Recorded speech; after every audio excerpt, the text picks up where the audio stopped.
Don't want you to hold back any longer, baby. Because tonight I'm going to give you all the things you know. All the things I know you've been waiting for. 6-year-old. Okay. What's going on, Sapase? Good morning to you. Good day to everybody. For those who are here now, we'll be here later, and we'll never be here. How you doing? How you doing? Okay. I decided to talk about R. Kelly, because it's a hot topic right now, right? It's a hot topic. And I think, there's levels to what people perceive as an R. Kelly supporter. They have people who go far and beyond with their bullshit because they themselves, they just want to judge other people. And then there are actually those who really support this man and what he has been doing. Right? I thought about the title and I changed it several times. Originally, I was just calling them straight wannabe child predators, right? But I decided not to take it to that extreme. But the truth be told, if you come to me and ask me, what about the parents? While we're talking about a man and what it is that he has been doing, has done, I have a few questions for you. Okay. Now we can always talk about the parents. We could talk about the parents, but before you come and ask me about the parents, I need you to be at least a motherfucking parent so you can have an understanding. What's up, I am? You have to have an understanding of what lots of parents would do for their child. And sometimes how that can be taken and somebody can take advantage of you. Right?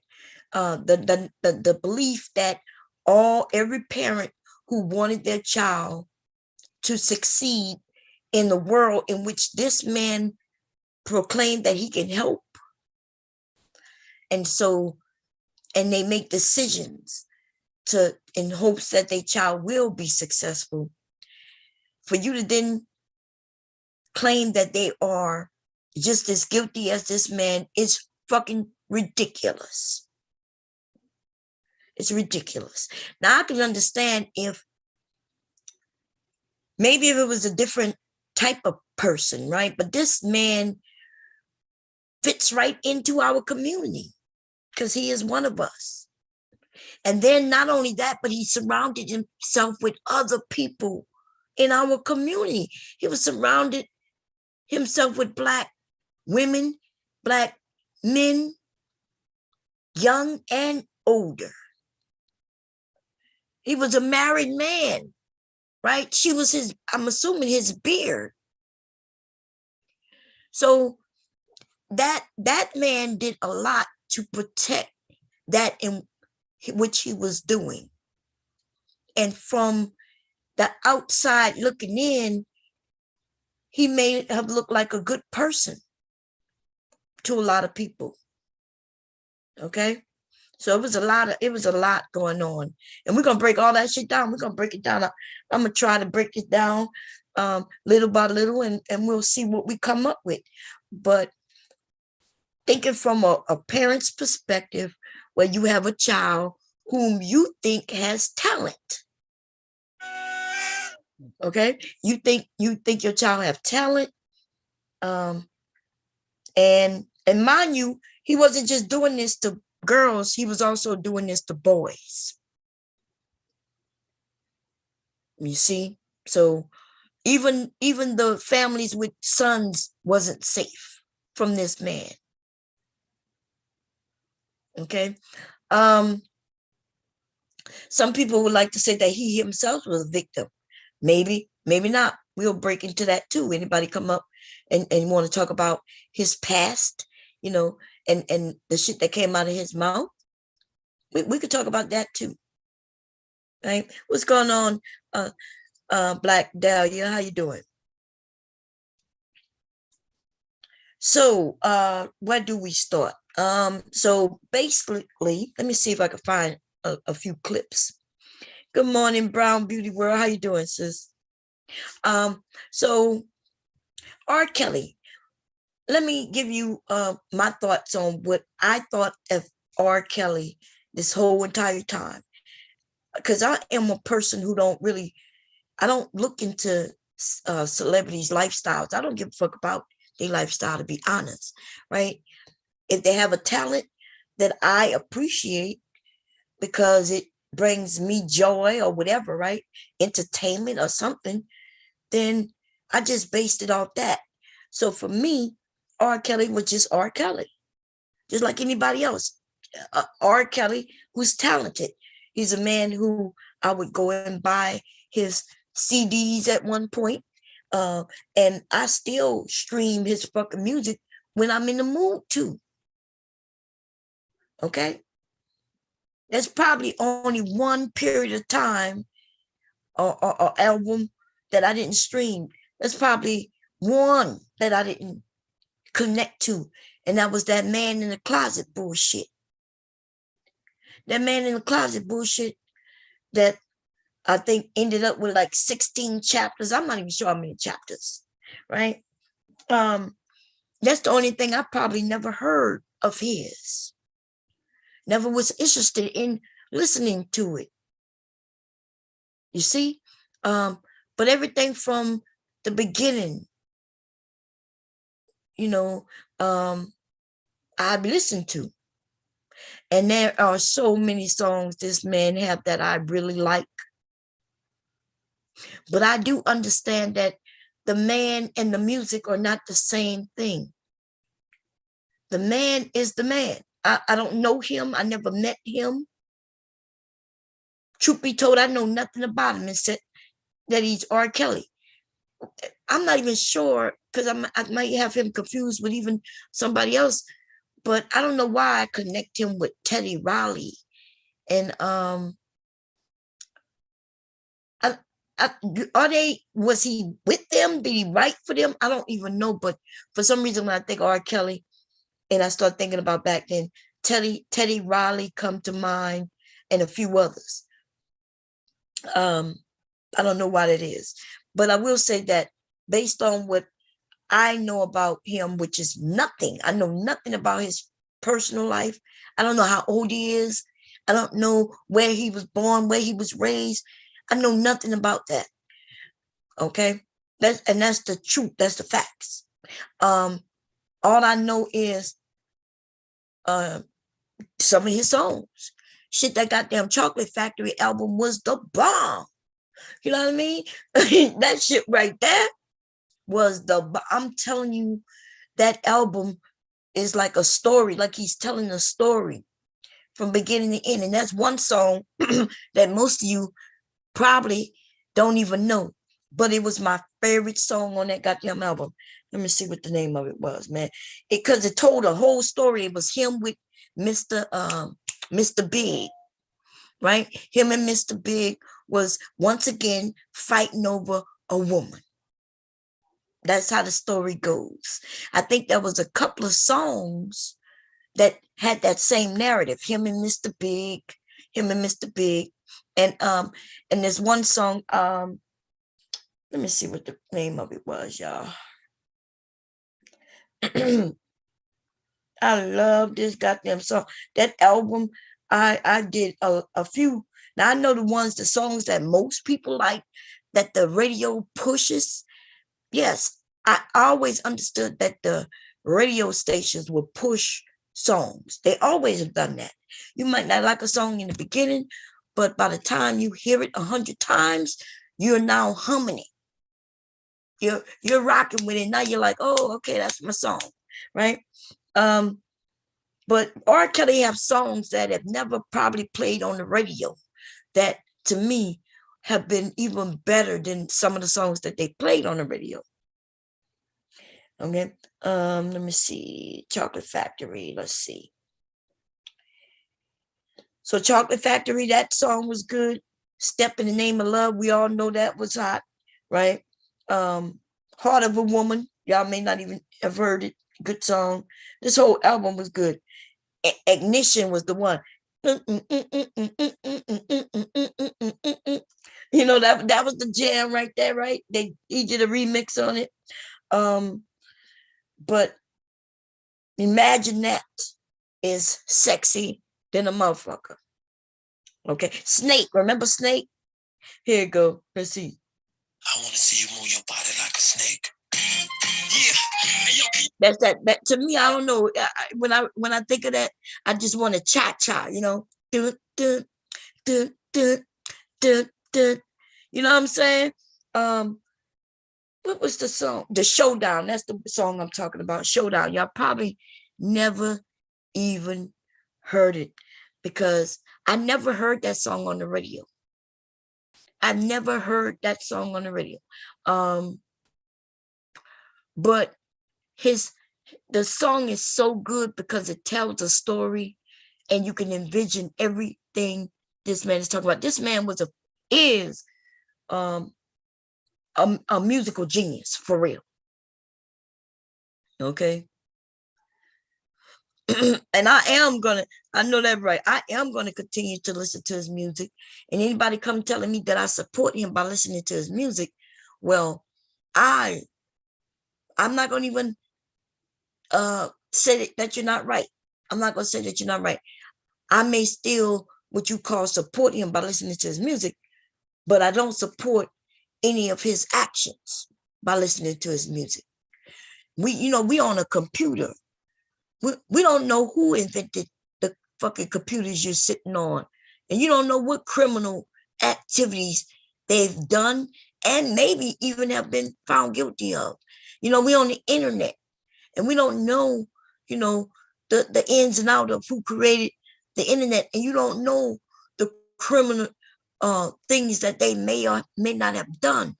And so for the sake to tell people that by us listening to his music is supporting of this man and his actions is fucking ridiculous. Fucking ridiculous. And so you're not gonna bully me. I'll go all over this motherfucking internet in every post on Facebook, Instagram, and tell them motherfuckers that I'm gonna listen to R. Kelly when the fuck I feel like it. And we got to stop letting motherfuckers bully us into what the fuck we do in our motherfucking life, especially if it don't make no goddamn sense. Most of us have never met that motherfucking man. I've never seen him in person, ever, and probably never will. Don't know nothing about him. Okay? We could break down Alea and her parents. Are y'all blaming Alea and her parents for what happened to her? Or are we going to blame her grandparents? Are we going to blame her teachers? Like, how long do this thing go where we're going to extend blame on people for anything that one individual and maybe some others who's helped him do what he did? Those the motherfuckers who we should be, wanting to be punished. But as a motherfucking consumer and a person who's loved music, you're not gonna blame me and try to shame me, motherfucker. You see what I'm saying? Somebody said the best R. Kelly song is Warning. I Warning? Let me check that out. What album is on? Let me look it up. I don't know that song, y'all. Let me see. Warning. Or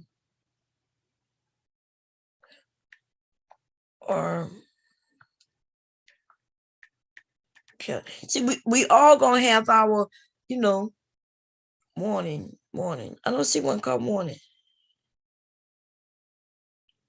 Oh, this is a warning. No, that's Lil Kim. Um, I think I saw Biggie had one called Warning. That see that trapped in the closet bullshit. Let me see how many chapters he had of that shit. And I think he might have put that shit out on us because he was going through his criminal shit. You know what I'm saying? Now, hey, Sister George, how you doing, sis? Black gal, how you doing? I do agree. Look, we're gonna break down the things that we think he's done wrong. I hear a phone ringing, probably my house phone. We can break it down, but all I'm saying in this moment, Black gal said, but I still can't listen to his shit hard like before. Oh, I understand that. Now when we, now when I listen to some of the music, if we listen to what he's saying, I could kind of now envision, that maybe he was talking about a younger girl. Maybe not. I don't know, right? Some of the things were kind of outright, but when R. Kelly hit the scene, I was a younger woman, right? I was a young woman when he hit the scene, as far as I can remember. I don't remember hearing about R. Kelly before when I was a teen. So as far as I remember, he hit the scene maybe in the 90s, right? And so for a man of any age to talk about a younger woman, you know what I mean? I'm thinking he's talking about me. Never in my wildest imagination back then was I think he was talking about a teen, a young teen. But even let's say I was 19 or 18. Let's say I was even 17. As a girl, for those of us in here who were younger, 17-year-old girls, shit, you knew we wanted to be women. Now, I'm not saying this has nothing to do with him when I'm talking about right now. I'm talking about as the consumer, us listening to the music. There were a lot of what I would call, how should I say this? Because this is Pride Month. We're still in Pride Month, so I got to be very respectful. There were men who was even back in my mama's time and even before that, who was singing songs, y'all. And the women were throwing their pennies at him. Here you go. Here's my pennies. But he was into men. So that's the good thing about music. The good thing about music is you can listen to the music and however you feel, whoever you feel he's talking to or talking about, it kind of helps you through. It helped me through a lot of situations. For those of us who love music, man, for those of us who love music, really listen to music and really into it, it helps us through a lot of things. I've gone through heartaches, heartbreaks, the passing of my mom and dad and other family members, and music was right there helping me through that shit. I went through being in love or thinking I was in love or lust or even, through music, and I always say that music is what the type of music that we listen to today that's out, that's being put out, is the reason why women and men aren't connecting, because the music has us really against each other. The music itself has us competing against one another. Okay, the music itself. You don't hear you don't hear many songs about love anymore from men and or from women. And even when they mention love, maybe because I listen to only, mostly to love and to hip hop and also R&B, but the R&B and the hip hop today, when they talk more about sex. I don't hear them talking about love. Okay. So I don't know. Let me put the link up so anybody could come up. What's up going on? The Granocracy takeover. What's going on? Aries Queen, Melanated Vessel. What's going on? Let me see. Mika, how you doing? Sister Goon, that shooter. How you doing? Let me see. I want to make sure. Black Gal. How you doing? and tequila. Tequila, is it? Girl, I be messing up your name every time I see it's so pretty. I just don't know if I'm saying it right. Okay, pretty name though, pretty name. Um, and Brown Beauty World, and let me see, Black Dahlia. So Passe, I am, and I think I got everybody. If I miss you, I'm trying to skim through really quickly, make sure I didn't miss you. Sister George. Yeah, I got everybody. Anyway, how's everybody doing? Anyway, and everybody in the clouds, how y'all doing? So how y'all want to do this? Because I was thinking about maybe playing with, because I don't know, I don't want it to look like we celebrating him, but I do want to make a point. The point is I'm gonna listen to who I want to listen to. Some of this man's songs are so goddamn like powerful. Like the song that I believe I could fly.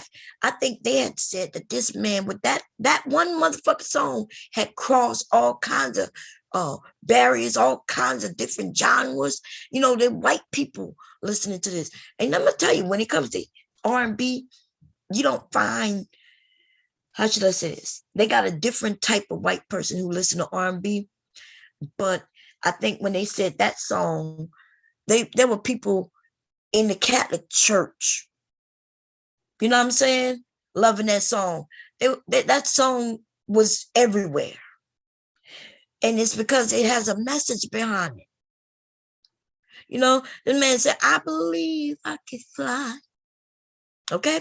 And I don't know. It sounds like a mixture of church, which was why you even had church members. Maybe that's why I'm even mentioning the Catholic Church, the Baptist Church, Protestant, just a lot of churchgoers was listening to that song. You know, I like new music too. Y'all heard the new Kodak Black. Okay. Lean on Me. Let me see what so Kurt Franklin, let me see what that one is. Lean on Me. I made Lean Me. Kurt Franklin and the Family. See, everybody, even ministers and they started adding R. Kelly in because the man could sing. You know what I mean? Let me see. Lean on Me, R. Kelly. I see Sparkle. I did see Kurt Franklin, but it didn't say that it was. Okay, let's do this again.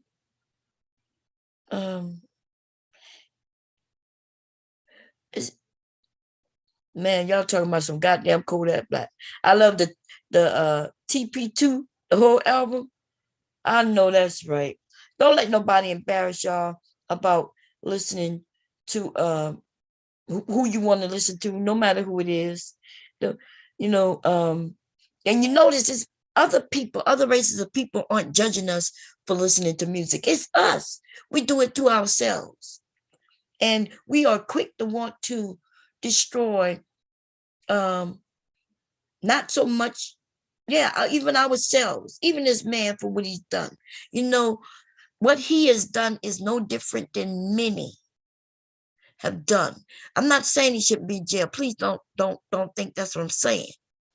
What I am saying though is that there should be a whole shitload, long list of men behind bars as well. You know, and it should be a lot of them. Like I'm at that age, and I don't know about maybe because y'all younger, or maybe it's just that I'm older. I don't know, right? But throughout my life, you know, I've seen where younger girls and older men would just be swarming around young girls. And they even got along where you could marry a young girl, a man, a grown ass old man could marry the young girl with the parents' approval. Think about that. I want y'all to think about that by itself, just alone. Right? So what are they saying when they have a law like that? Right? Are they saying that Well, because what are these laws that we even have in place protecting our young people? What are we protecting? I guess we need to figure that out first. Are we protecting this young person's virtue? We're protecting their bodies, their innocence. Are we protecting these things, right? And that's what I think it is. We're protecting their innocence. But the truth of the matter is, innocence is worth money. And so it seems like if somebody come with enough money, then we'll sell this young boy or this young girl's innocence. Just in the fact that a parent could allow a grown-ass man to marry their 12-year-old, 13-year-old. You see? So they say as long as this old person come and make a deal with the parent, then everything's good. And I don't even understand that when I think about it. Maybe it's something I'm missing. But either we're going to protect our children from even their parents, or we're not going to protect them at all. What are we doing? Okay, let me read y'all comments, y'all. I'm gonna start from, let's see. Exactly, Bob. We can't deny he is a musical genius, his musical talent. We cannot do that. You're right about that. He's so talented, but it's the person where most abused are the most talented. And I did hear a little bit of his story with him and some other people. But then, you know, even then, even in cases like that, I don't trust the stories that they tell. Because, you know, once they get in trouble, they want to kind of throw the blame on somebody. So this man, I remember hearing an interview done by his brother, the same brother who he wanted to go to jail for him, right? He told him he would pay him. He got him, you know, just to go do these years for me. The same brother who admitted that he lied to protect his brother. The same brother, when he was mad, he probably was telling the truth. But when he was not mad at him and was going to benefit, he then started changing his story. So when they tell us that, well, that was an aunt who touched him when he was a certain age. Am I saying that's not true? I'm not. I don't know. Okay. I don't know. But based on what these boys tell us and these men tell us, they don't have no problem being young and being with older women. It's usually us women who look at it from a different perspective, especially if we're parents, if we're mothers. A mother, we can see how that can affect our children, our sons, and our daughters, of course, right? I'm focusing on the boys right now, because what if he was touched, harmed when he was younger? It would be to his benefit to say that it was a woman who did it. But suppose it wasn't a woman. And suppose it was a uncle. You got to remember, in this time today, it's a little different. But back in the day, back in the 90s, 2000s, you know, and even farther back, if a man admit that he was touched by a man, well, they would call him all kinds of slurs. So when the story broke and that it was an aunt, a cousin, I think it was an aunt, right? I thought to myself, it just didn't sound genuine. You know what I mean? It didn't sound, see, because they cannot admit that they was touched by a man. That's frowned upon. Even if people don't think that you're gay, when they get mad at you, they will call you gay. And so I kind of question a lot. And then at a certain age, whatever happened to us as kids, we're, especially when we know, right? Isn't it funny that right when you get caught, you could then sit down and reflect and say, oh, maybe I did this because, and then they go back through their childhood and bring up all these things that happened. I was hungry one year in the 70s, and my mama didn't bring me enough food. So I was poor. And that's why I'm doing what I'm doing. And when I was like 13, one of my older cousins, who was probably 14, touched me. Right? I had an aunt, and my aunt was she was 16 and I was 15, and she touched me. And so this is what I'm saying. The message I'm giving right in this moment is, hey, listen, if you got something going on in your past that you know that is affecting you today, seek some help. Okay? Seek some help. And I think it's just way too many people who really need some help. Okay? When you want to inflict pain, do you think these men who support R. Kelly, I'm talking about in his actions, do we think that they are hurting and they just want to, or do we think that they just really want to be with little kids?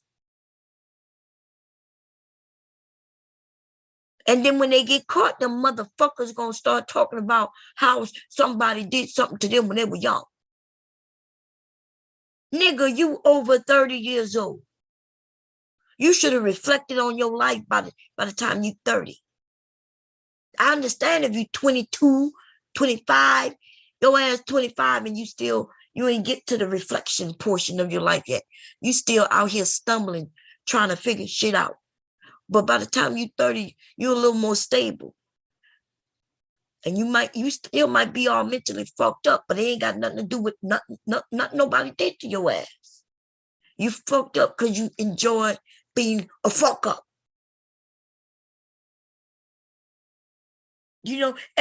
I hear stories from a lot of Black people, and I don't hear it from white people because I'm not around them. So I'm not saying they don't complain and do it. I'm just saying I'm not around them. I don't know what the fuck they talk about like that. But I hear in this space on YouTube, people just want to blame. You want to place blame. And I like the fact that these niggas show their hands when they start to blame a woman, a Black woman. They blame their mom. When you gonna stop blaming your motherfucking mama? In fact, this is what's weird. You don't even have the balls to blame your mama to your mama. These niggas not genuine. These niggas are fake. They're lying. These niggas that come online and talk about how their moms are whores. Yep, mom, my mama was a whore.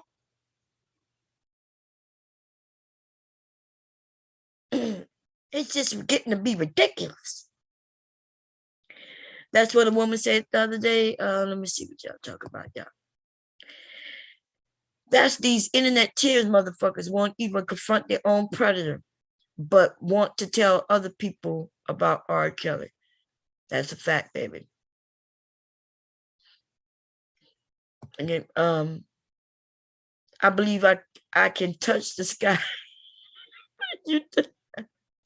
I believe was playing at every graduation. That's what I'm saying. This man, musical genius.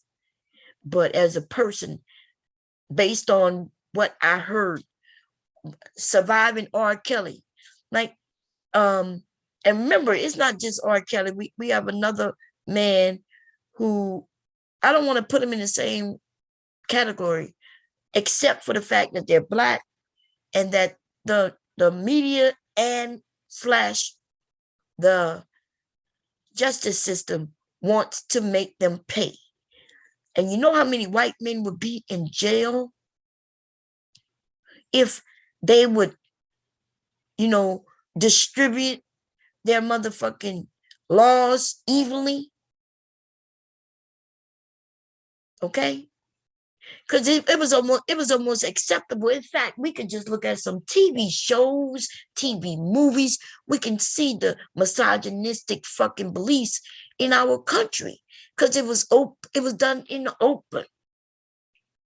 You walk into a diner and you can touch the waitress on the butt. How you doing, girl? Looking beautiful. That just tap her on her butt like he got the fucking right to touch her. This was normal, y'all. Now, somebody sent me a video, and we're going to look at this video, and I want to see what y'all have to say about this. Let me see if I can find it. Let's see. Decided to my Facebook to get it. I haven't even looked at it yet because I didn't want to be, some of these topics. This topic along with the young girls and shit like that. I'm gonna be honest. The topic like this really, it gets to me. It could be a lot. Okay, let me see. Okay, Mr. Cab sent it to me, so let me grab it.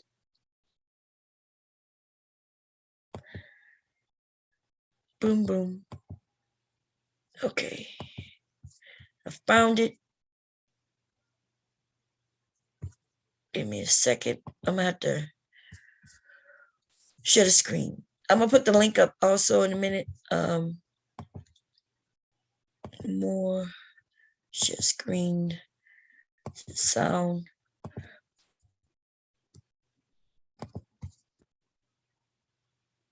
Back it up a couple seconds. And here we go.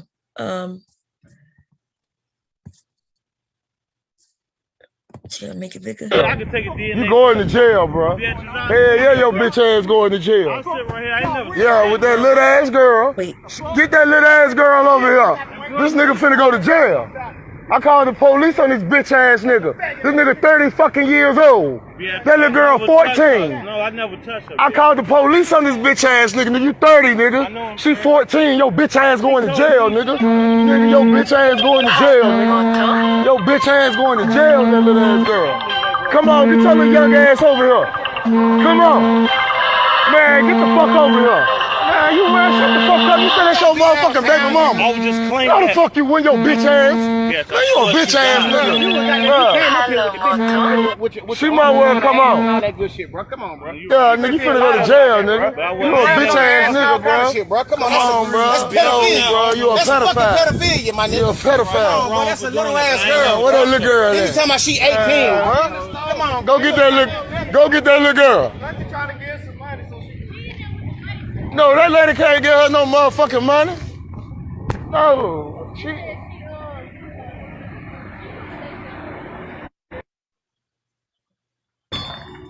Hey man, hey, she gotta come at this store. Nah, she gotta come on. That man 30 years old, you 14. I called the police. Get going with you. She ain't going with you either till the police come. That nigga 30 years old, nobody play that shit. Where the fuck your mama at? I don't give a fuck. Talking about he your baby mama. Where the fuck your mama and your daddy at? Hell yeah. Yeah, he said that's his baby mama. Walked in the store grabbing her ass. Yeah, why you think we ran down? Come on. Yeah, you wanna fuck your mama and daddy at? Little hot ass little girl. The fuck, nigga, I got nieces, nigga. Nah, I kill you, nigga, I got nieces, nigga. Come on, bro. You going to jail, bro. You going to jail, my nigga. Man, you going to jail, bro. We don't play that shit, bro. You going to jail, bro. You going to jail, my nigga. I'm a real nigga, bro. I got nieces. You going to jail. You think you know how... You met at the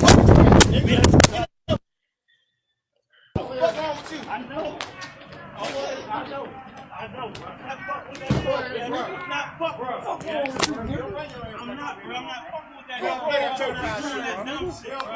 I know, bro. I'm not fucking with that. Niggas got daughters and nieces and shit. You fuck all of them, bro. You tripping. Nah, you ain't leaving no goddamn. You going to jail, nigga. You going to jail, nigga. You belong in jail, nigga. You a bitch, nigga. I'm not fucking. put that on my mama, bro. Man, you lying, nigga. Say that's your baby mama. She want me to You go, want bro. me to start grabbing her ass. I know it's wrong for me to do, bro. Wow. I know, and I said that was wrong, bro. Bro. Damn. And then his ass admitting it. Before we didn't hear him admit it. Now he's saying that was wrong for me to do, grabbing on a 14-year-old.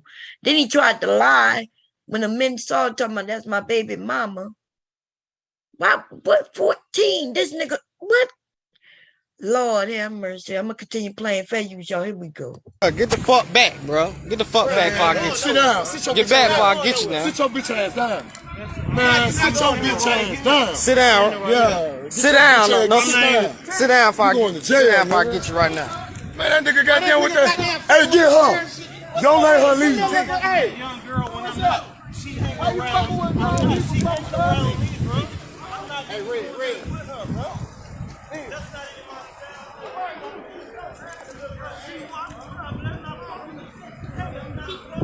style. She ain't going nowhere. That girl a runaway. She gotta be. She been. Ain't no way. The police gonna handle you. He gonna take you home. You ain't going nowhere. Fuck you, ain't. You ain't no damn 18. You fucking 14, bro. Fucking 14. Hey, get off her. Get off her. Get off her. Get off her.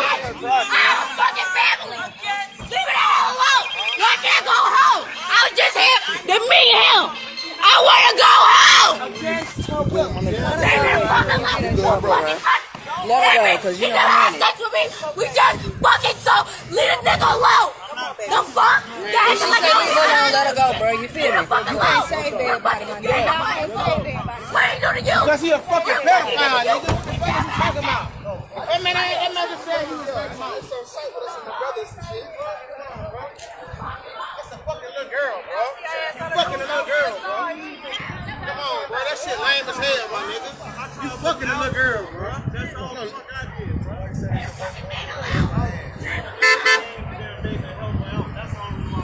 So why you grabbing her ass then? Come on, bro. You sound stupid as fuck, bro. You sound stupid as fuck, bro. I never do it again, bro. You fucking that little girl, bro. Ain't no way around that, bro. You fucking that little girl, bro. You fucking that little girl. He fucking that little girl. He fucking that little girl. He about to whip his ass.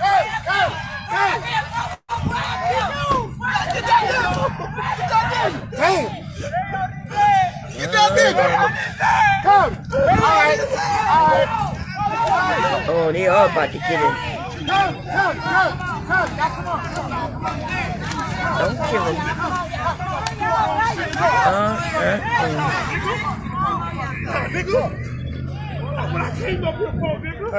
Fuck with that little ass girl, nigga.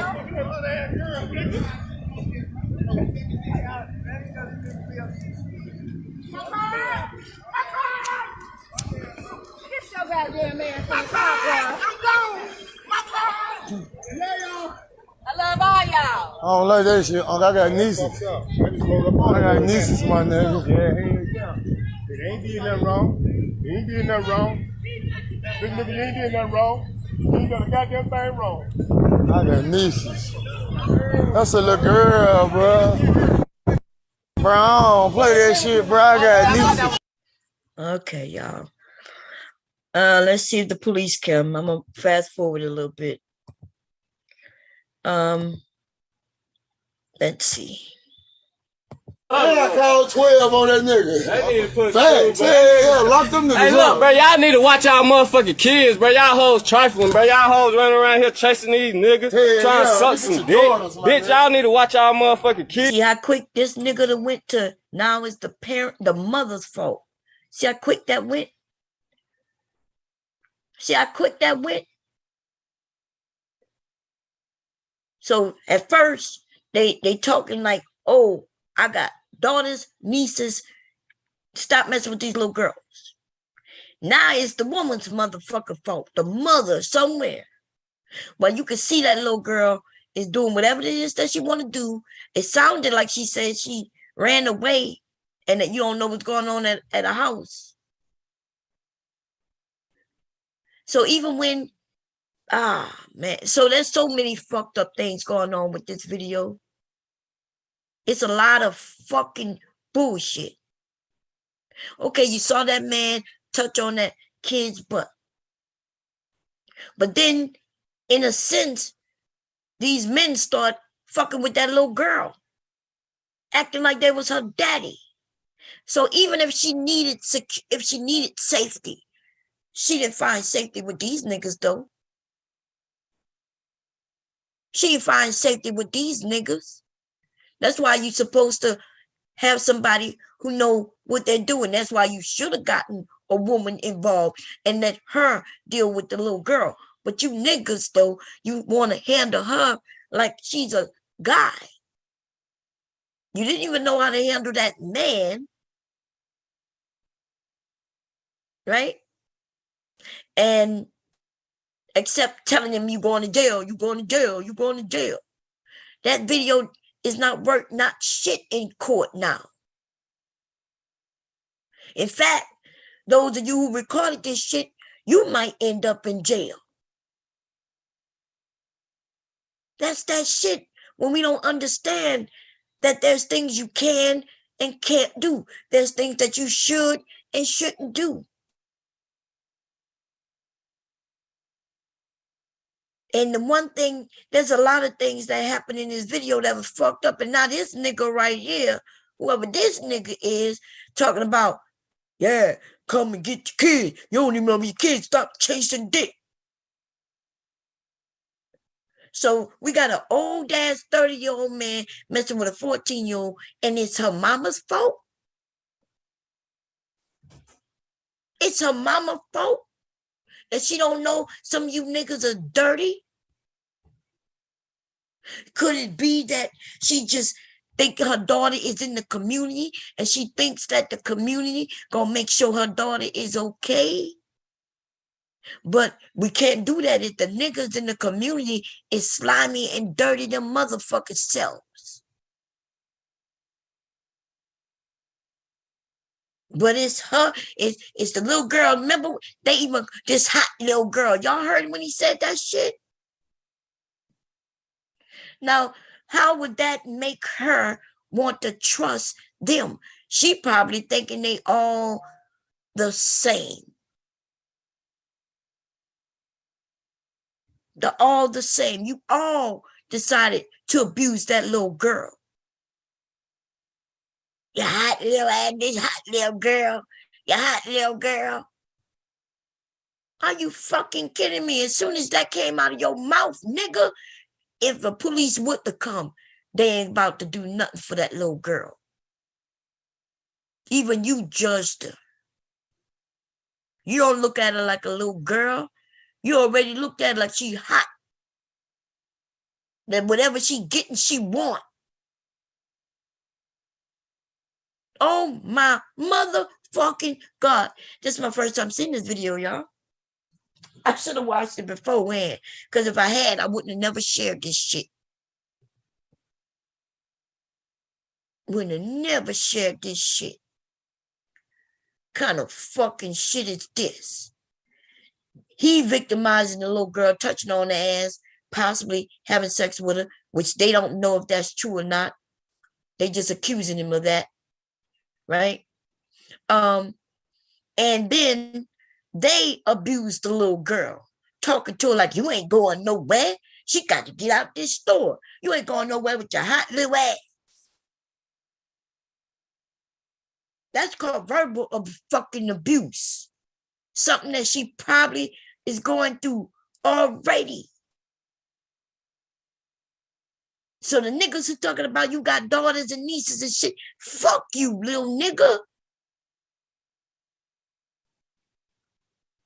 You would have done better staying your ass out of this shit. You just abused that girl on just on a different level. These fuck niggas are fucking dumb. I just can't do it. What the fuck? Let me come and see what y'all talking about. I just can't even. I just can't even. I'm not even understanding. What's going on?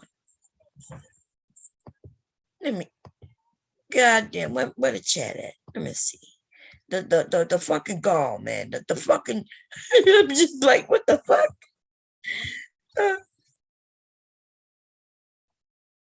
Shut up, nigga. Shut the fuck up. Shut the whole fuck up.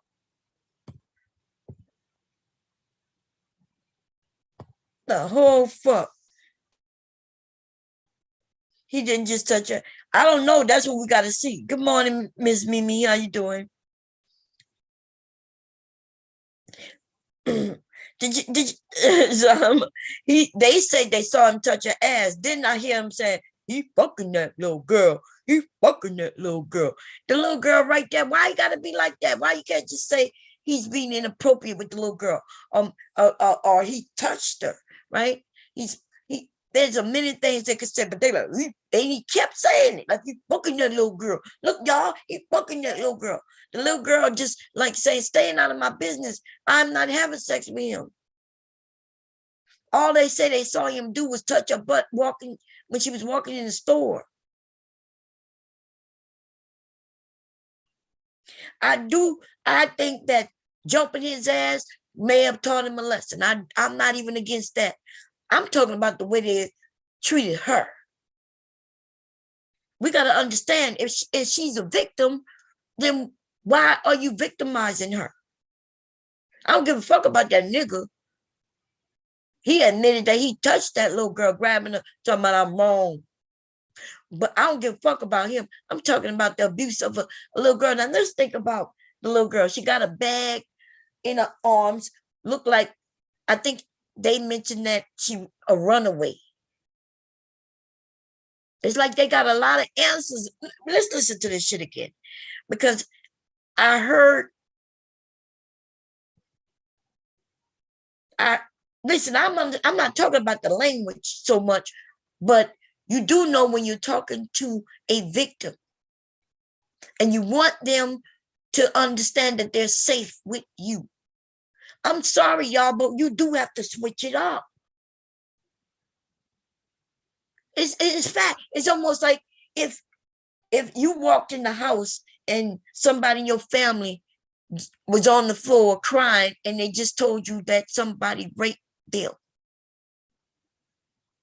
You don't cuss. You don't be overly aggressive to them.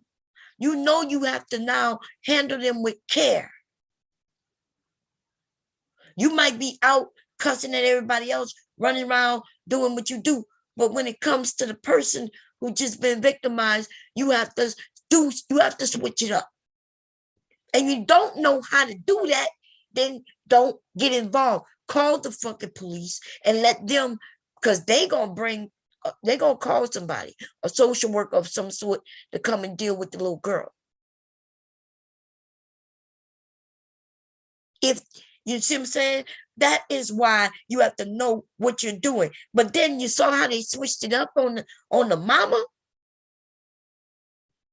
They don't know nothing. That mama might be out there looking for her daughter. She may, have called the police and say, my daughter ran away. They may have said, well, she got to be gone for 24 to 48 hours, and shit like that. She might be sitting in the house worrying and shit like that while a nigga is talking about your mama. You bitches need to stop chasing dick and come and watch your daughters. That's how fast they switch that shit up. Okay? What's going on, Raw and Uncut? Taylor, what's going on? Masquerade, how you doing? CC, what's going on? And that's what I'm saying. Sade, what's going on?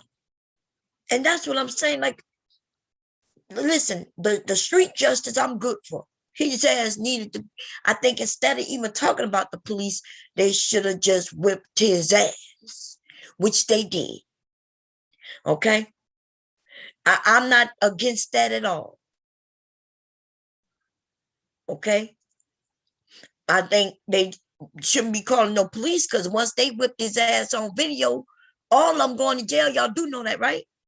They can't just whip his ass and then call the police and think that they not going to jail. That's why we got to be smart about what we do. Whip his ass and send him on his motherfucking way. And if he called the police, then now you could, when they come to find you, say, yes, he touched on a little girl.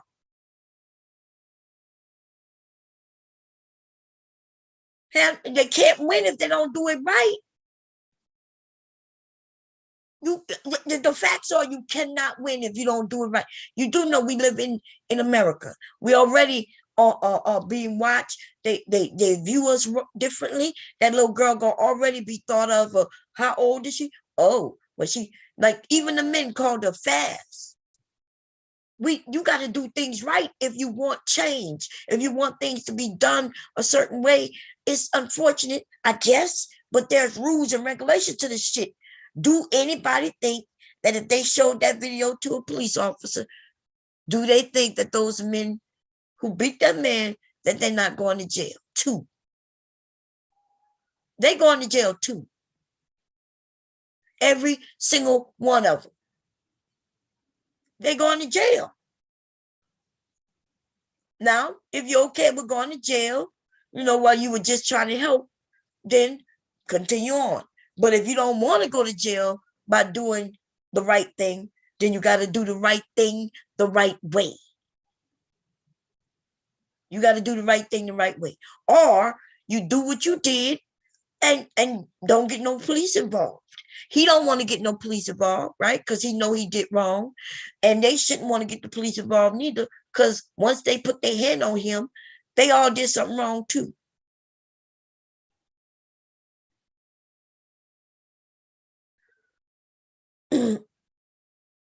I'm just saying, okay? Isn't it easier not to go to jail by, hey, holding him, kind of like what they did? They told him he couldn't go. They fussed at him, kept him talking. They didn't put his hands on him. And then you can't really even stop people from leaving. Did y'all know that? That's called kidnapping. It depends on what state they're in. And I think they're in Louisiana. Okay? I'm going to have to look. I think they're in Louisiana. When they told her she got to come out when she didn't know them, right? But when they wouldn't let him leave, that's called kidnapping. You can't do that shit. Wow. I agree. Well, I agree. They didn't seem to be worried about going to jail, but the facts of the matter is there's ways to do things without having to go to jail. Okay? They may not seem to care about going to jail, but I bet you when the handcuffs get on them, they'll be acting shocked. Why? Like we were doing right. And in Louisiana, listen, if that's Louisiana, then I don't know. They could be sitting in jail a very long time for something very simple, depending on what parish they're in. Ain't no holding. He already was trying to run. Citizen arrest. We detaining him until authorities arrive. Man, y'all for real? Y'all better stop looking at TV. And nobody said it was a citizen's arrest. In your state, Florida, I think you can do a citizen's arrest. That's not in all states. And that's definitely not in all parishes. And then if you make a citizen's arrest, then you definitely cannot whip their ass. Okay? I'm just saying, I thought we wanted to, learn the right way of doing things. I thought we want to do things right. I thought we want to change. Okay, let's look at this shit again. Let's break this video down. I hate looking at this video, but we're gonna do it again though. Let's do it again. Let's see. I think it's on here. Is it on here? I have so many goddamn things open. Facebook. Okay, I have the video. Okay, let me share the screen. I don't know. I just, if these was my family members, my husband, my sons, I'm gonna be honest, yo. I don't want my sons to go into jail. I don't want my husband to go to jail. I don't want anybody in my family going to jail. So that's why we get the right information so we can do things the right way. And I don't know. That's one of the things that I wanted to teach my sons. Hey, you got to do things right. You know what I mean? You got to do things a certain way. There's laws in place.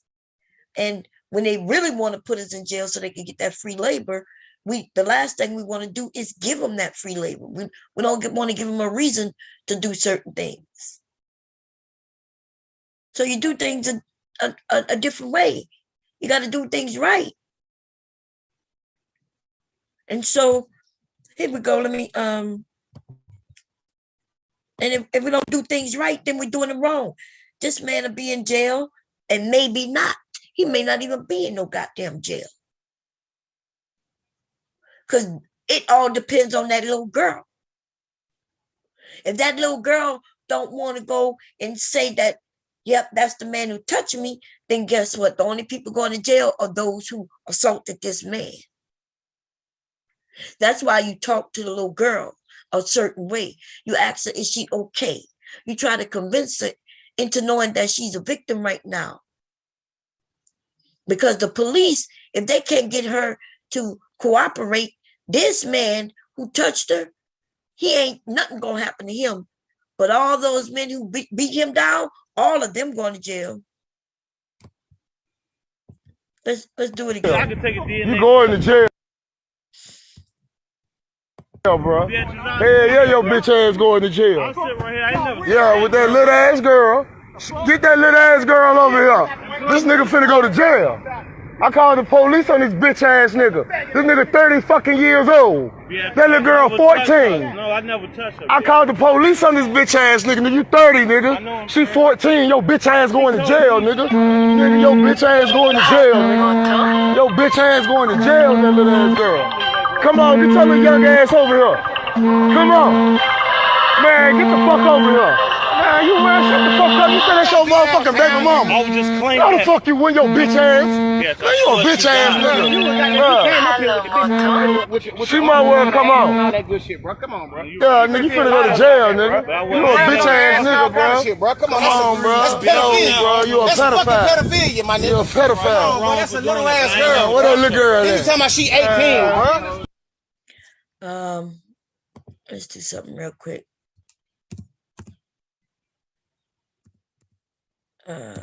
Wait a minute. Let me look it up on my phone. Hey Siri, define pedophile. Pedophile means a person who is sexually attracted to children. Okay, let's see. Let's see here. So let me see if there's a stop. Okay, I got you to stop. Let's see.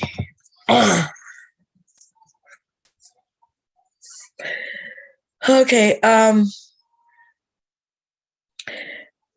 it's a psychiatric disorder in which an adult or older adolescent experiences a primary and exclusive sexual attraction to peridescent, pre-puberty children, right? Those who haven't went through puberty yet. Although girls typically begin the process of puberty at age 10 or 11. So guess what? That's why we need to know what certain things mean. Okay? That's why you don't hear this word that much.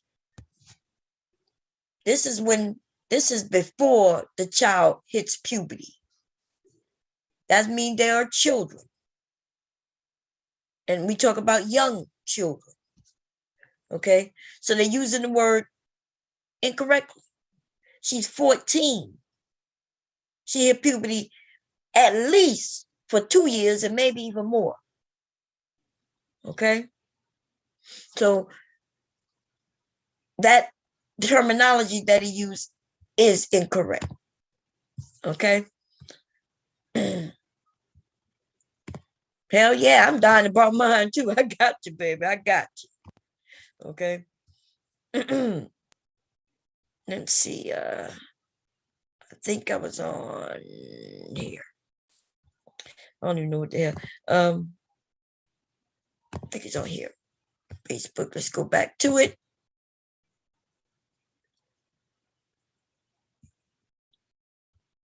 It'll start sharing again once the video come back up.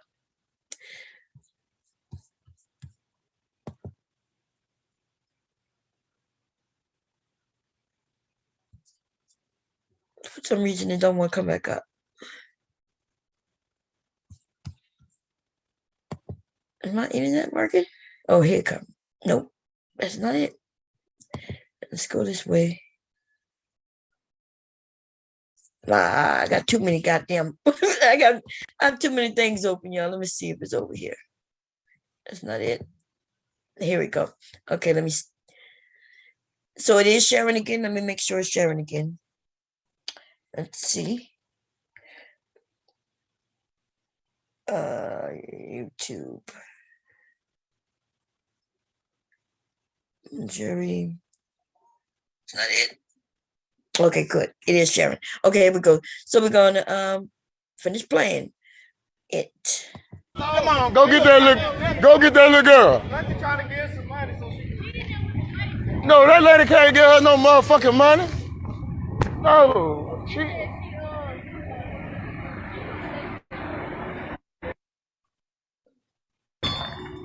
Hey man, hey, she gotta come at this store.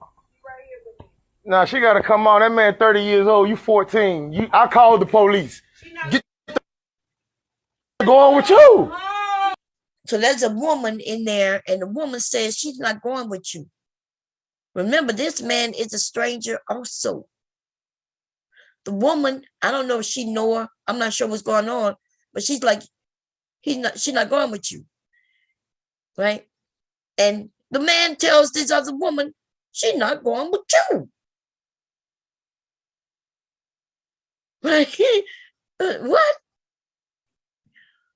You would think you would talk to the woman and say, hey, that little girl right there, she was assaulted, touched, molested, whatever, right? By a man out here. And the police are being called. So we want her to come out. You know? He would also say, well, I know this young girl don't know me. So we're going to let the police come and I'll inform them where she is. But nah, they want to approach the young girl and he wants to, well, let's hear it. There's all kinds of things wrong with this video. Are y'all serious? Here we go. She ain't going with you either till the police come. That nigga 30 years old, nobody play that shit. Where the fuck your mama at? I don't give a fuck. Talking about he your baby mama. Where the fuck your mama and your daddy at? Hell yeah. Yeah, he said that's his baby mama. Walked in the store grabbing her ass. Yeah, why you think we ran down? Come on. Yeah, where the fuck your mama and daddy at? Little hot ass little girl. Look at that. So because she won't go with him, he already calling her names. Do y'all think she should have went with him? You hot ass little girl. Oh, you won't come with me? Okay, you hot ass little girl. Where your mama and your daddy at? That don't sound like somebody trying to help her to me. If that was me, I would be scared all around. She probably feels safer with the guy who touched on the butt. Okay, let's continue. Fuck, nigga, I got nieces, nigga. Nah, I kill you, nigga. I got nieces, nigga. Come on, bro. You going to jail, bro. You going to jail, my nigga. You going to jail, bro. We don't play that shit, bro. You going to jail, bro. You going to jail, my nigga. I'm a real nigga, bro. I got nieces. You going to jail. You think you know how. You met at the fucking train. What's wrong with you? I know. I know, bro. I'm not fucking with that shit, man. I'm not fucking with that. I'm not, bro. I'm not fucking with that. You don't play that church That shit, dumb bro. shit, You don't bro. play that shit, bro. I know, bro. I'm not fucking Crazy with as her, fuck, bro. nigga. Niggas got daughters and nieces and shit. You Wow, fuck man, with girl, bro. You tripping. I'm not fucking with Nah, you ain't leaving no goddamn. bro. I'm not You doing going to anything. jail, nigga. You going to jail, nigga. You belong in jail, nigga. You a bitch, nigga. I'm not fucking. Put that on my mama, bro. Man, you lying, nigga. You say that's your baby mama. She want me to You do, walked bro. in the store grabbing her ass. I know it's wrong for me to do, we bro, see you and in I'm the store sorry. grab her ass, I bro. know, What and I you said talking that about? was wrong, bro. Bruh, get the fuck back, bro. Get the fuck back before I get you. Sit down. Sit your Get bitch back ass before I down. get you now. Sit your bitch ass down. Man, sit your bitch ass down. Sit down. Yeah. Sit down. Sit No, down. sit down before I You going get to sit jail, down before I nigga. get you right now. Man, that nigga got down with that. Hey, get her. Don't let her leave. Hey, Young girl, when what's I'm up? not, she hang Why you around. fucking with girl? She You hang fucking around with me, bro. I'm not Hey, Red. with her, bro. Damn. That's not even my style.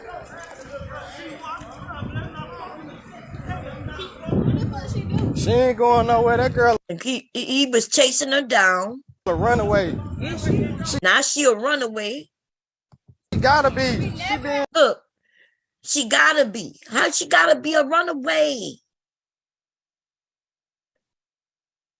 So now we went from him touching him on the butt, which he's admitted to him fucking her, which he says that didn't happen, to her being a runaway, right? Somebody just told him she's not a runaway, and he just says she gotta be a runaway. Man, no way. And look at him. So this other strange man, no shirt on, grabbing her and forcing her to go back. The police gonna handle you. He gonna take you home. You ain't going nowhere. Fuck you, ain't. You ain't no damn 18. You fucking 14, bro. You fucking 14. Hey, get off her. Get off her. Get off her. Get off her. I have a fucking family. Leave me the hell alone. I can't go home. I was just here to meet him. I want to go home. Sound like she said, I'm just here to meet him. So it sounded like she was there to meet him. That's what I thought I heard. Let's see if we can rewind it back a little bit. I have a fucking family. Leave me the hell alone. I can't go home. I was just here to meet him. I want to go home. Leave me the fuck alone. Let her go, because you know I'm in it. Sex with me. We just fucking so. Leave the nigga alone. The fuck? Guys, like Let her go, bro. You feel me? You can't save everybody. And they got a woman telling them, let her go. Let her go. She want to go home, let her go home. There's an actual woman there trying to give him some advice. what are you doing to you? Because he a fucking pedophile, nigga. What the fuck is you talking about? That man just said he was talking about. He's so sick with us and the brothers and shit. That's a fucking little girl, bro. Fucking a little girl, bro. Come on, bro. That shit lame as hell, my nigga. You fucking a little girl, bro. That's all the fuck I did, bro. That's all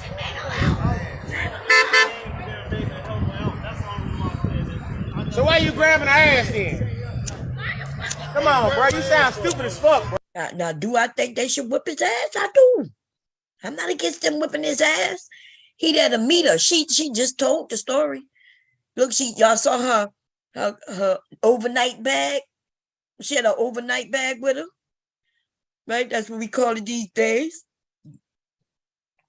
He probably gave her some money so she could go in that store. And then she just said, I just met him here. I met him here. Okay, so do we need to get his ass beat? You goddamn right. I think this is how it should be done. I'm mainly against them calling that motherfucker police after everything they've done. They could have called the police before they put their hands on him. right?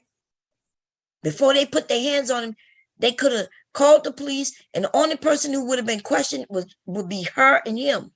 And even then, do you know that, like, if she would have said that certain things didn't happen, ain't nothing gonna happen.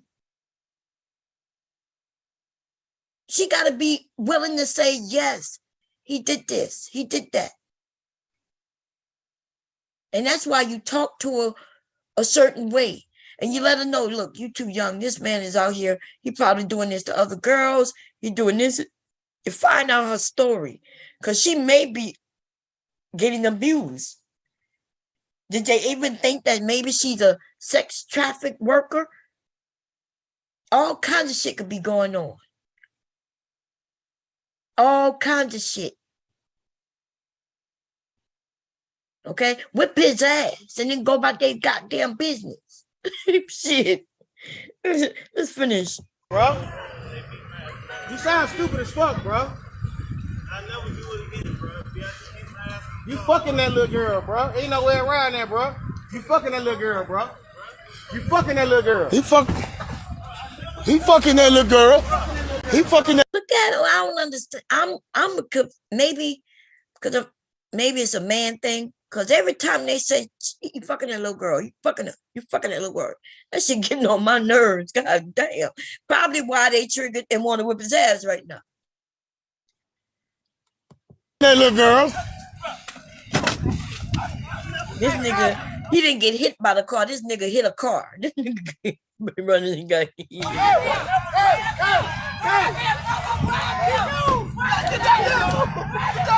Damn. Get that nigga. Come. All right.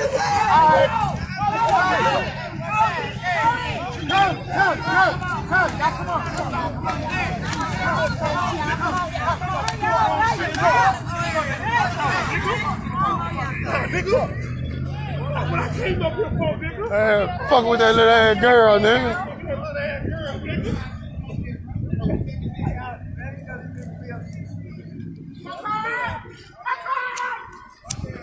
Get your goddamn man from the car, bro. I'm gone. My car. Yeah, y'all. I love all y'all. I don't like that shit. I got nieces. I got nieces, my nigga. Yeah. It ain't did nothing wrong. It ain't did nothing wrong. Big nigga, you ain't did nothing wrong. You ain't done a goddamn thing wrong. I got nieces. That's a little girl, bro. Bro, I don't play that shit, bro. I got nieces. Bro, I got nieces and nephews, bro. I thought that's what I thought it was. I said, damn, but that's your daughter. Boy, that nigga 30,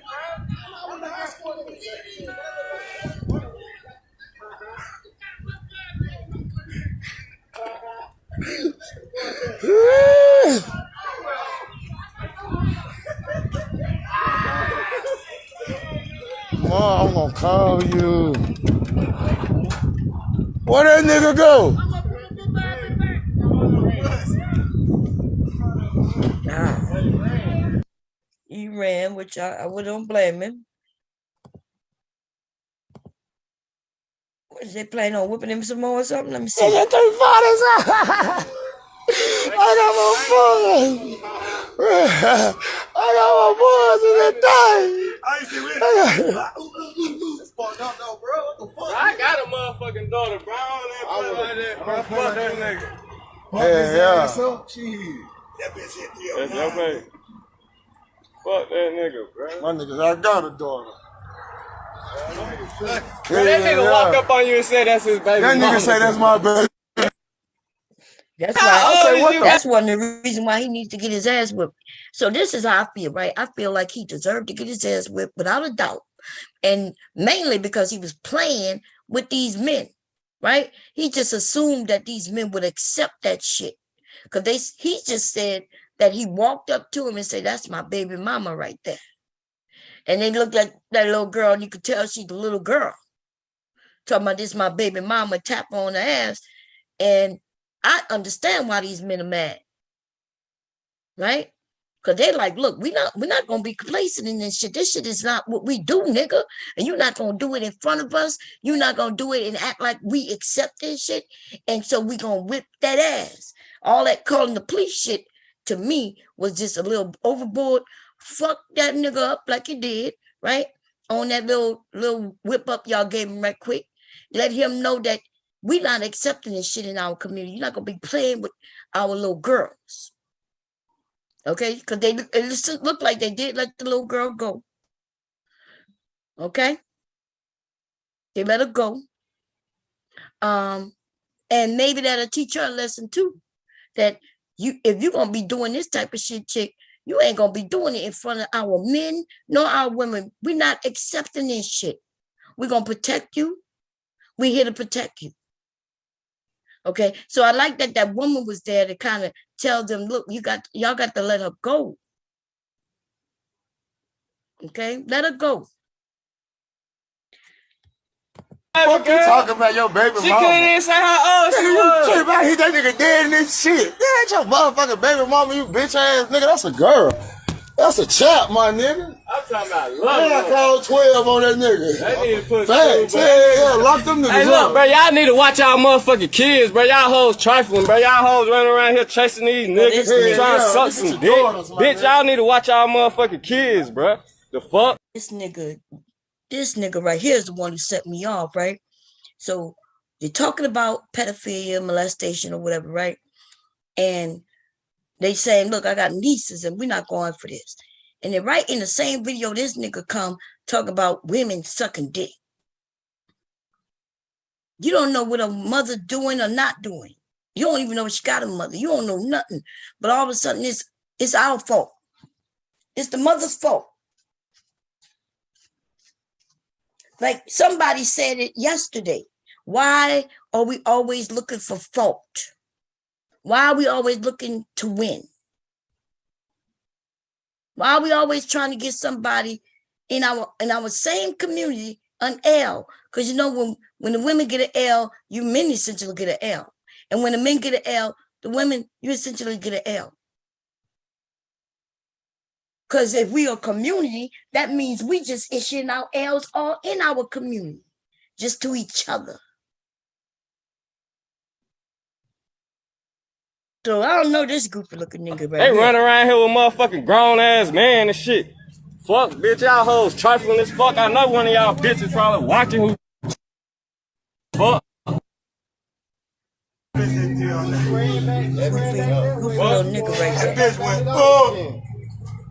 She done ran by the phone. I want to go home. Bitch, you ain't got no home. It's a little child. You done fucking ran away. Check your kids. Y'all know ain't no damn police was called, because if they would have been there by now. Right, bro, running around here chasing these motherfucking niggas. Y'all hoes about to chase y'all motherfucking kids, Bro, bitch. that little girl is a fucking runaway from goddamn South Carolina somewhere, bro. I'm telling you. Charlotte running. He met her at the goddamn transit. Check your kids out here chasing dicks. Oh damn! He said she's a runaway from. He done said she's a runaway from a whole nother state. And he met her at the transit. What?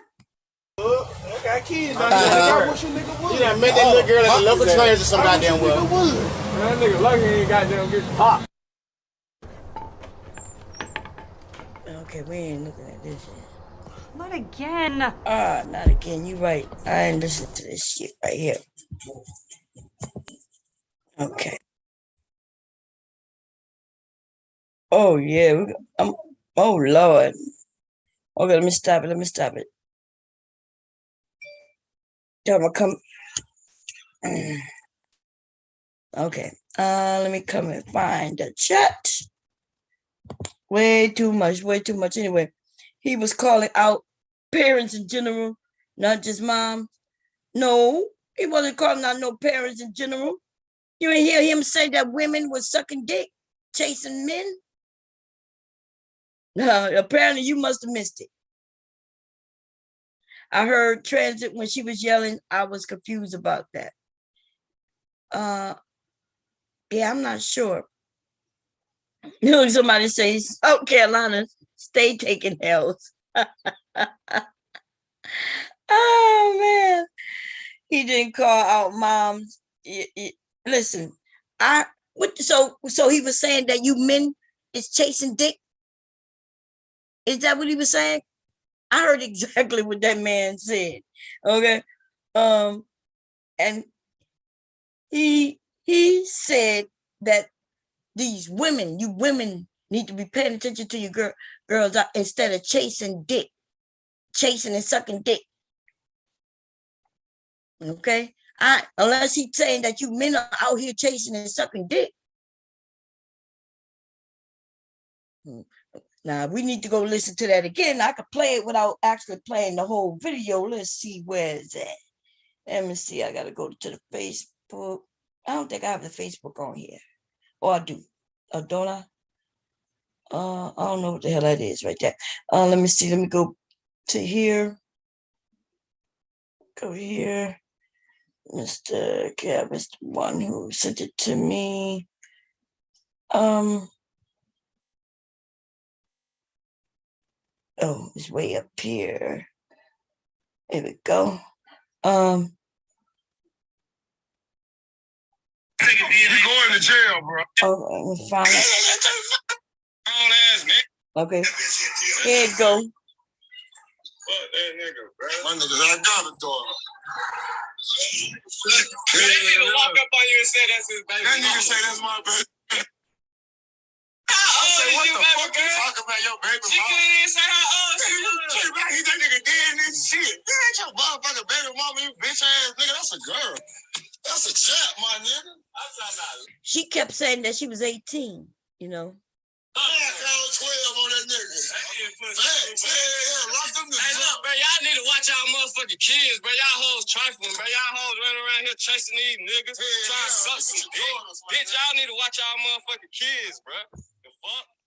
So what was confusing about what that said? He never even said anything about men. He said you hoes out here trifling. We could hear it again.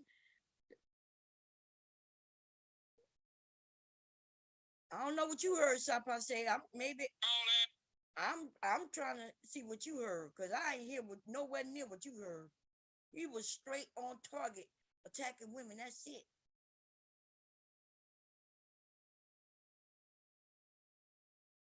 Okay. Let me hit the done. Let's do it again. Let's play it.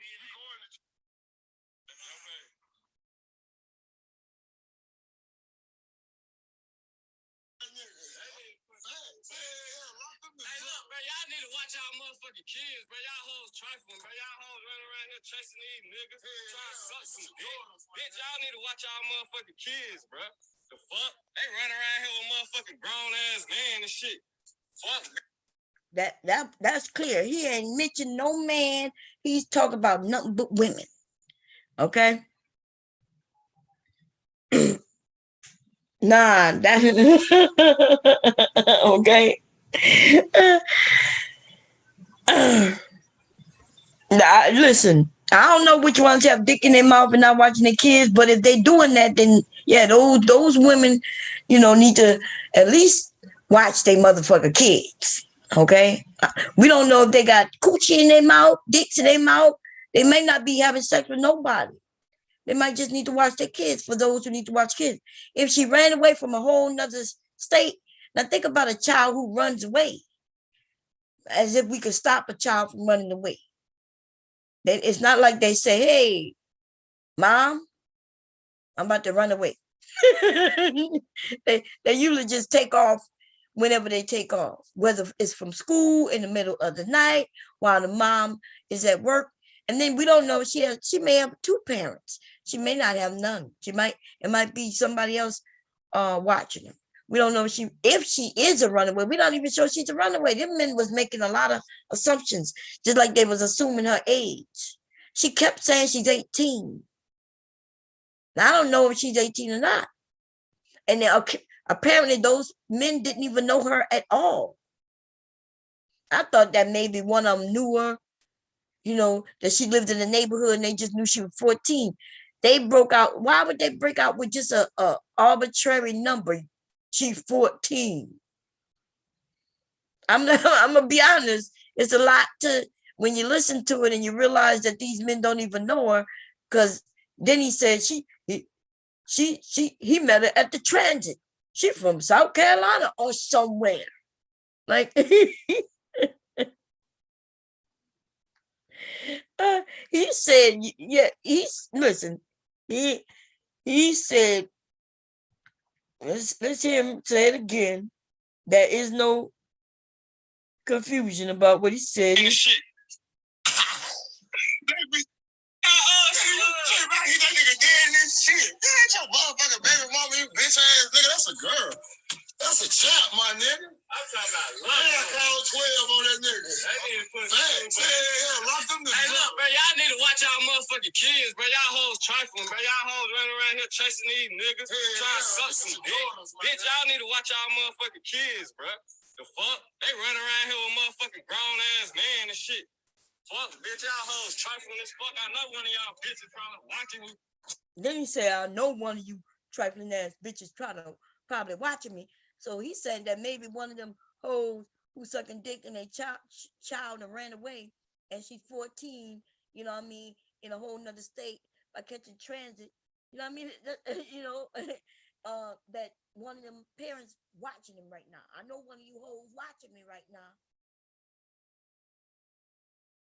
Okay, I think she probably looked 14. She looked young, but you know, shit. When I was 18, 19, I still looked young, and that's mainly because I was so short. You know, but so y'all think if the police was called, y'all think that it was gonna go where the man went to jail, and where was the police? Remember they said they called the police. They were like, you going to jail. You going to jail. The police ain't show up and all that. That whole video is, how many minutes? Let me look. That video is 9 minutes long. You mean to tell me police ain't show up in 9 minutes? Everything about this video is fucked up. Okay? Everything, I'm going to be honest. If we could be fucking honest, since y'all say we need to be honest in our community, everything about that video was straight the fuck up. They didn't know that girl, so they didn't know whether she was 18, 14, or 20. She could have been 8. They didn't know, right? And if he drove there with her, right? Because they're saying that he met her at the transit. So now this girl ran away from him on foot, maybe in a city, in a state she don't know nothing about. So I don't know. Right now, as I'm listening and the transit was put in there, let's say that was true. Transit was put in. Now, where is she? You notice none of them went to check on her, make sure she's good, make sure she got some place to stay. She got some type of shelter. I'm gonna go all the way in and say that they've made her situation way worse than it was. There ain't nothing that was good about this fucking video. They whipped this man's ass. They didn't ask her. Like, they could have walked up to her nicely and say, hey, how old are you? She would have been, like she said, she's 18. And if they would have talked to her a certain way, they could have said, well, girl, you look way too young for that. Let me see. You got some ID? Maybe she would have pulled it out. But then she probably wouldn't have, because I know I wouldn't have pulled out no proof on no niggas I don't know. So I'm going to put the link. And I want to know where y'all think she is in the moment, right after this video, when they ran this man off somewhere and she is out there somewhere. Where y'all think she went? Did y'all think it made it better for her? Or did it make it worse? Because they didn't call the police, which means she ain't getting no help, no assistance, no nothing. Let me grab the link really quickly. These like fake superheroes and shit. They're over there dapping each other up like we saved the day. And then the girl go around the corner and get robbed by somebody, or somebody now got her in a home where she really selling some goddamn pussy with no safe. It's like, what the fuck just happened? Let me see. I need to grab the link. That's why you shouldn't be a hero unless you at least know know what you doing. If you don't know how to fly, nigga, don't be going around flying, attempting to fly and shit. Listen, if you don't know how to save somebody and give them correct information where they can get some real help, then don't go messing up what's happening already. Call somebody who do know. Okay. That's all I'm saying. The motherfuckers, god damn. From her little perspective, they done went and fucked everything up. Okay, here go the link, everybody. God damn. And they dapping each other up and shit. They done fucked up everything.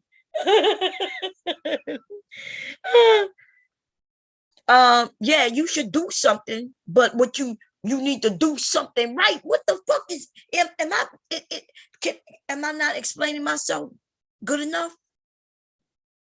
So y'all think y'all should just do something. And I guess do something means just do anything. And whether it makes the situation worse or not, as long as you did something, you did something. There is a such thing as doing something, you do it the correct way. What, just because you do something mean it's done? Motherfuckers clapping each other up. I done did something. And the little girl is in a worse predicament than she was before they did something. What the fuck is going on right now? So no, what we saying is if you do something, know what you're doing. Do something. But do know what you're doing. And the first thing that should have been done, they don't seem like they was worried about that little girl at all. They was just worrying about a nigga who fucking a little girl. But they wasn't worried about the little girl. And you know how I know they wasn't worried about the little girl? When he called her your fast ass little girl. When they didn't call the police for real. That's how we know they wasn't worried about that little girl. Okay? They wasn't worried about that little girl. You worried about a little girl. You walk up to her and you ask her, is she okay? Are you good? You sure? You know this man? Okay. And you good. Okay. Well, how old are you? Depending on how you speak, she may, the right person speaking to her, they don't know how to get the information out of her. But tell them she can't be in here. She can't be in here. Nah, get her ass out of here. And a woman say, well, she not going with you. She ain't going with you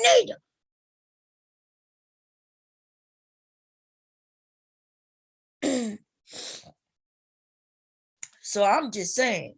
Did I put the link in? I think I did. I'm just saying. Do y'all really? I need anybody to come up here for real. Be honest.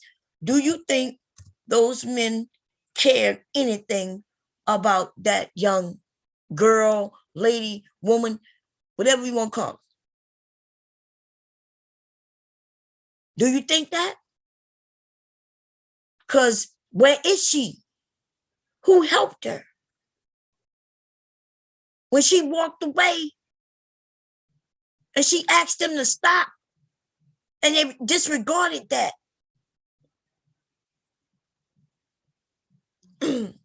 So let me, I did pin it. Okay, place pin it just to make sure. I'm saying the men didn't give a shit about that. They didn't give a shit about her. What's going on, Mom? Let me see. Those wasn't social workers, and that's right. They wasn't social workers nor therapists, and they wasn't men who cared about that young girl because they did not call the police. They didn't call the police. Okay.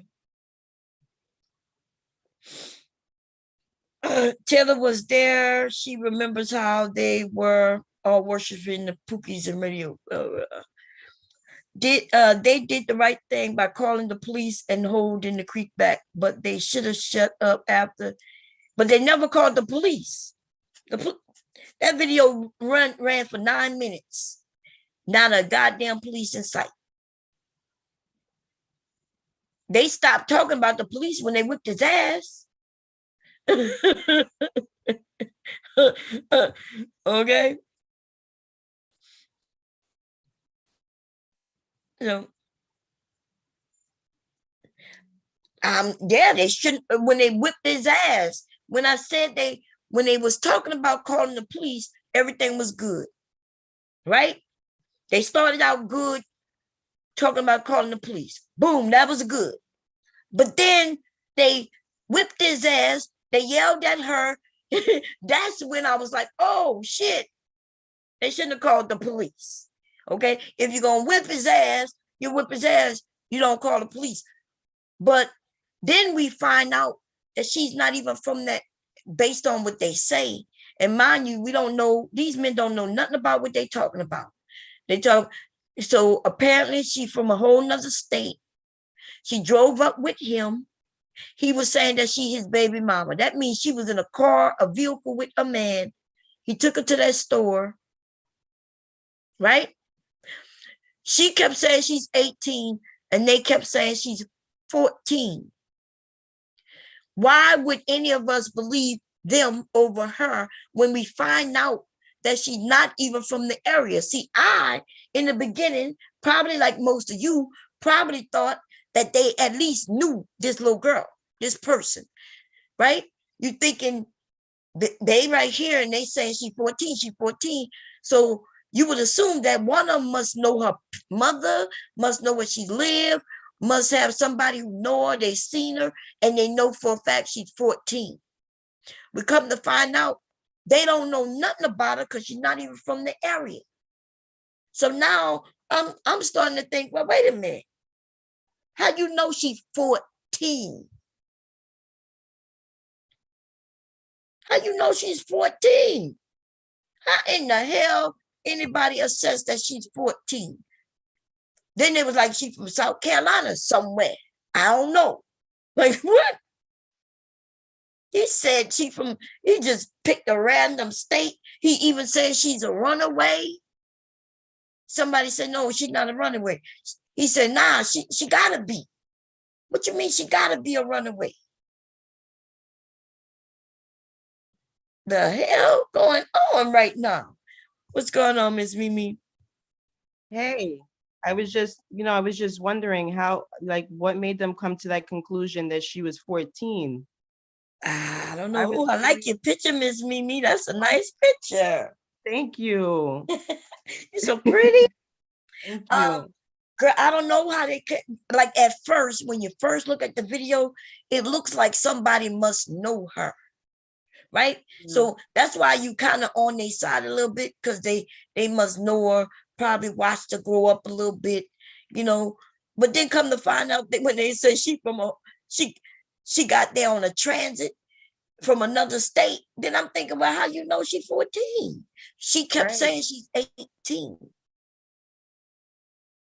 Yeah, and they probably scared her even more. Let's just say, she is with this older man and she is 14.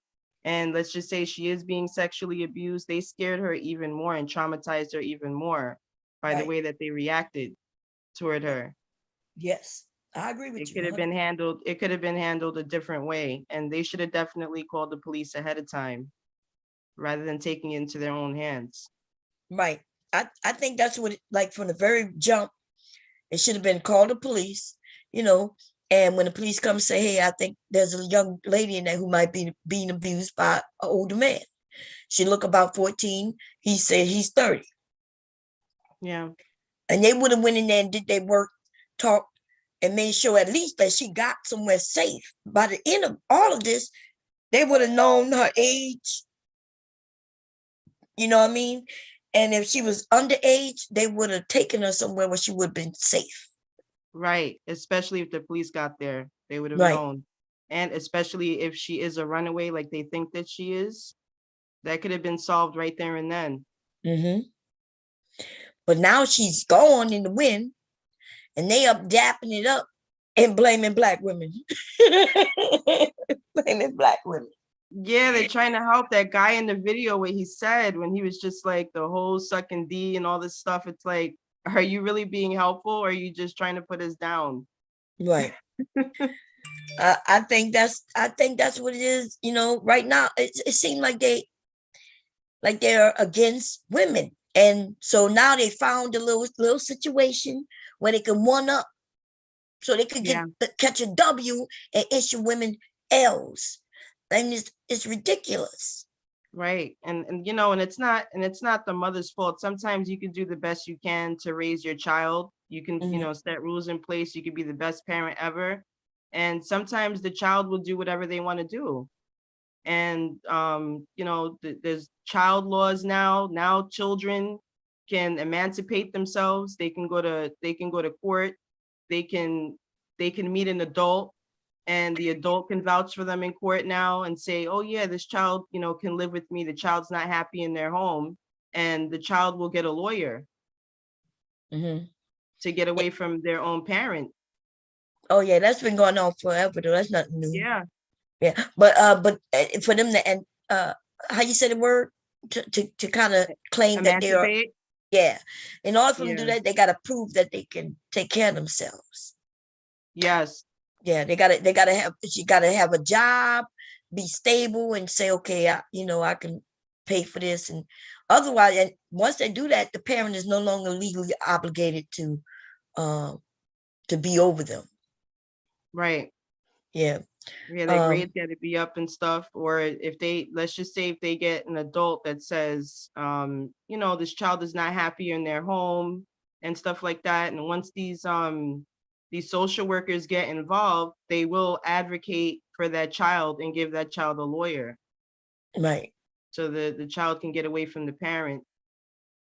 So it's like we don't even have control over our own children anymore. Right. But I think that what we speak about, the process is needed, because there are some parents who aren't being parents. Now, I'm not supposed to be a good parent to where my children are supposed to be happy. You know what I mean? We're not on here to make our children fucking happy. We're here to take care of them, and of course, love them, protect them, shelter them, and clothe them. And so there could be a kid who's saying, well, I'm not happy because they got, Brian down the street get to do whatever the fuck Brian want to do. And my son can't do anything he wanted to do. You know what I mean? I had rules in place. Yeah. But anybody couldn't come in and just say, well, your child not happy, so we're going to take it from you. Now, they couldn't have done that, but they could if I was neglectful, bad, abusive, So yeah, but I do think that, we do have a lot of parents out here parenting, or should I say not parenting? Yes. They're just there. And some of them are abusive. And I didn't even know this. Like, I always thought, like, when the world around you is basically what you see when you're a kid, right? When you're young, your world is just as far as you can see.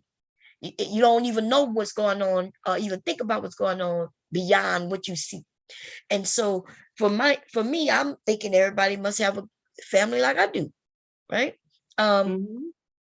So when maybe about, I don't know, 20 years ago, I was sitting here, watching TV, and what is his name? He's a comedian, a Black comedian, Richard Pryor. Oh, okay.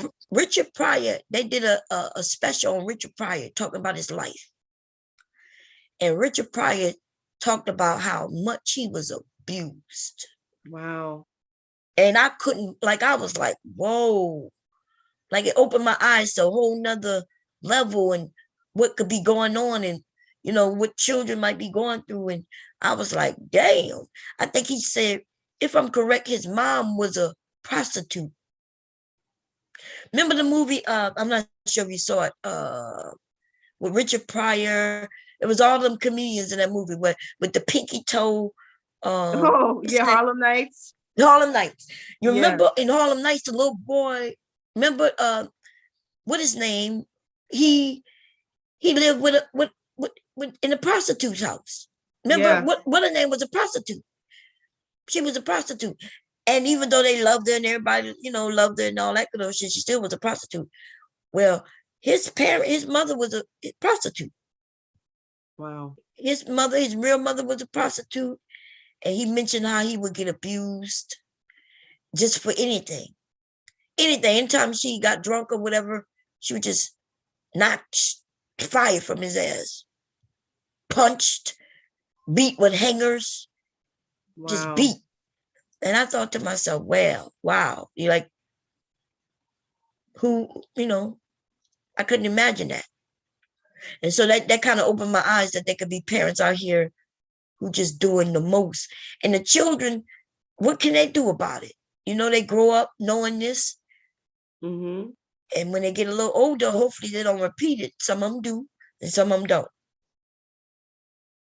Yeah. So with this little girl, though, back to her, first of all, we keep calling her a little girl, but she may be 18 because that's what she said she was. Yeah, she could be, but she does look young. And like I had another question too. Like she was pregnant, right? She looked pregnant in that video. Did she? Yeah. That might be why he called her his baby mama. Let me look at that again. Yeah. Let me go. Damn, because I didn't see much of her, to be honest, to see if she looked 14. Like I just was taking the word of the video. When they were saying that she's 14. Right. Let me see if I can. Let's see if I can find it.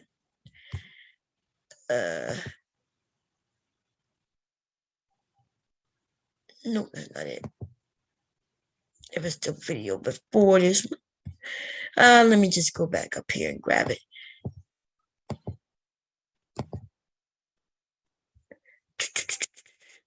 Okay, here we go.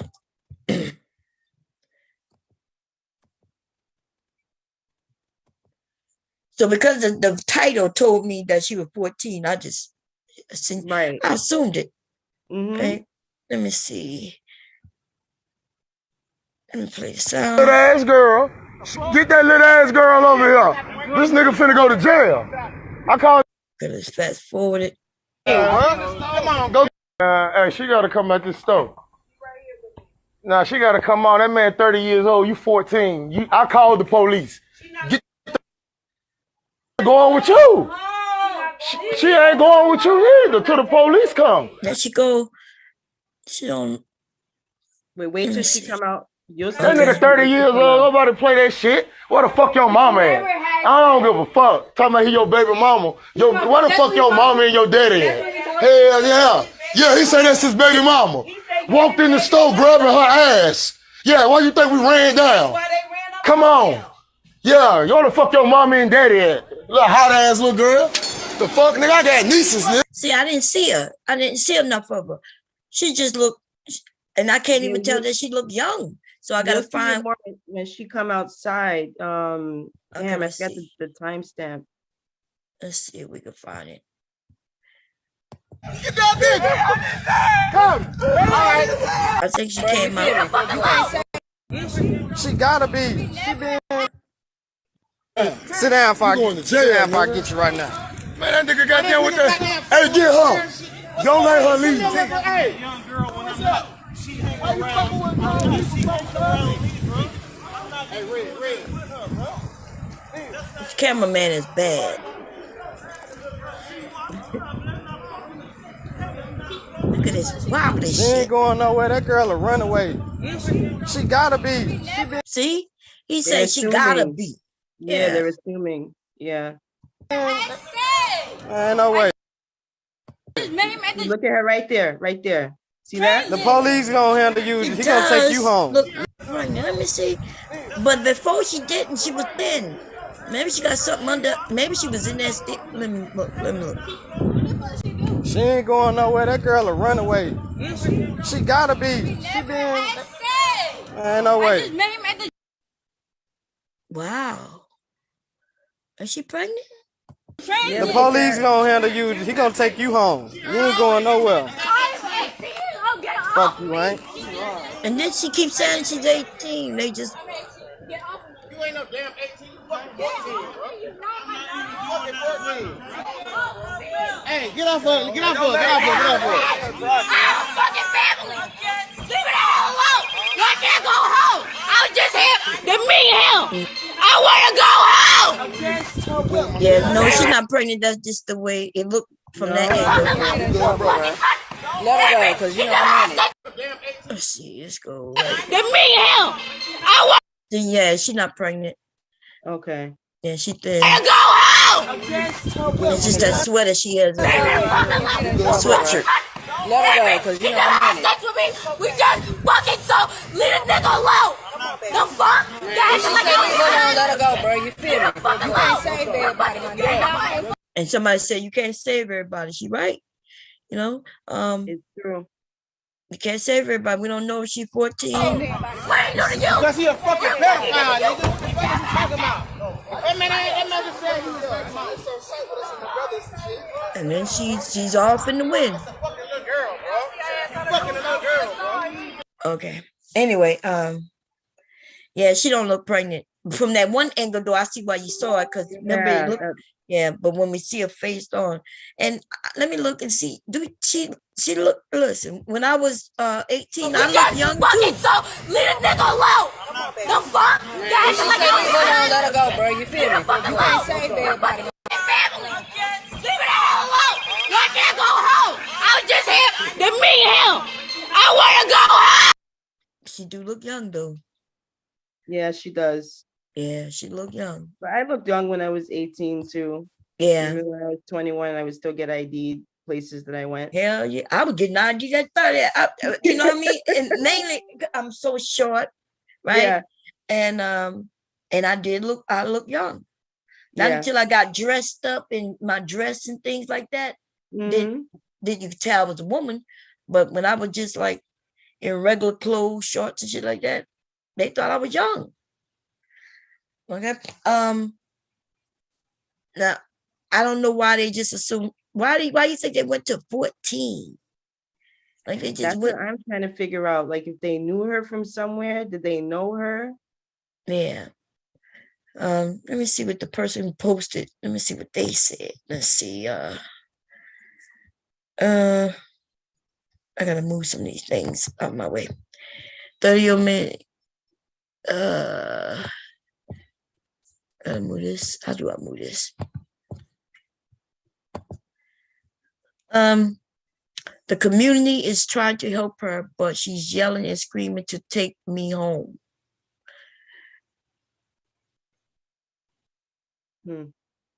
Yeah, so let me see. I wish these men were around when I was 14.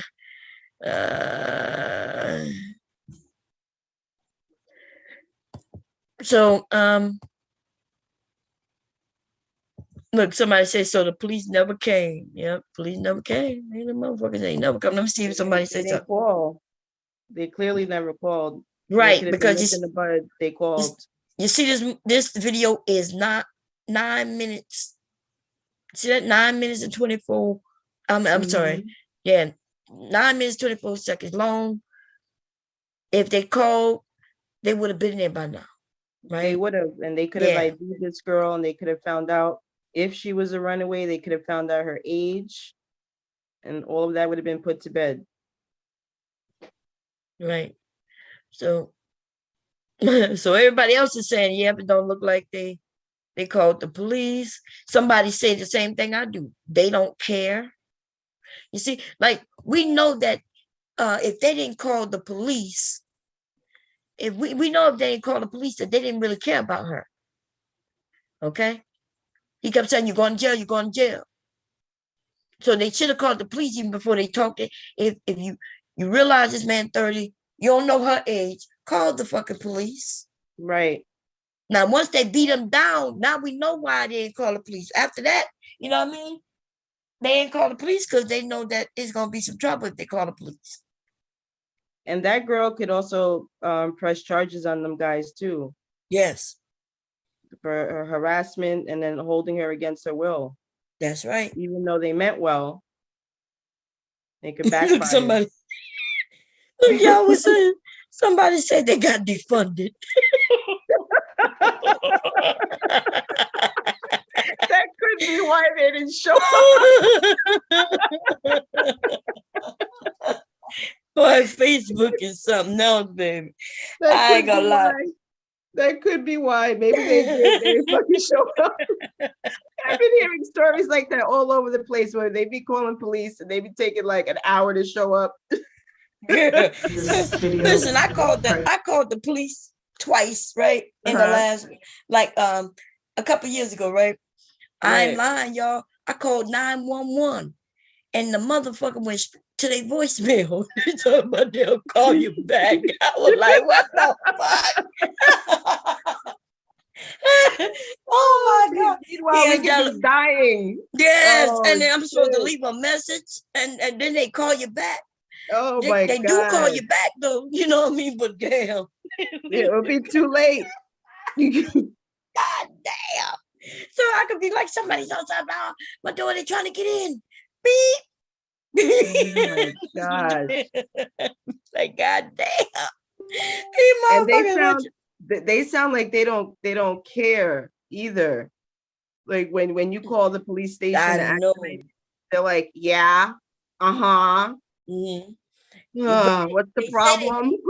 Yeah, they say they supposed to keep calm, right? So you won't be scared. But to me, I'm gonna tell you, to me, I feel like they're cold. Because if I'm telling you, hey, my somebody just fell over of a heart attack, I want to hear you say, oh, okay, that's serious. Now let me tell you what to do. But they'd be like, okay, how long ago? Where are you located? Like, I'm like, God damn, can you at least act like you care? But I ask you a care. million questions. Yeah. Yes. Now I understand that the questions are necessary so they can get where Right. you at.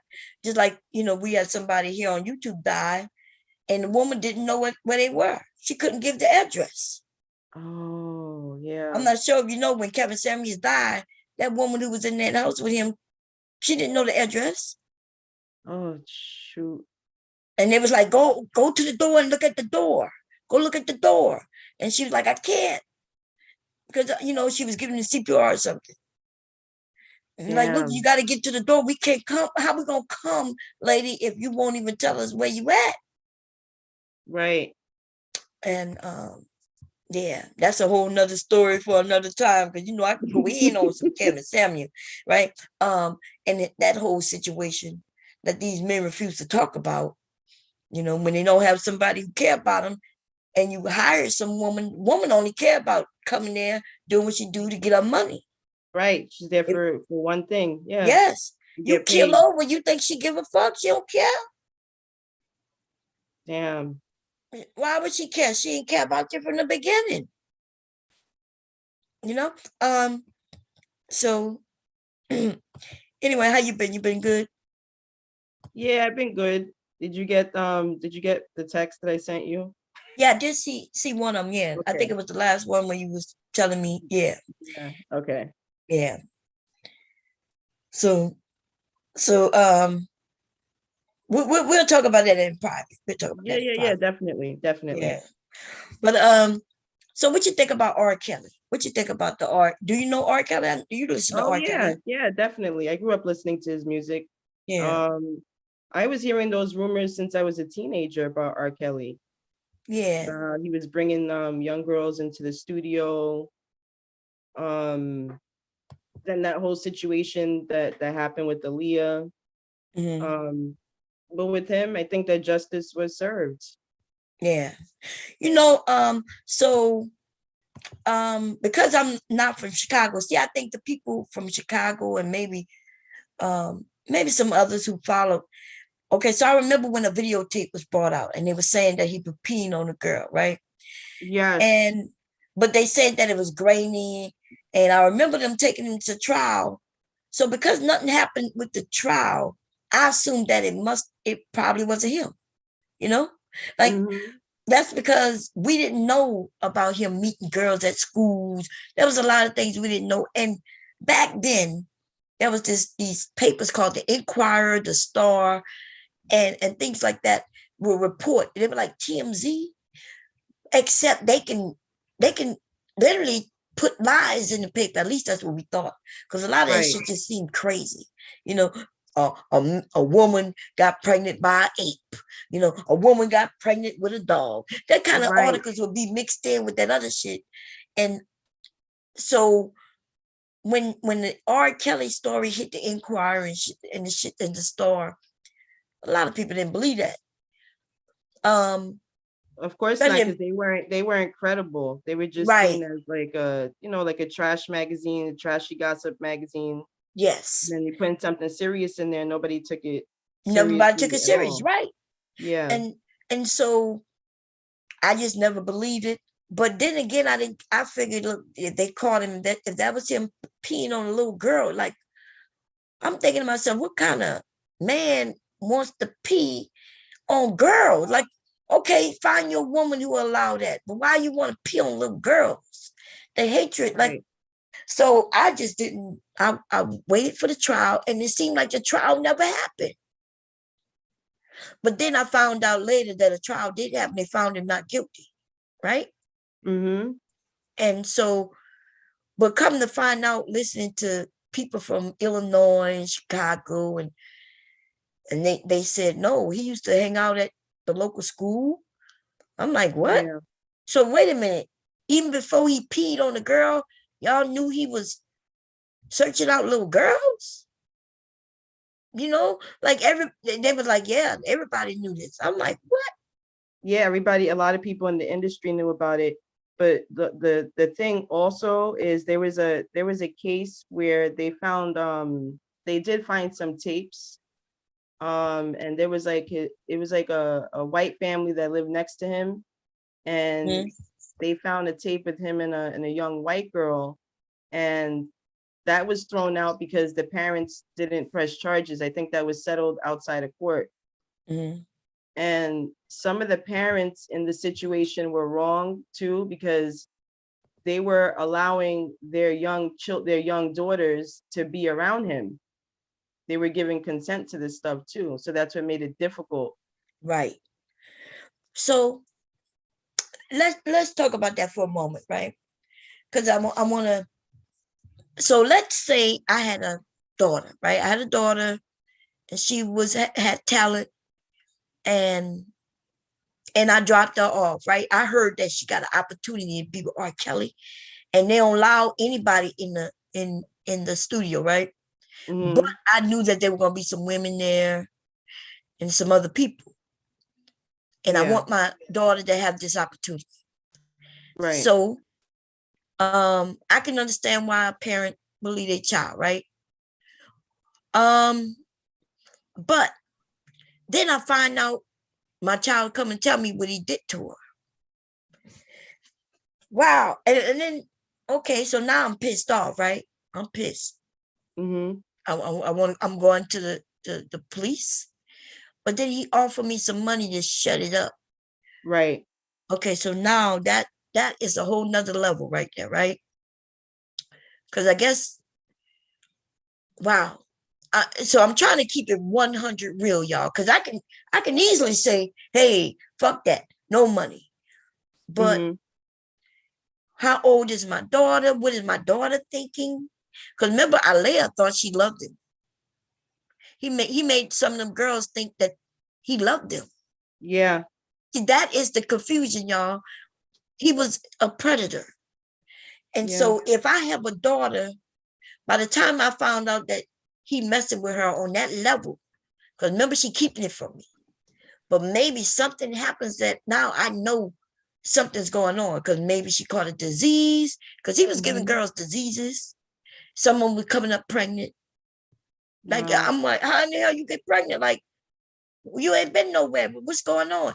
And then now my daughter got to tell me who it is. But what do I do if she thinks she's in love with him? Oh my gosh, that is so tough. You see what I'm saying? That is a tough situation that could cause division in the home.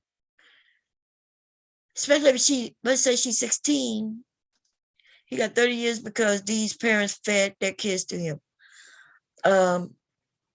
Yeah, he got 30 years because of the shit he was doing. But I don't think every parent like literally served him up with their child. I think it's more deep in depth than that. Some of them may, right? Some of them may know that he like little girls. I think the ones who fed him little girls were the ones they didn't feed their children to him, but they were searching for other little girls to feed to him.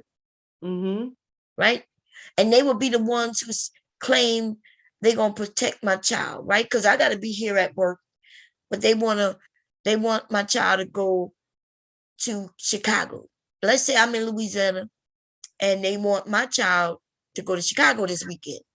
Right. And I can't go because I'm working. And their Mhm. daddy can't go, but my child is 16. Let's say she's 16. And she wants this opportunity. I wanted to also have the opportunity. Right. This shit is not as simple as, hey, my child can't go. Fuck that. If I'm not there, she can't go. Because remember, he had people who would claim they would protect her. Remember, they had a woman. What was her name? Yeah. She was the one who would go pick him up. She was the one who Yes. would, right. That is And why. she should be in jail too. Yes, she should. Yes, she should. In a lot of these cases, Hey, this is Taylor. what they do. Hey, Taylor. Hi, Mrs. Mimi. So somebody say hush money, but it's not Hello, just. everyone. Oh, Silent, I forgot you came up. How you doing, man? I know. Look, I be letting people in, but I be forgetting because y'all got quiet. Y'all was quiet. And plus, I got I got the lady with the video we was talking about yesterday. I put in the back chat. She responding to everybody saying stuff to her. Oh shit. Okay, we're gonna have fun with that. We're gonna have fun with that. What do you? Because this is a very more in-depth conversation than people want to make it seem. It's not as simple as I have a daughter and he got some or Kelly got money and I'm gonna get her all prettied up and shit and hope that he hurt her. Well, So I don't think some of the parents really knew the details as far as what he was doing. Mm-hmm. But I think a lot of them, I'm not going to say that they serve their daughters up to him on a silver platter, but a lot of them had secondhand knowledge as far as what he was doing. Example, Sparkle, Sparkle's niece. But and who then believed that? Parents. Who believed that story though? Did you believe that story? From Sparkle? Hell fucking no. That's what if we don't believe the story, then how did they have the information? Because the situation that happened between the niece's parents is that when they showed that explicit video of him with their daughter and the acts that she was doing, they lied and said that wasn't her. Mm-hmm. So that's what I'm saying. Damn well it is. But how do the parents who coming on board, if nobody believes the people who are, the ones with the information and they doing the line protecting him, then how would we know that I need to protect my daughter on that level? Because remember, if my daughter's 16, 15, I've already talked to her, right? And I'm letting her know we love her. Hey, we would never do. You sure you want to do this? And if something happened, let us know. Now think from a 16-year-old girls where this man singing to her, now he's telling her how he love her. You might be my wife, kind of shit, but you got to keep it from your moms and your pops. I mean, if the parents were old enough to even hear about the Aaliyah situation, although that was considered at the time, that was allegedly right. But I mean, everyone knew how old she was though, and then the songs that she was singing, "Age Ain't Nothing But a Number," that shit was weird, Mom. Nah, nothing was wrong with that.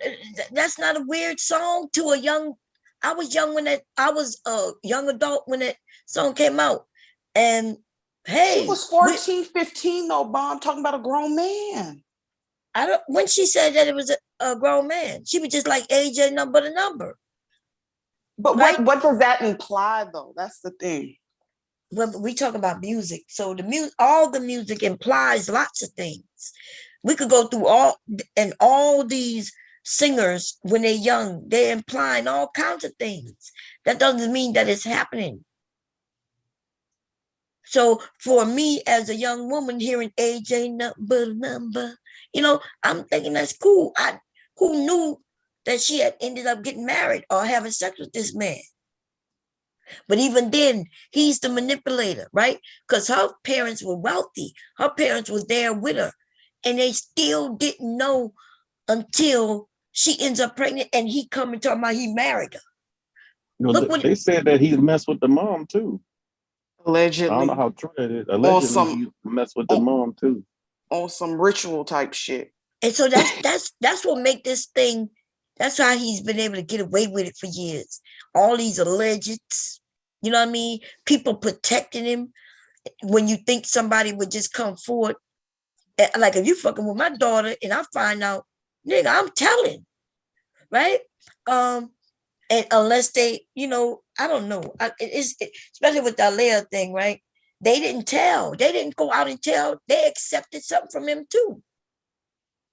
Because me, you're talking about the parents? Yes. I think it'd be suspect for anybody to be like, oh, you can't be here. I got to be alone with your kid. Oh no, in nigga, any profession, if you a damn school counselor, I got to shut the door and you can't be in here. Any profession, you tell me you got to be alone with my kid. No, what the hell? For what? See, I was on lockdown as a kid. I couldn't do nothing. I couldn't go to nobody's house. I couldn't do nothing either. That's why I missed a lot of opportunities. Right. And I was supposed to go and be on Soul Train, right? That was in California. And my mom and dad was like, no.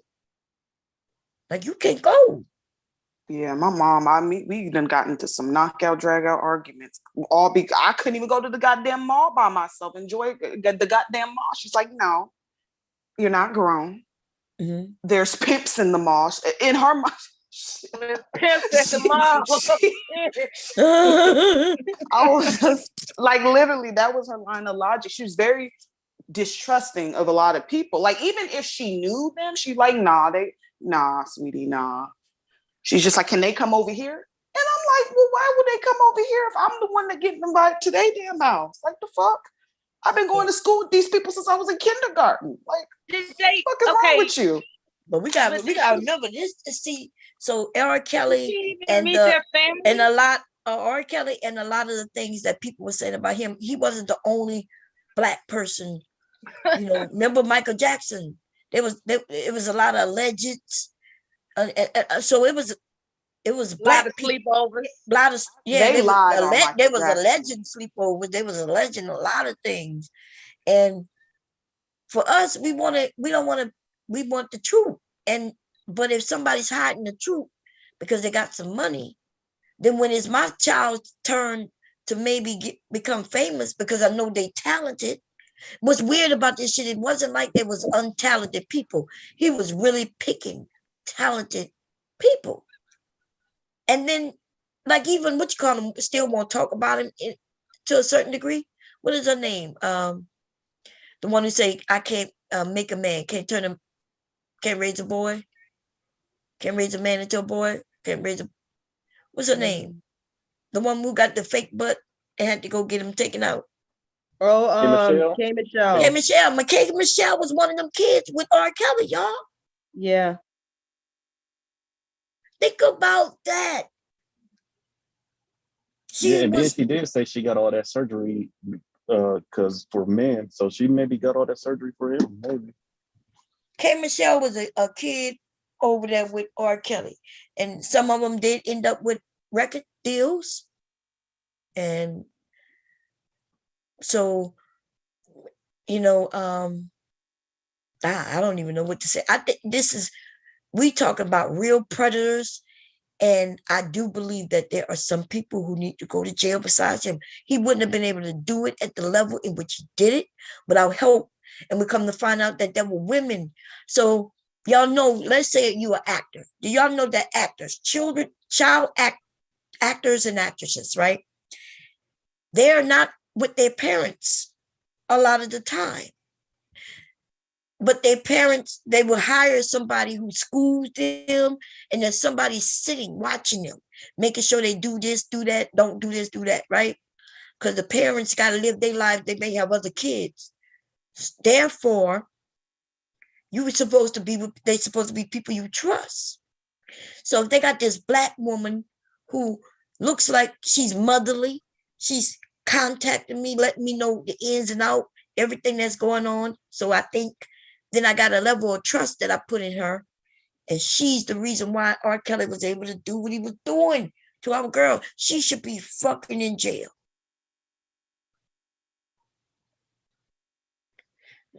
Okay. You should.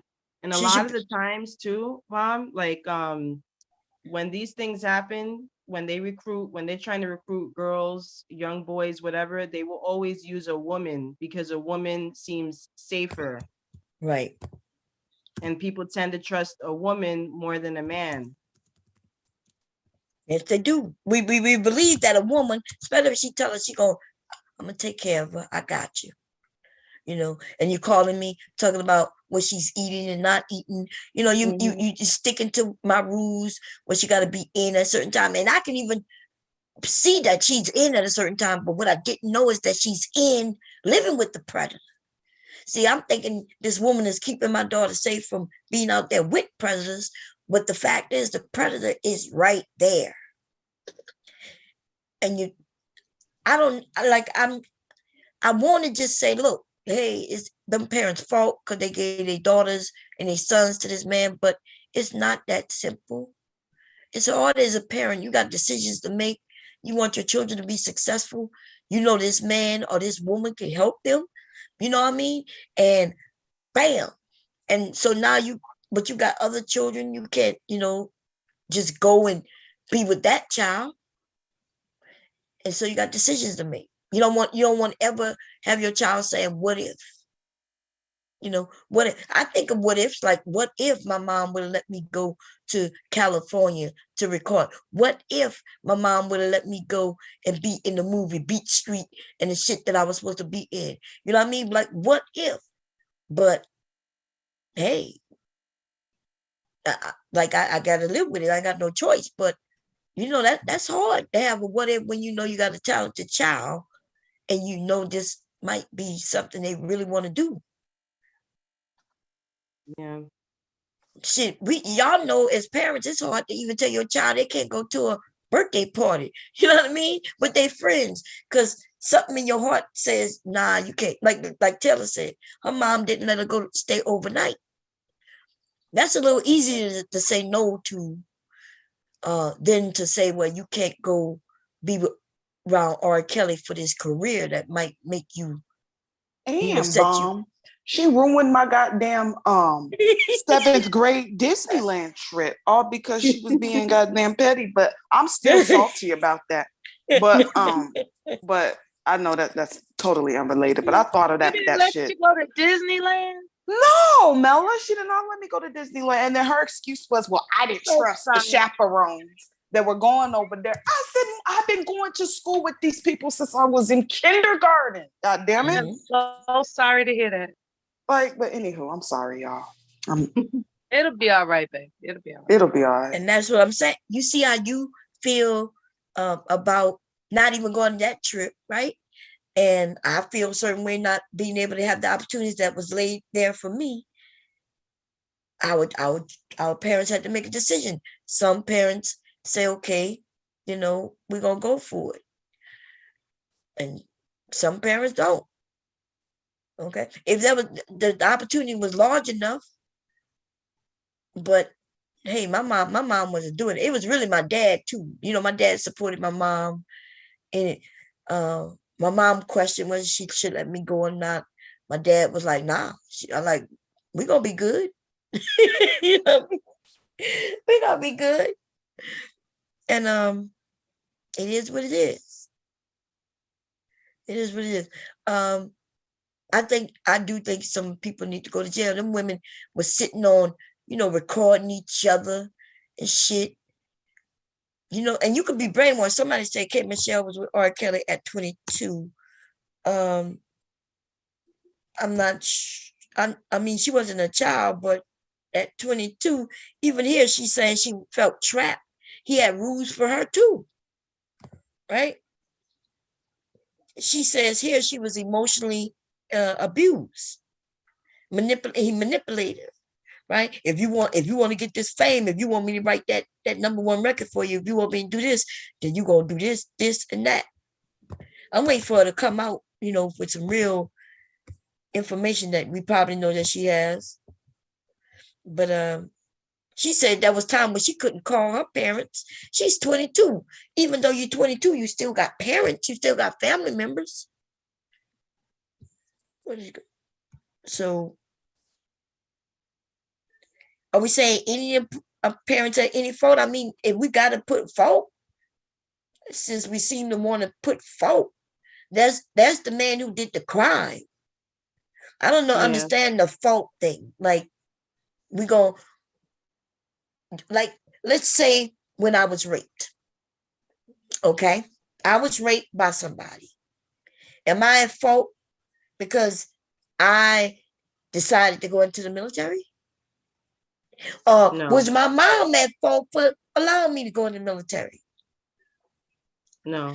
Was the people was the generals and everybody who was also in the military, were they at fault for having this man in the military as well? Like, what are we doing when we talk about fault?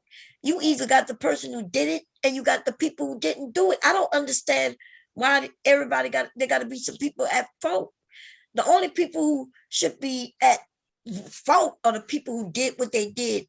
So the ones who did the attacking and everybody who helped them to do the attacking, the ones who covered it up. Oh, they are what you might give some fault to. But what is this thing called fault?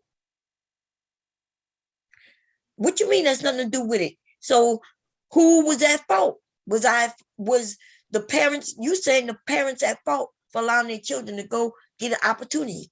So I got raped while being in the military. That means I'm at fault for even joining the military. That's how related those two things are. The parents allowed their kids to join something where they got hurt. I joined something where I got hurt. That's not a far leap. That's actually comparable. Yeah. Okay. I agree. If they found that the kids, like if they find out that they're a kid, a mother, a parent, whether it's a mother, a father, or both, they openly and willingly knew they was going to use their child as a trap to bait him in order to get money from him. Yeah, they're going to get him. But I saw people on TV, their daughters was over 18. Once them daughters became over 18, he then started really controlling them. Now the parents had no say, right? Because you can't call and say, I haven't heard from my daughter. She just turned 18. I haven't heard from her in months. They ain't going to say shit about that. Because she's not missing it. You know what I mean? R. Kelly got him locked up in rooms and shit so he could go in and piss on them. But I don't know. My mother used to tell us what to do all the time. My father will agree with her. That's how it was coming out. My mom would make a decision and my dad had her back. And then sometimes my dad and my mom said, well, what do you think? Like, nah, she don't need to go. We're going to be good. If my mom sent me unprotected, what you mean unprotected? You remember there were some people in place for these children. It's not like the mom say, hey, here you go. You going by R. Kelly, Mr. R. Kelly. There was people in place, y'all. There was not just a woman, but the one who would setting up all the appointments. She was the one renting the homes. She was the one buying the plane tickets. She was the one dealing with the parents. R. Kelly did not go sit in them people's living room and talk to them about their child. He had representatives do that. He had a woman doing that. So the woman is going to talk to the parents. She's getting there, letting them know how she's going to protect them and how it's a good idea and how she's going to keep in contact with them as the parents. And that's, and so you look at this woman and you're saying, okay, yeah, I feel better now. I agree. You can't send your kids with strangers. This is something we've learning. We've learning due to the things that are happening. But back in the day, remember, well, y'all don't remember because y'all young, but I remember when the neighbors could whip my ass. I don't think y'all understand what's going on because y'all from a different generation and you don't see how things have evolved. If your neighbors could whip your ass, you know what I'm saying? Like your fucking neighbors who don't even live in your house, they don't even know your rules, can whip your ass. We've evolved from that because we realize that just because they're your neighbors don't mean they have your best interests at heart. Finding out that your neighbors were the ones who could have been hurting you. There was a time where people didn't lock their doors in our neighborhoods. Things have evolved and y'all don't see it. And so that's why it's so easy for some of y'all to look at things so black and white. Oh, just don't go. When you have children, though, you will understand your child want to go somewhere like Disney World and you can't go because you're working. We release our children to strangers all the time. Every time they get on a school bus. Every time they go into a classroom where you don't even fucking know the teachers. These people are strangers. And we release our children to them every day. But in certain situations, we want to act like we don't do that. We do that every day. When you have a little baby and you find you some childcare so you can go to work, you don't know them motherfucker people watching your baby. Those are strangers.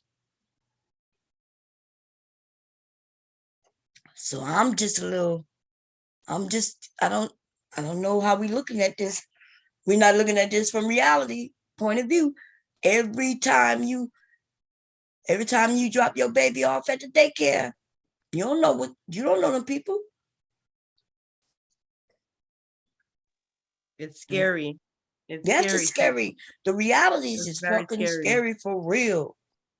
It could even be family members that you've known your entire life. And something can happen to your child with a family member. That's right. I show an example every time these men come with some bullshit, right? On this topic, I show where the father, right? The father raped and killed his 6-month-old daughter. He killed her by raping her. He killed her by having sex with her. Oh my God. 6 months. 6 months old. And guess what? The mother was just going to work every day. She had no idea at all what was going on. And you know what? A lot of people will fault her. You know what they'll say? Well, she chose him. Or she should have known. There should have been signs. There should have been warning signs. Sometimes there's not. Right. She said her daughter, she said that she used to wonder her daughter had a little irritation on there and just assumed because she's a baby, she has yeast infection, which, little boys and girls do get that. Right. She's a new mother. She didn't know. But he had been doing this to that baby since the baby came home, a month old. So she didn't see nothing abnormal.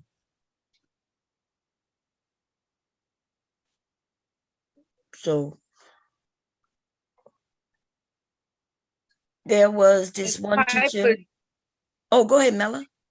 No, the type of guy that gets an erection for an infant is a special type of demon that should be executed immediately.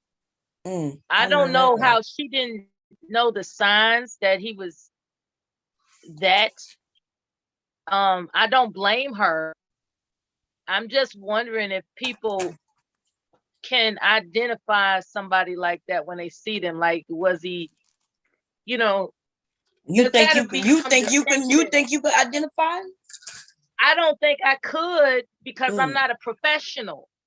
I just want to know if people have any idea how people can identify those types of people so we can look out for them. Because you just said you don't know how she couldn't identify, how she didn't identify him. And I was asking you, if you don't know how she couldn't identify him, do you think you could? I heard what you asked me. Yeah, I heard it. Oh, okay. So yeah, so we can't identify, and usually these people go unhidden. They don't look like murderers and killers and rapists. They don't look like, in fact, they may look far from it. I don't even know what a rapist look like. Like what they look like. I don't even know. And even this man who like doing what he did with girls, like somebody was wiping up the pee. Like who? Somebody had to convince a young girl that it's okay for a man to come in and pee on you.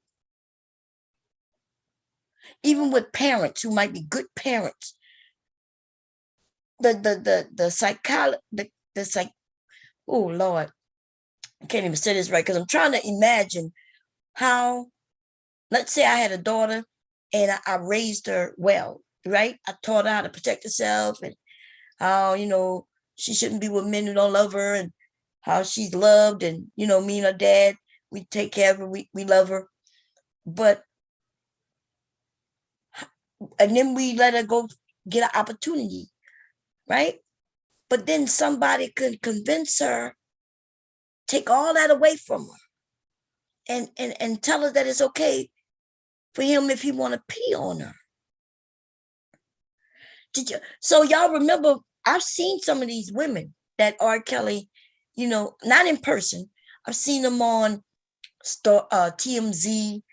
We've seen them talking and having his back, saying things like, no, I get to go where I want to go. But they never mention that they can't eat when they want to. They always got to call to get permission to even order food. And I'm wondering, like, what kind of psychological, who's doing that? Is he smart enough to really do that to those women, or does he have help? And we know he have help. You know what I mean?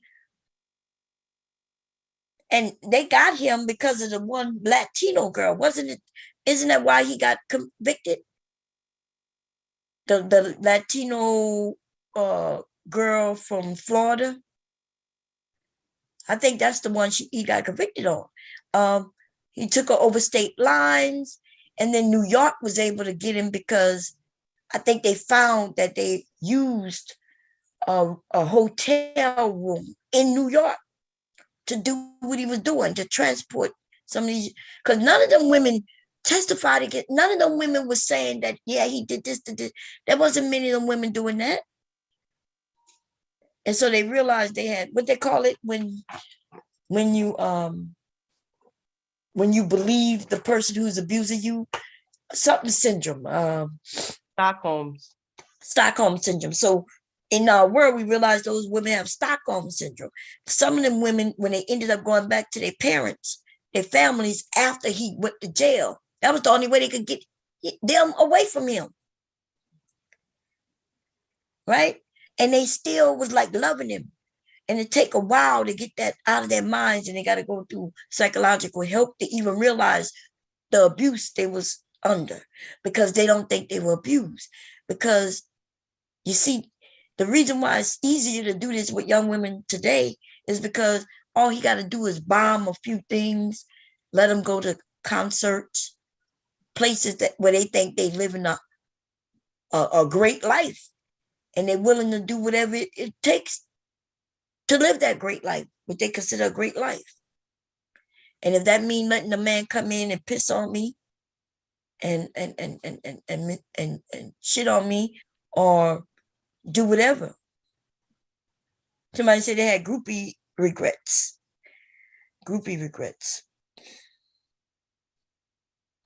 Hey, I guess you could call it groupies. Like if you want to say that he.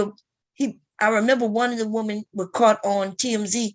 She was going shopping, and they were saying that he had control of these women, and that the women couldn't go as they wanted to. So he, right when that time when they were saying this on him, that's when he, I guess, will allow a few of them to go. And they went shopping and bought some things. But they knew they had to bring their ass back to that place by a certain time. It's crazy. He is going to be a prize bitch in prison.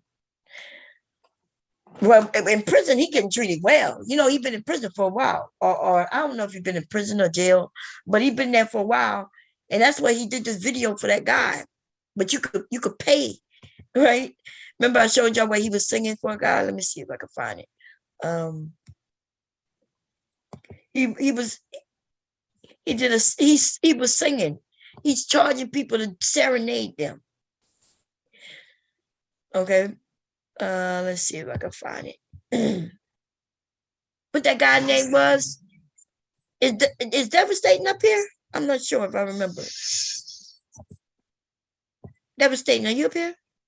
No? Okay, Devastating is the one who told us about Mella. What was that guy's name? The one who went to jail for R. Kelly? You remember? Was it Debowski? Debowski. DEBOSKI. SKI, okay. God, yeah, that. And he on his channel, this fool. Let me see if I can find it. I think his first name is Christopher and his last name is Gunn, and his channel is Debowski. Yeah, I'm on the channel now. So that dumbass is in jail, y'all, because he made some claims he was gonna go and support R. Kelly, and he made some threats. Made some dumbass. I want to see the video. That's why I was asking if the video was still up with R. Kelly. You know, let me find where R. Kelly's singing though. Is that nigga? Look, if y'all want to get R. Kelly to serenade you or somebody in your family, it may cost you a couple of dollars because he need the money for commissary. Yeah. How is it that this man should be one of the wealthiest men out here? This man that did album and wrote for everybody, Beyonce, Jay-Z, even these young rappers today, you know, Future and all of them. Like, who hasn't he wrote for? I'm talking about Mr. Big, who is part of what group? Mr. Big was the Isley Brothers. The Isley Brothers. This man then did it and wrote and for every fucking body who's somebody. That's how he had the opportunity to do what he did, because you knew he had contacts with every fucking body in the music industry. And it didn't matter whether it was R&B and hip hop, but also country, pop. You know, he had connections. If he called somebody and say, "Hey, I got this person, we got a song, and I would like to, you know, get your girl, name a pop star, one of them white girls, any one of them.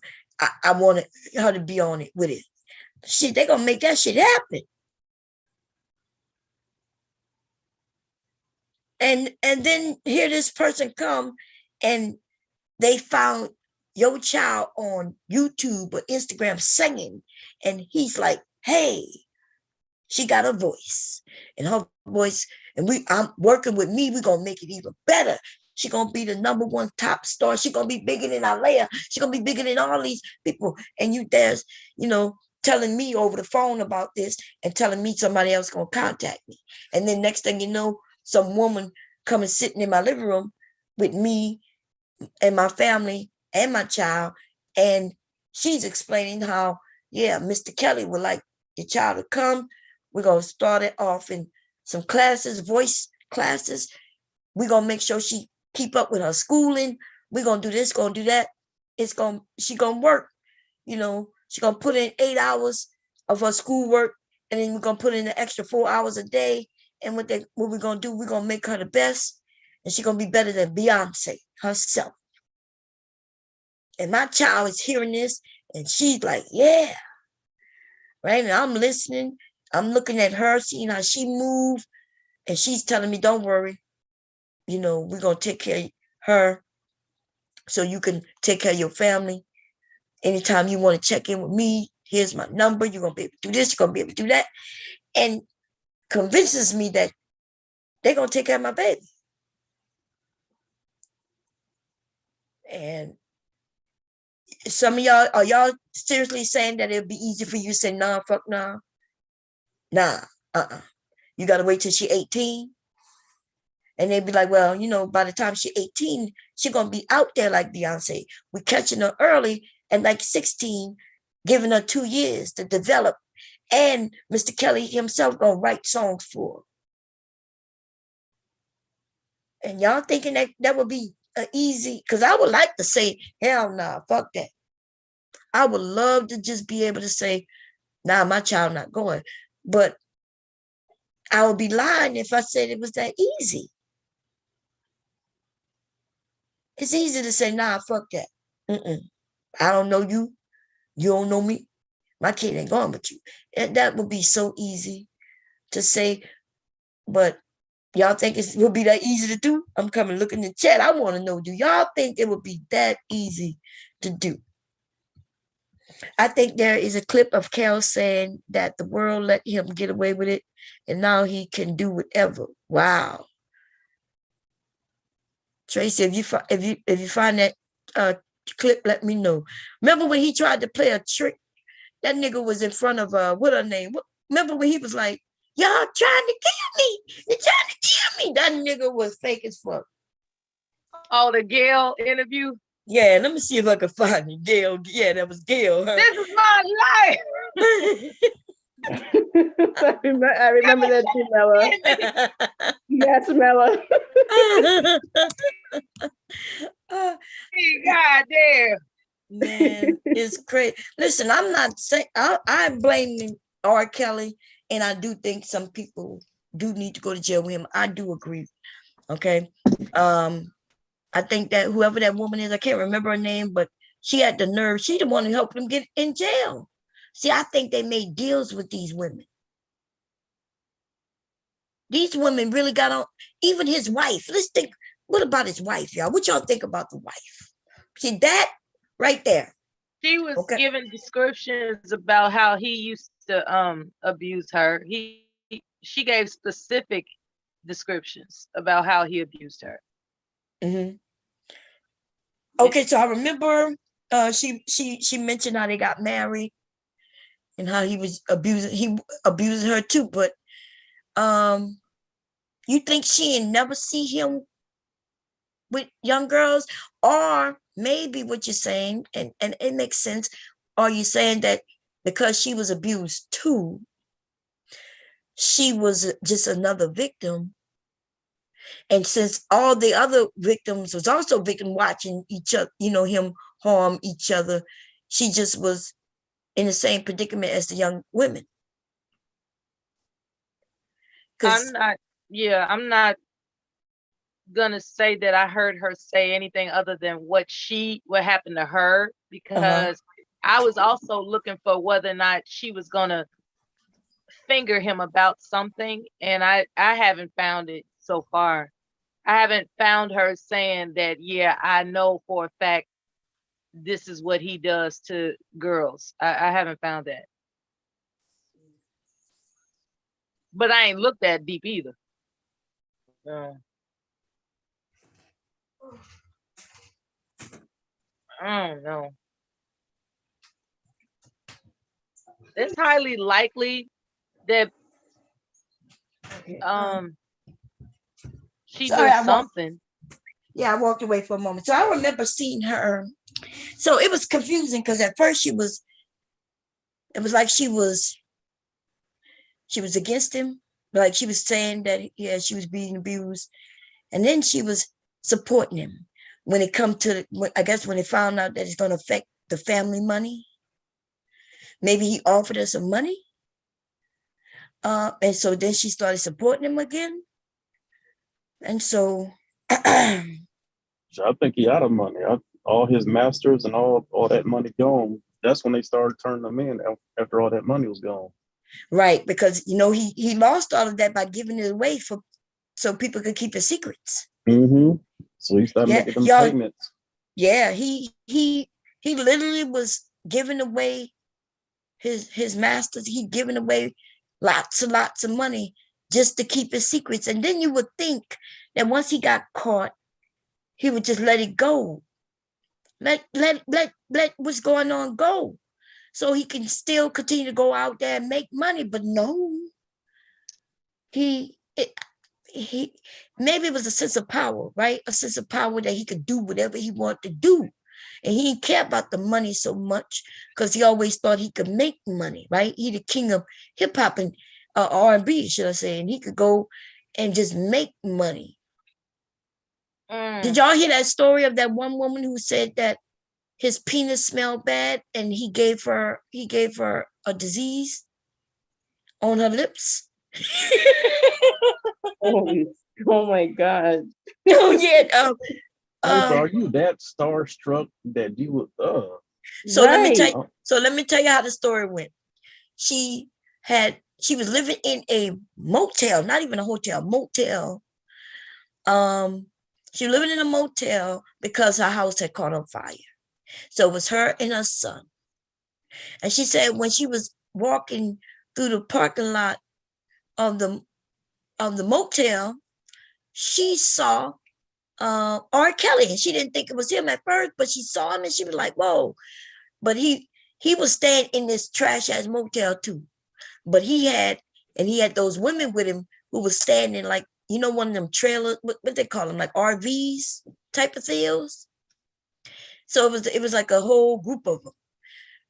His girl, the women who does whatever, he wanted to do, him and a few others. Well, so the son was out there, her son was out there playing basketball with him. And after they played the game, got all sweaty, they sat down and was drinking and just chilling. Just like a regular people. And she said that she had told him her story. And he had said, well, I can help you get a place. I'll give you some money. Right? And she was like, what? She was like, cool. That's straight. He was like, yeah, I got you. I got you. Then she says, though, after the night kept going on, she go to meet him where he wanted her to meet him to get the money. And that's when he wanted her to perform sexual things on him, to suck him, right? And she said that wasn't a deal. She didn't know nothing about it. But she's like, I really need this money. He gonna give me it was like a couple of grand, right? I can't remember how much, but I'm gonna go look up the story. She said, so she was thinking to herself, because this wasn't a deal. And he was right there. He was like, it's okay. You could do this for me. It's a little money. I'm going to give you the money. Everything good. And she's like, she thought about it and she said, okay, well, she says when he unzips his pants and everything, she says she could smell it. She said it smelled bad. We were like, she said she sucked it. She sucked his dirty dick. And after knowing it smelled. Yes. And on top of that, check it out. And on top of that, the nigga didn't give her money. Yeah, she bad. You should have got that money up from like. No, she said the nigga didn't give her money. That's when she was mad. She said he didn't give her money, and that's when she came forward and told her story. And she's like, it smelled bad. Yeah, let me go look for that article. So let me tell you something. First, there's a lot that was wrong. Like, pay me now, nigga. Pay me now. Pay me first, nigga. I'm going to find that fucking story. Let me go. Why would you suck a nasty penis? You know it now, later, nigga. Right. Yeah, that story. I'm sorry. That story was some shit he did on purpose too. He did that shit on purpose. He knew his ass was stinking and funky. He probably did think it was funny, knowing him, because he's sick. You know? Yeah, that's what I'm saying. sick. That's that control he have. See, he could probably make them other women do that, right? Because he got control over them. And now he was able to go out into the world and get some woman who we don't have everyday control over and get her to suck his dirty, nasty penis. And he probably was on top of the world with that shit. Okay. But is it really control if she was desperate? Yeah, she was. Yeah, she was desperate. That is kind of like you. That's how people take control of you, right? When you're desperate for something, they know it. They use whatever they got to give you over your head. So yeah. I guess so. Let me go look it up. Y'all talk while I go grab that interview, y'all. Oh my God. Hell yeah. And that's what, a lot of predators, what they do is they find an insecurity within the woman and they play on that. They pretend to understand, especially if the woman is not, secure in herself. They will, they'll use that, like they'll pretend to be on their side and then turn around and use it against the woman. It's really sad. It's like if you don't care, because that's the way I would imagine that a sick-minded person conceives things. Like they may think, I'm trying to figure this out. They may think that, well, if you don't care about yourself, why should I? So I'm going to see how far I can push something. I don't know. I'm trying to figure it out, but for the most part, it seemed like they get off on toying with people, but it's in a sexual, it's violating them sexually. You know what I'm saying? But they don't look at it like that, I guess. They look at it as like they tricked somebody as opposed to them violating somebody. You know what I'm saying? Honestly, once he didn't give her that money, she should have punched him in his nuts and robbed his ass. I would have hoped she had a weapon on her ass, but I guess she didn't. I would have something. As a matter of fact, where my knife at in case somebody breaking this motherfucker? No, I'm just kidding.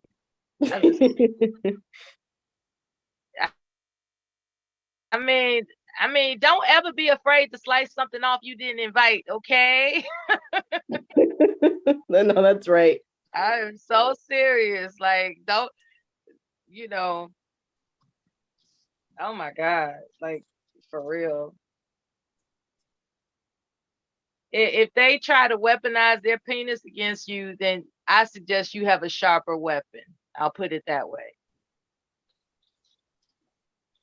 You don't have to accept any man's games of persuasion just to violate you.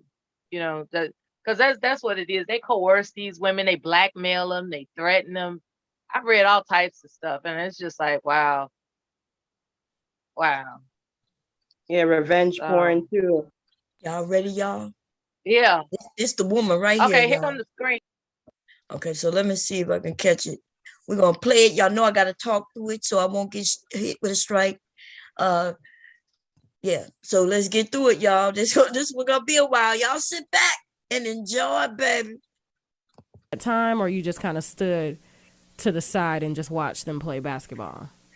Yes, I stood to the side and watched it. Okay, here we go. After his concert. Okay, when I first seen him? Yes. Oh, he was playing basketball on the court when I started recording him with my kids. Okay. Now, he was playing basketball with your kids?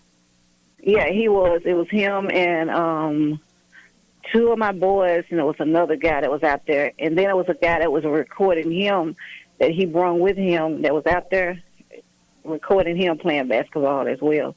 And then it was another guy that was supposed to be in security. The security. How many kids do you have? I have two. Okay, and what are their ages?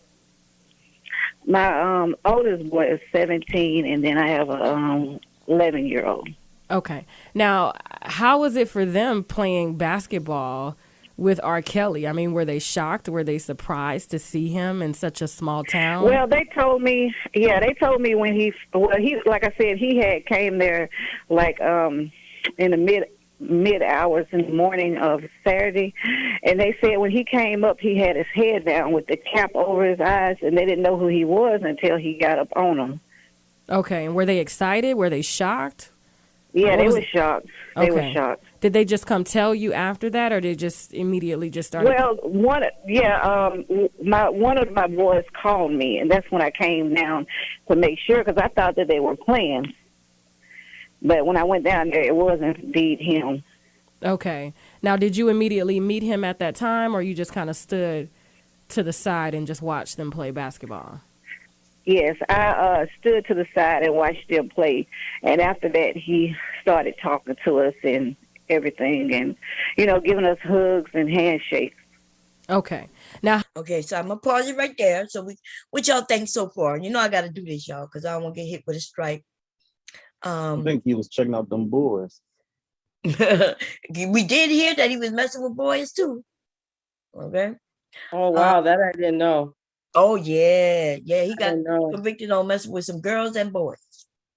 I heard that happened to him. His brother did an interview. I believe it was I think it was with Tasha K. Yeah. Or but documentary. They said who messed with him was I think if I'm correct, they said his aunt. Sister. Or sister. Yeah. I know it was somebody, a woman in the family. Okay. And so I even question that because I question everything. I just need to hear the story. It got to make sense. No excuse for you to be a deviant. Right. Okay, here we go, y'all. How long did he play basketball with your sons? Oh, for maybe 30 minutes. Okay. Now, when he was done playing basketball with your sons, he walked over to, I take it was you and other, I guess, lookers, and he came and gave y'all hugs and things like that. Yes. And then the other people that was out there at the basketball court, they left. And it was just you and him? Well, it was me, him, and the other two guys that he had with him. Okay. Now, tell me how this transaction went down between you and R. Kelly and him agreeing to give you $3,000 to help you out of your situation. Tell me about that. Okay, later on that night, after he had got through, after everything, he had got through shooting basketball or whatever, and we talked. So it had got late on in the night. They had some Ciroc and a Sprite and some other kind of juice. And we were all sitting out there. They was drinking and we was talking, and they asked me what about the marijuana. Okay, they asked me could I get them some marijuana, and then I asked them, how much was they looking for, and he said, R. Kelly said he wanted a 3.5. They went and got him the weed. Okay. And during the time when they was gone, it was just me, him, and another guy. We was just sitting out there talking, and he was asking me what was I doing up here at the hotel. And then that's when I was telling him about my situation of me having the house fire. Okay. And then he said that he would be able to help me. That he'll give me, $3,000 to help me or whatever. Okay. So he said, hey, she told him about the house fire. He said, oh, well, sorry for everything that's going on. I could put $3,000 on it. I could put $3,000 on it. What y'all got to say to that? Show me the money and fuck all that talking. Yeah, that was the hook. That's the hook right there. Yep. Yeah. $3,000. Dreams. Yeah. Okay, so let me see. So it was just you guys were all sitting around drinking, and he asked fast forward you about your house catching on fire. Now, who brought up this conversation? Was it him or was it you? No, it was him, and that's when the conversation came up. He asked me what was I doing up there, up here at the hotel. And then I told him, I had a house fire and we had lost everything. And then that's when he went into saying that he would give me $3,000 to help me get back on my feet. Oh, wow. So he just basically just offered. It wasn't something that you asked for. Nah, I didn't ask for it. He offered it. Okay. Now, how did it go from him saying that he was going to give you $3,000 and you didn't ask for it, and him volunteering to do that, to you giving him oral sex in his truck that night at the hotel. Okay, after we was just sitting there talking, he went in, got inside of his truck. And that's when he had called me over there. And so I went over there. And what time was this? I'm sorry, what time was this? Maybe around 9:30. At night? Yes. Okay. All right, now keep going. And he had, he had told me to get in the truck. And so I got in the truck, and he was like, I was going to give you, he said, I'm going to give you the money, the $3,000 if you give me oral sex. Like I said, at the time when he was out there around the other guys, he did not say that I had to give him oral sex. And then I was sitting there thinking, and I said, well, that's not what you told me. I thought that you were just going to help me, and give me the money. And he said, no, you're going to have to give me oral sex first. And I did not want to do it at the time, but I had needed the money because I didn't have anything.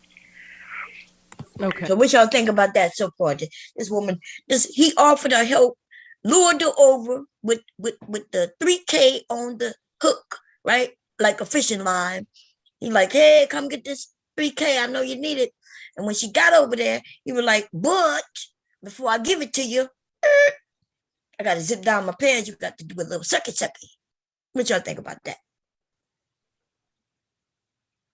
No thoughts? I think that's crazy. Yeah.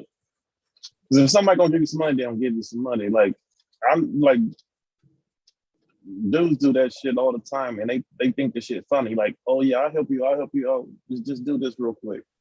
And then they think the shit funny, So I always tell women, you better get that money up front. If the motherfucker do say he gonna do something for you, get that money up front. Because that motherfucker be like, yeah, okay. I know that's Have you ever known anybody that was in that situation, Silent? I've known dudes that have done women wrong like that. Okay. I know dudes that are like, oh yeah, I'm gonna take you to the mall, and leave. Like, oh, I'm going to the bathroom, and they fucking leave, go home. And they think this shit is so funny. I was like, y'all some dirty motherfuckers. Like, dirty as fuck. They dirty. This dirty dick man right here. Okay, let's get into it. Here we go. Or actually, now, it's a YouTuber. It's a YouTuber. I don't want to say his name, but he told stories about him like messing with prostitutes, and he'll just like do what he need to do with them, and then like take off in his car and think it's funny.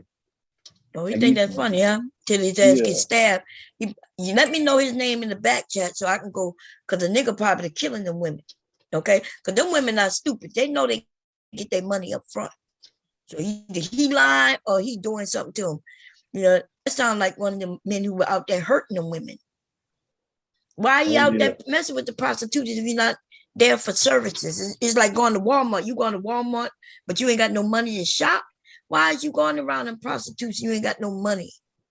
Yeah, and then it's funny. Like when he tell the stories, he's like, "Oh yeah, this is when in my younger days I did this," and like whatever. You probably did this shit last night. You talking about your younger days? Sick ass motherfucker. Think shit funny. Value go. Was anybody else in the truck with you? Well, it was one of the ladies that work here and a friend of mine. She was outside of the truck during the time because he had the window down. In his mouth. Okay. Now, you mentioned that it was the same truck that we saw him in smoking a cigar and he choked on it on social media. That video went viral. Yeah. Okay. Yeah, it's the same. And you also mentioned that I want to point out. That nigga look like he's sucking on a dick. Y'all don't see that? It's a huge cigar, especially in that position. And so you see, he got his hat turned to the side. My brother always warned me about them niggas that's got their hat turned to the side.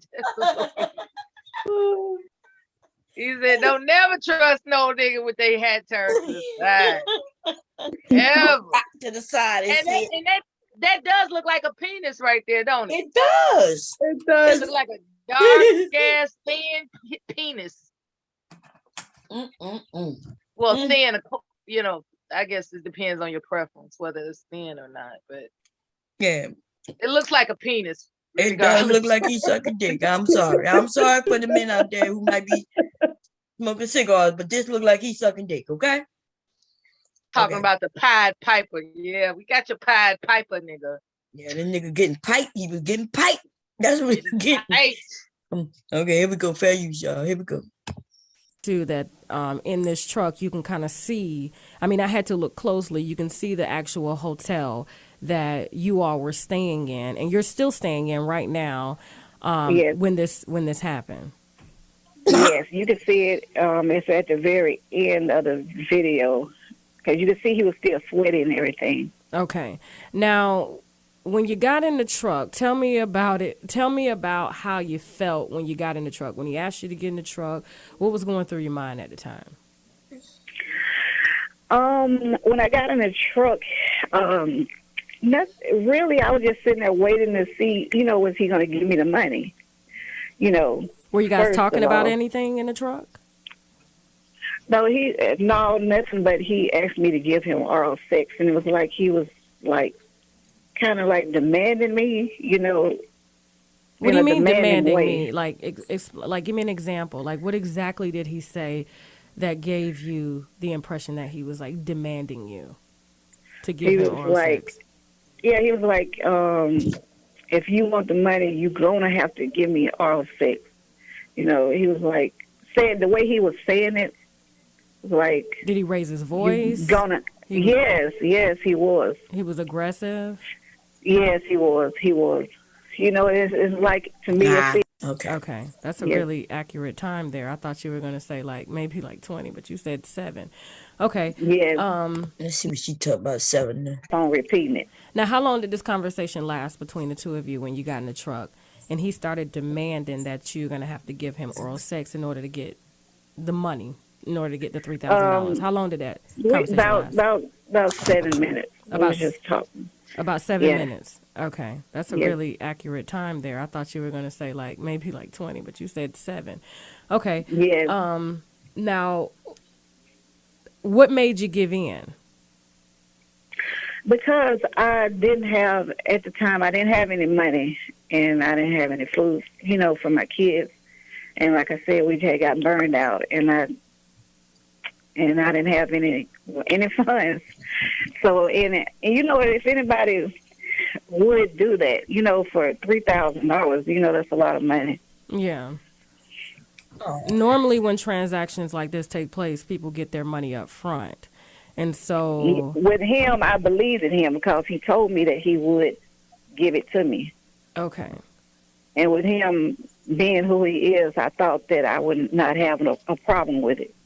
Okay. Did you ever think about leaving? Like while he was like, did it ever cross your mind to say, okay, I'm not gonna do this for $3,000? And did you ever think about getting out of the truck, or did you think you would talk him out of it? I did, and then the other side of me was saying I needed the money. Okay. Now, had you ever done anything like this before? Have you ever performed sexual favors for people in exchange for money in the past? No, I haven't. Not at all. Nobody. Not at all. Nobody. Okay. How do you support your family, and how have you supported your family? Get government assistance? Social Security? Yes. Okay. Now, tell me about, because I know we had talked, you know, before we did this interview, of course. You said that there was some things about R. Kelly that really bothered you, and it kind of turned your stomach while you were performing oral sex on him. Tell me about it. Yes. He had a bad odor between his legs. He smelled real bad. Real bad. She said real bad. But she was still.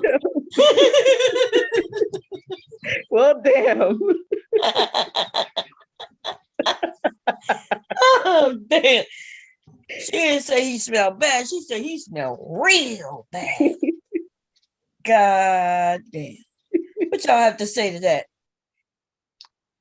Well, I think she meant the stench is probably unforgivable. Like, but apparently the odor, because I see the title says strong odor, and like to use that, I mean, damn, like, damn. Yeah, That's because all he I can just got say done is playing damn. basketball, Damn. so he didn't watch his ass nothing. He just got See, done playing you know basketball. what's scary? You know what's scary about this? She said what her income level was, right? Like apparently at that point, she was only making what, $1,000 a month, I guess. And she has 2 boys that she was supporting. And she said that they couldn't afford to eat.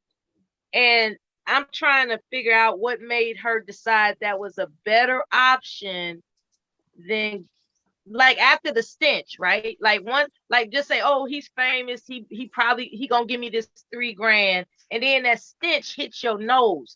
At what point do you say to yourself, like, you know what? I just rather go to a food pantry and a homeless shelter. Fuck this. You know, like I don't know why she went through with it. Well, I mean, it's three. The reality is now less the smell. Let's take away the smell for a moment, just for a moment. No, I can't take away the smell. Well, I gotta take it away because that's the only way I'm gonna be able to say this shit. Because it's gonna change with the stench, okay? But without the smell, I mean, oral sex for $3,000 real quick. If you're good I at know it, women that do it for $20. That's what I'm saying. Shit, so $3,000 is a lot of money for something that you could get over within 5-10 minutes. But now we adding in this funky smell. That's a whole nother motherfucking level to this. That's a whole nother level, man. See, she should have had her some wet wipes, some soap, and some towelettes. She should have told this nigga go soak. Look, you got to wash up this thing first. I would have gave him a baby bath. You know what? She said she never did it before. So I That guess don't mean she can't go and tell his ass he need to give that baby a bath. Listen, she's like, look, I gotta go back. I gotta go get some soap and water because right now you kind of sour. See, he embarrassed the fuck out of her, but she embarrassed herself, to be honest. I think she was, you know what? I'm gonna offer this. What if she was so starstruck that added on to the $3,000 and she just said fuck it? Well, she said that already. She said because who he was, she trusted him. And and so she got. Oh yeah, okay, that's right. And so she about to suck on a famous man dick. Now I don't know these women will be like, well, I sucked LL Cool J dick before. I'd be like, bitch, and like you ain't getting no house from it, that's no not car. impressive. Yeah, you ain't getting, bitch, you ain't got nothing you can show me except your tongue. You gonna let me see your tongue. Oh, you suck this dick with that tongue? Okay. I always wonder with these groupies, who have sex with these men and they get. Listen, I'll be a groupie, but you gonna buy me a house. I need a car, something. Okay? Something.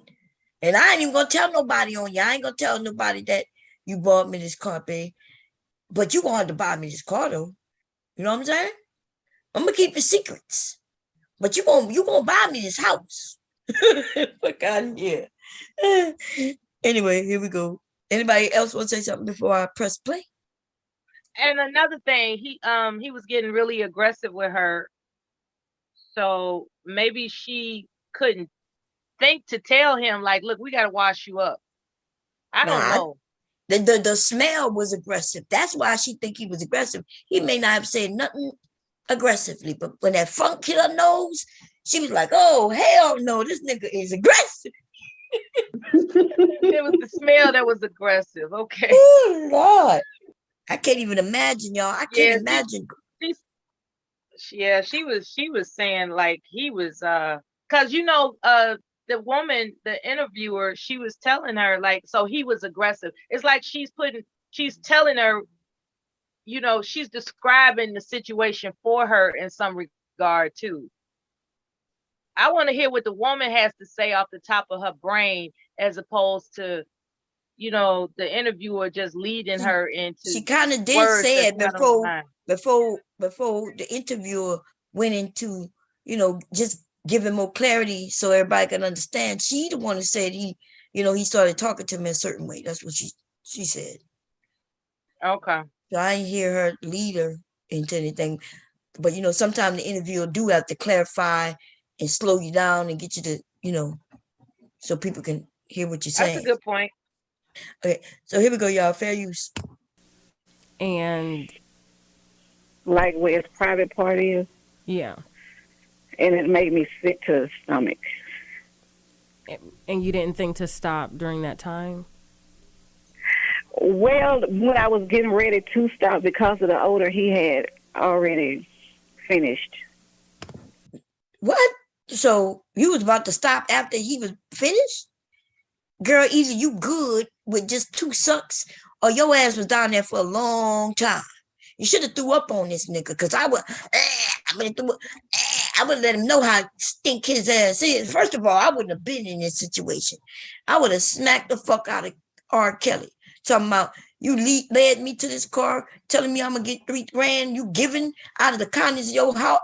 I would have pimp smacked this bitch. I would like, you owe me, yo ho, $3,000, nigga, give me my motherfucking money. You don't get to drive me over here, get me over here walking all this long distance, these 32 steps I done took, nigga, for nothing, nigga. Now you better give me my money, or the pimp in me gonna come out. Okay? The pimp in me gonna come out and pimp slap your motherfucking ass. But I heard. Go ahead. I'm sorry, Bomb. I also heard that he was like, he had problems getting it up too. There was another thing that I heard, that he was an impotent man. That might listen. He might be having some issues, unless it looked like a real young person. Maybe he can't get it up. Okay, here we go, y'all. Fair use. Here we go. Okay. Now, where did he put it? On a towel. He had a white towel in his truck. Now, did he just not have a shower, or is that why he had a bad odor, or what?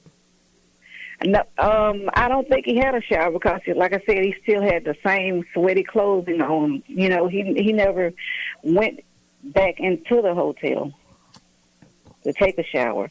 Okay.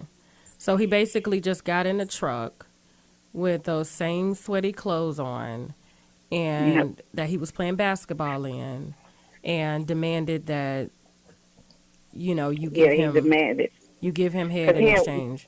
He had one shoe on and he had one shoe off, and he was just walking around like that all day long. Just one shoe on, one shoe off. Yes, he had a red boot on. Oh my gosh, guys, I finally found the perfect wig for beginners. Literally so convenient, you just put it on and go. Look at that, it legit looks like your scalp. No glue needed, no effort. Literally so convenient. And on one foot and a white sock on the other. Okay. Now, when he finished and he put it in a towel, what happened after that? Okay, we were just sitting there when he finished whatever, and I asked him, was he going to give me, you know, the money? And he said he didn't have anything but a card. And then I said, that's not what you told me. You know, you said you was going to pay me. You promised me that you was going to give me the $3,000 after I had got finished or whatever.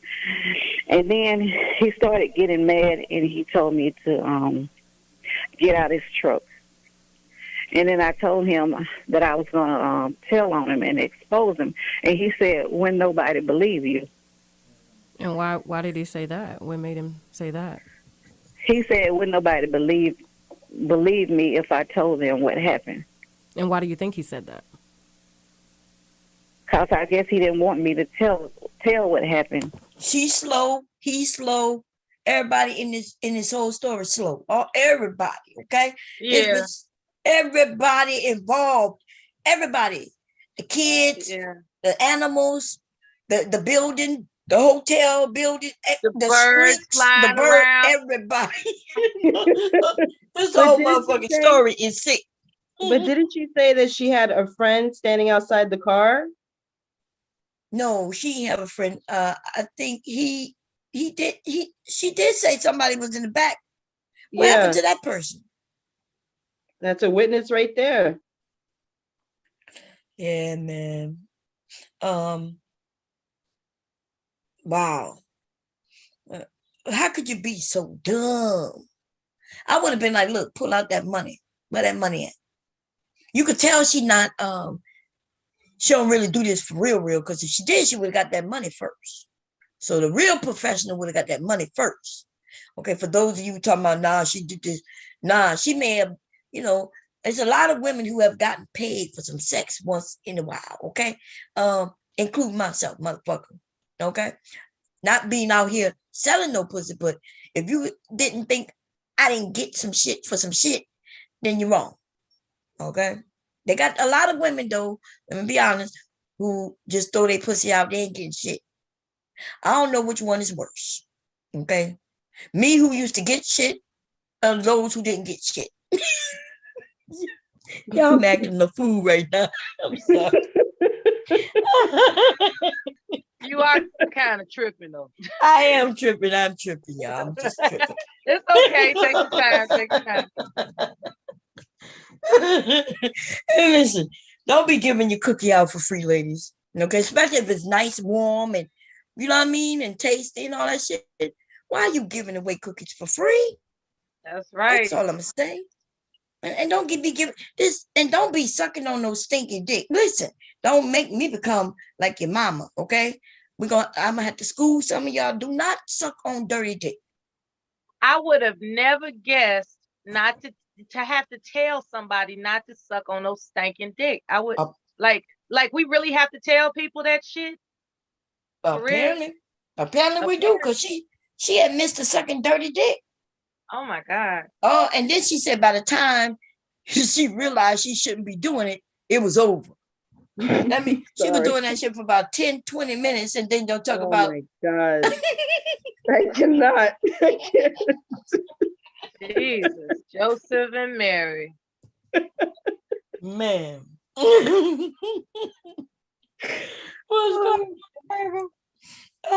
I can't. The sheer thought of her sucking on a stinky, but penis, I just can't. Like, why? For what? I would have been embarrassed him. He would have been embarrassed, but I would have told him, nigga, you got to go take a shower first. And while you at it, go to the bank teller and get my $3K. You understand? But, that brings me to a question, though. That brings a question for me. For real prostitutes, do you think they have to deal with stinky guys? I'm sure they do. Yeah, man, I never thought about that before. I never thought, suppose I was out there trying to make a living, the hard way, and some dude just pull up. I thought prostitutes use condoms when they give head. Not if you with enough money, you don't have to, you don't have to use the condom. Oh, okay. And they charge a little extra. You know what I mean? And not everyone. Listen, there's levels to this shit, right? Even on the stroll, on the whole stroll, there's levels to it. They got the women who gonna protect themselves at all costs, and they ain't playing. And they got those who might be strung out on some drugs and shit, and so they doing things a little different. They sucky for $20, and it might do it without the condom because they need that money like that for their next fix. Where a straight hoe be like, nah, you got to wear this condom. It's gonna protect you and me. I don't know. I don't know that in which I speak of because I ain't never been a hoe, but I'm just imagining this how the shit should go. It should go this way. It's the same thing because she just met, because really, take away the celebrity, right? She just met this guy. Like, she doesn't, like he's a stranger. Even though he's famous, he's still a stranger, and she went raw down on him. It's not like she knew him from when he was stalking high schools and shit, And also, so, like, go ahead. I'm sorry. No, remember she said he did it in a towel. And I'm thinking to myself, so while she was doing it, remember she said before she knew he was finished. So she mean to tell us that before she knew it, he was finished and he was able to hurry up and get the towel. He ain't do, come on now. She knows she lying, okay? This man ain't get no towel to wash, put no soap on it to wash his ass and his penis, but he got a towel so he can put, you know, his semen and ejaculation on. It don't add up. You could tell he's devious. He wanted to do it right in her face, probably in her hair and a weave and everything. She's probably too ashamed. Yeah, she probably too ashamed to say, you know, That what might- happened. Right. Yeah. I didn't think about that. She should have been ashamed to admit that she sucked on a dirty dick.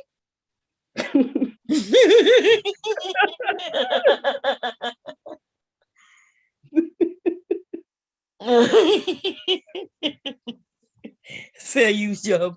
We'll listen to a little more, see if they got something else to be told, because I think that's the whole story for me. Smelly, I can smell it now. I can't do this. I'm over here like, what's that smell? Okay. Do you? I kind of want to stop you right there and hold that thought.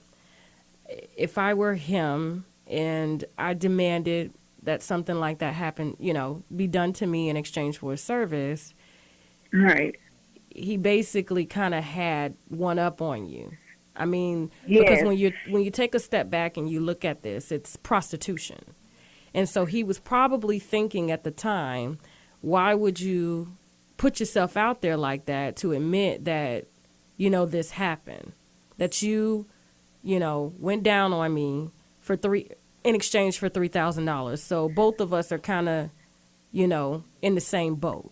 And so it makes you look like a prostitute, and it just makes him, you know, seem like. Telling you the other day, it was like two or three different trucks making sure that won't nobody get near that camper where they came in to use the. He was saying that these women was in the camper. The camper that I mentioned that he had, that was with him, these young ladies was in there. And some of these women, parents was looking for them. And so that's why she put a picture out. But that's the end of this story for us. We just want to prove that he had stinky dick, okay? And that she sucked it. Any questions from you men? I need you men to come up and explain yourself, okay? Or himself. Come on, start saying. Okay, can you hear me? Oh. Yeah, go ahead. I'm not. So that's some disrespectful shit right there. Honestly, if it's a chance that, you know, it's about to happen, I'm getting in the shower. I could have just got out the shower an hour or two ago. Oh, she said she on her way. Let me freshen back up again. Make sure I'm extra fresh. That's because you're civilized. See, a civilized person would do that, not him. You know, not R. Kelly. R. Kelly's not civilized. And for her to say it smelled that bad, that's probably a few days of funk. Well, I remember this video, believe it or not, and I think that he had something, and she had mentioned that she caught what he had in her mouth. Yeah, I'm not sure, because I thought we're not going to listen to it all, but I think there was, I'm not sure, y'all, because I also remember around the same time, remember Usher. Usher was the one who was giving people shit, remember? Mm-hmm. So don't quote me on that, because sometimes I might be mixing them up. Remember when Usher was caught with the big girl, and it came out that Usher was giving people venereal diseases in their mouths and shit. Yeah, and they said that he smelled bad too, huh? Yeah, allegedly it was herpes. Yeah, and remember he was smelling bad too. People was claiming that he smelled bad too. So, ladies, apparently, a smell is a sign. When these men are smelly down there, first of all, don't do nothing to it. Don't even touch it with your hands. Get you some gloves. A magnifying glass. Yes, and do some inspection. And I told y'all be thinking I'm clowning when I tell you I take the dick. Look, hold the dick. I'll talk about this on Friday. We'll do a Freaky Friday. But you grab the penis with your hands, 1 or 2, depending on the guy, right? And the first thing you do is sniff the dick. You look at the dick close up and personal. Like, look at it. You don't grab it in your hands and just stare at it. And then sniff it. Just sniff it. Now hold on. Wait a minute here. Some men may have, not necessarily like, sexually transmitted diseases. Some men may be very athletic and they tend to sweat down there. Oh, here we go. Now you're gonna change a stinky dick into an athletic dick, huh? Now, we don't care which one it is. He still stinks. Well, ma'am. Well, hold on, ma'am. Now, I was going to go further before you jump the gun on here. Before any form of sexual intercourse or sexual play, yes, you should get in the shower and wash yourself thoroughly. So, because a lot of times with men, we put expectations on women to be clean down there and so on and so forth. Well, the same expectation we put on a woman, we should put on ourselves. If we're telling her to wash her vagina parts, I think it's time we wash the head, we wash the testicular area and around the corner. You wash your whole body, not just the head. Well, the whole package. What's up, bro? Hey, the whole package. I use that peppermint. Hey. Remember the Bonners, Dr. Bonner's peppermint? That's what I use. Hey, but I just want to say something though, man, because what you want to say about stinky penis? Tell me about it. Come on. First of all, the man just got done playing basketball. What do you expect a nigga different to smell like? He shouldn't smell like he shouldn't smell disgusting. Now he might smell a little sweaty, Well, that's what I'm thinking. I'm just thinking of, okay, he just got done playing basketball. It's gonna be a fault. Like I don't know how bad, she talking about he was, but if somebody She just got didn't done say he hooping, smelled sweaty. She said he smelled real bad. He had that all day funk on him. That all day. She said that was like 9 something that night. He been dirty all day. But I mean, these niggas, these entertainers, all they do is sleep with women all day. So shit, he probably got something. That might be a medical condition though. Like, right. She wanna go ahead, go down there, give head, and then you wanna suck it raw, even after that smell is a warning sign. What you do after that is on you. You see what I'm saying? So I don't know, man. That lady she disgusted. She probably was starstruck because there's some people out there that are real groupies when they see certain people that they don't give a fuck. But I mean, there's no explanation about somebody just that smell that bad to where you just can't take it like that. It just could be a medical condition. I'm not no expert on that shit. I don't think so. I don't. It sounds like he took advantage of her desperation and kicked her out his truck after he was finished. Yeah, he probably knew he didn't have to pay her. So, well, a lot of it's unethical, and a lot of these performers are very unethical people. They have no integrity. They have no sense of. You give her the money up front.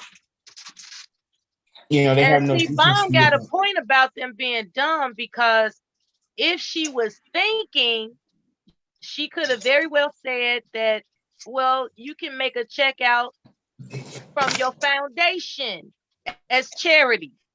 Nah, you don't doing all that, it don't have to be no sucking. I'm saying it doesn't. See, that's what I'm saying. She put herself in a position. She put herself in a position to not think intelligently about how it could be misconstrued that she's willing to do anything for the money. Yeah, and she wound up doing anything and didn't get no money. Yeah, Mel, how some people would do it too, though. Also, they'll ask used to for get half up front. Okay, wait a minute. Let me read this. Okay. A much higher percentage of men with an unpleasant smell were found to have gonorrhea compared to other men. They are actually saying that unpleasant smell is linked to gonorrhea in men. If it smells real bad like that, that's men with gonorrhea. And y'all may not even know you got gonorrhea. Okay, but let me give you a hint of how you could know. If when you wake up in the morning and your penis is stuck to your leg and you're wondering why I feel a little sticky when you pull it away, That's because you've been leaking and you got some shit. Stop putting it in people's mouths and in their vaginas. Okay? Any other questions? Hey, that's disgusting, though, man. I was gonna say that you can also there's certain STDs that can be carried in the mouth. You can pass it from mouth to mouth as well. That's because you've been leaking and you got some in people's mouths and in their vaginas. Okay? Gotta be careful who you kiss too. You gotta be careful who you kiss. I know men that have said that I ain't kiss her. I said, but you let her suck your dick, though. Right. What's the fucking difference? You know, all her saliva just got all into the crevices of your penis. You don't know what you got from that girl. You know, there would be military guys bragging on how they got some girl to suck them off. And I'm like, did she use a condom? Oh, no, wasn't none of that. I was like, did you kiss her? He said, hell no, I ain't kiss that hoe. I said, but you let her put a raw mouth on you, though. Right? No, wait a minute. Listen to how these men are talking about these women. They're nothing to these. They're nothing to them. It's like, oh, that bitch, that hoe, this and that. I mean, come on. If you paying to fuck somebody, what you expect? Like, they don't respect. They're not respecting these women. Like, come on. Like, you just out here winning these fucking people and stuff. You know, those type of men don't care about women like that, bro. I mean, maybe I'm sorry to be the integrity one here, but just to sit there and do that to somebody, it's just like you don't really show these people courtesy. You don't say hello to them. You don't even ask them, you know, how's your fucking day? We're gonna say hi to Miss woman in the hospital. Then we want to say hi to our friend. Wait, did he leave me? What happened to him just now? I'm here. No, I'm talking about you. Okay. Xander, where you at? You must have turned off your cam on me. What's going on, Xander? Here, Brian, can you hear me? Yeah. Hey guys, what's going on? How you doing? Hello. Man, I had some weed last night. I can't even leave out the goddamn house. I've been trying to leave out for the past. You got so high, you can't leave. God damn, last night you still stuck? Yeah, that shit hit me late, man. I was trying to go to the gym, man, but I can't leave out the fucking house, man. I feel you. I understand the feeling, man. What kind of weed was that? Was it an edible or something? I couldn't even tell you, but I tell you, this shit got me stuck to the seat. You know, he right. There's some weed that hit you up late. Came up too. Hey, Devastating. How you doing? Hey, Miss Miller. Hey, Devastating. Well, you have more than weed in there, man. I'm being straight up with you. I ain't trying to crack or being sarcastic. No. He on that wet. He on that No. You've been smoking weed long enough to know what it do the next day. I'm just telling you. Well, you know what, brother? In all actuality, I just started fucking with weed again. I smoked weed in 1983 for the summer. Didn't have it no more. And I started messing with it again in 2019. And, you know, here and there, but no, I'm actually not an experienced weed smoker, no. Okay. Yeah, that explains a lot. That's a big gap. That's a big gap. And I'm just being straight up with you, dude, from somebody that's been around it for 20, 25 years. The shit that's out there now, it ain't the same back in the 80s and 90s. It's not the same. People ain't no regular weed out there no more, man. Yeah, it ain't reefer out there no more, man. No, nah, it better not be. Ain't no reefer. If you offer somebody reefer, man, they're gonna throw that thing in the garbage, man. You gotta have some grade A, high grade weed. I grew up when there was reefer. What we talking about? Genetics, modified chemicals, embalming fluid. R. Kelly. I'm talking about the subject. What y'all guys was talking about? Having integrity for sex workers. R. Kelly. We were talking about R. Kelly, and essentially, who was supposed to pay a woman $3,000 for some head. He tricked her, and then he didn't give her money neither. And then he was smelling bad. I think he owe about $5,000 by now, plus interest and shit like that for the years. Damn, seems like y'all trying to make a case for her to get that goddamn money, no matter fucking what. I'm hearing everything but walk away. Wait a minute. Now, if you want me to be honest about this whole thing, the money where she should get it from Sony BMG, because because hold on, sir. Barry Weiss of Jive, all them other people, Tommy Mottola of Sony, they all aided and abetted this criminal enterprise.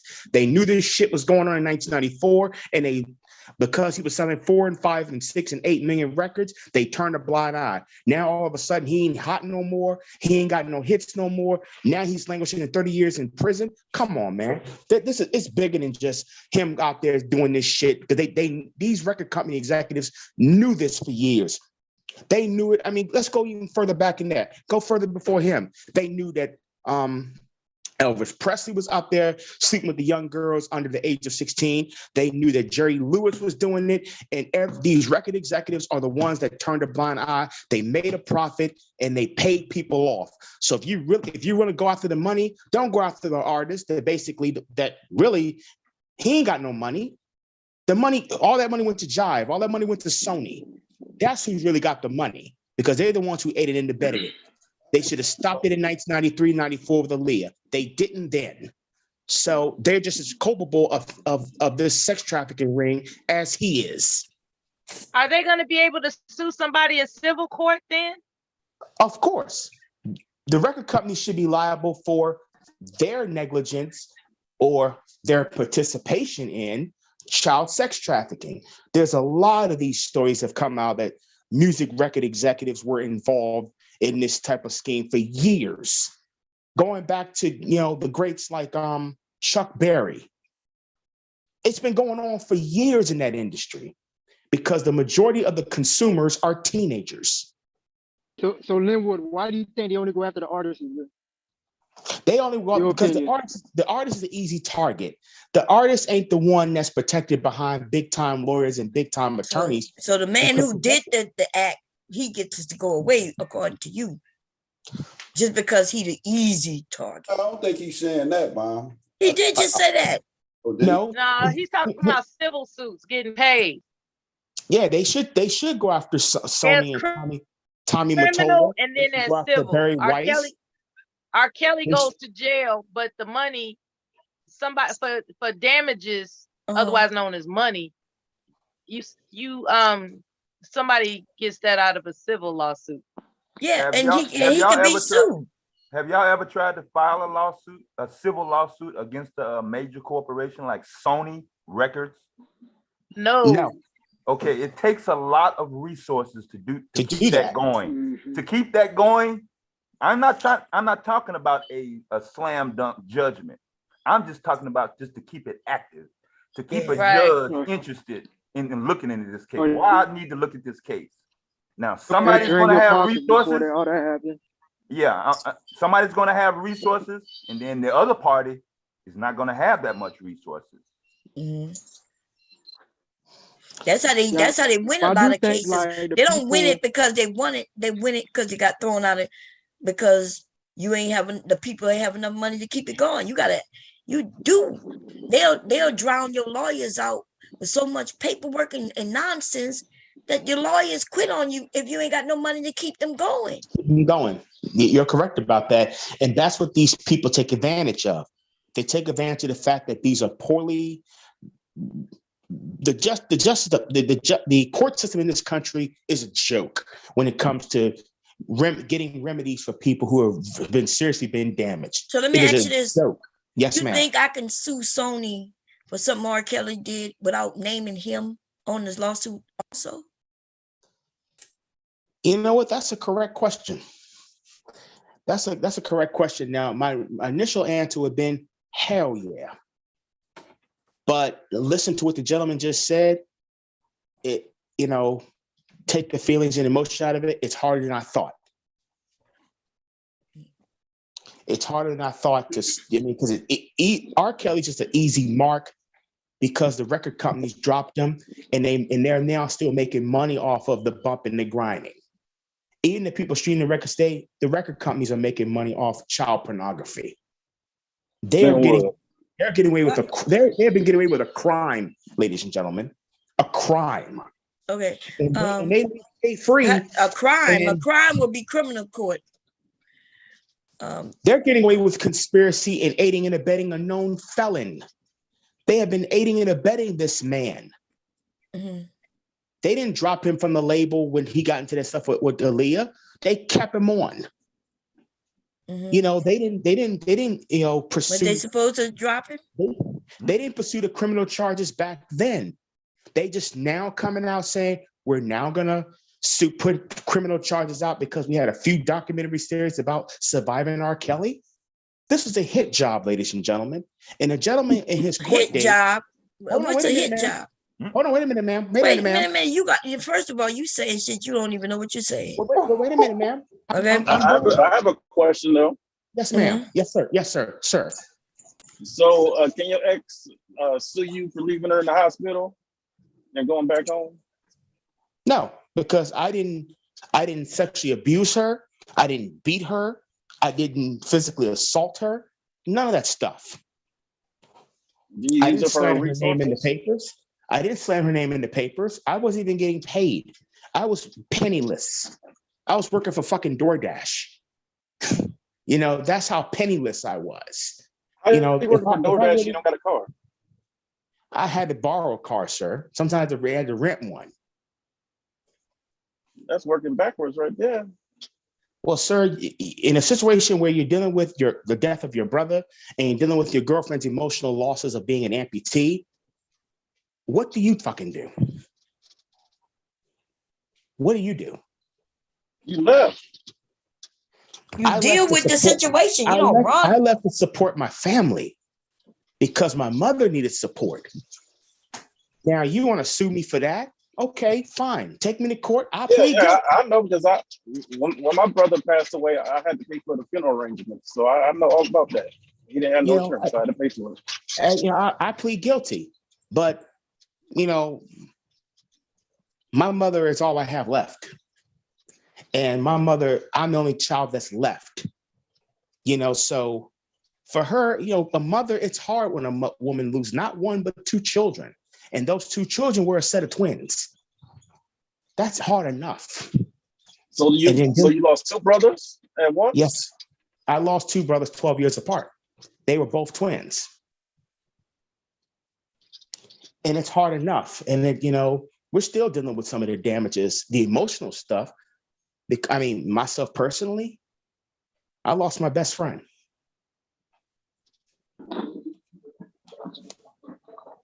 You know, me and my brother, we, you know, like all brothers, we fought. You know, we trash talk. But that's my guy.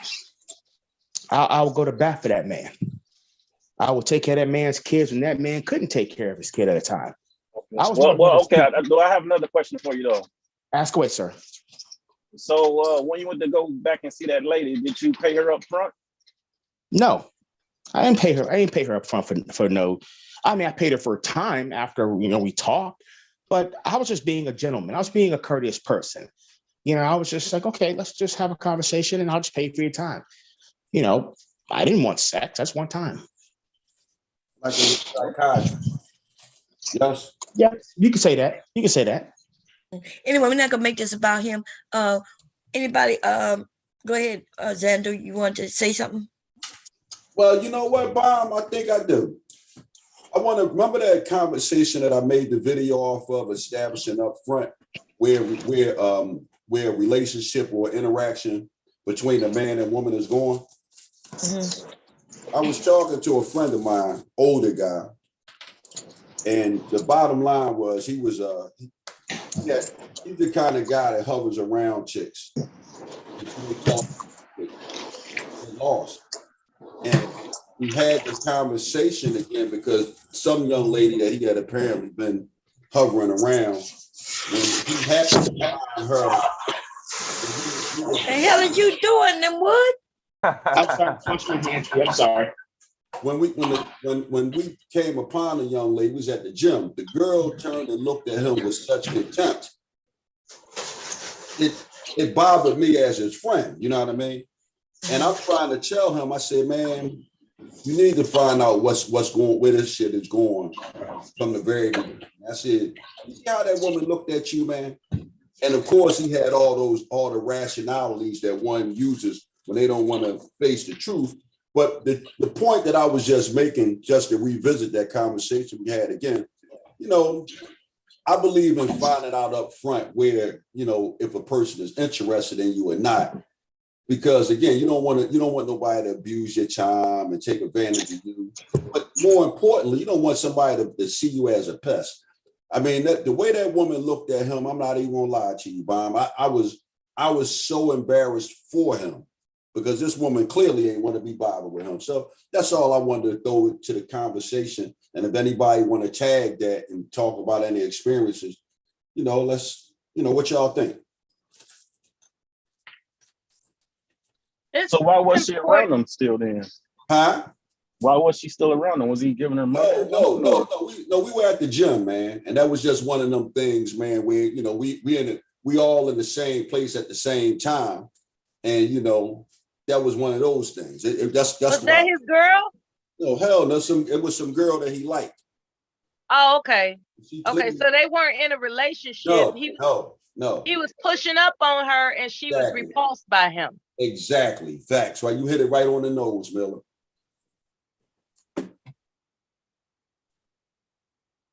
Oh shit, he should have known that one.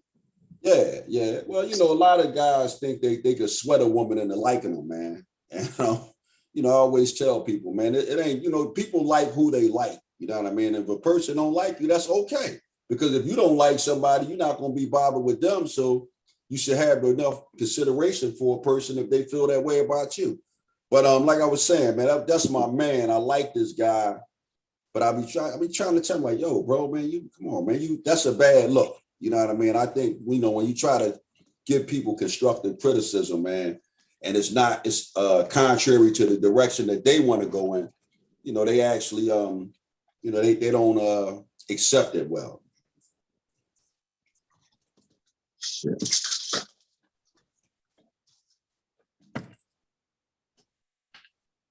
Did he keep going for it?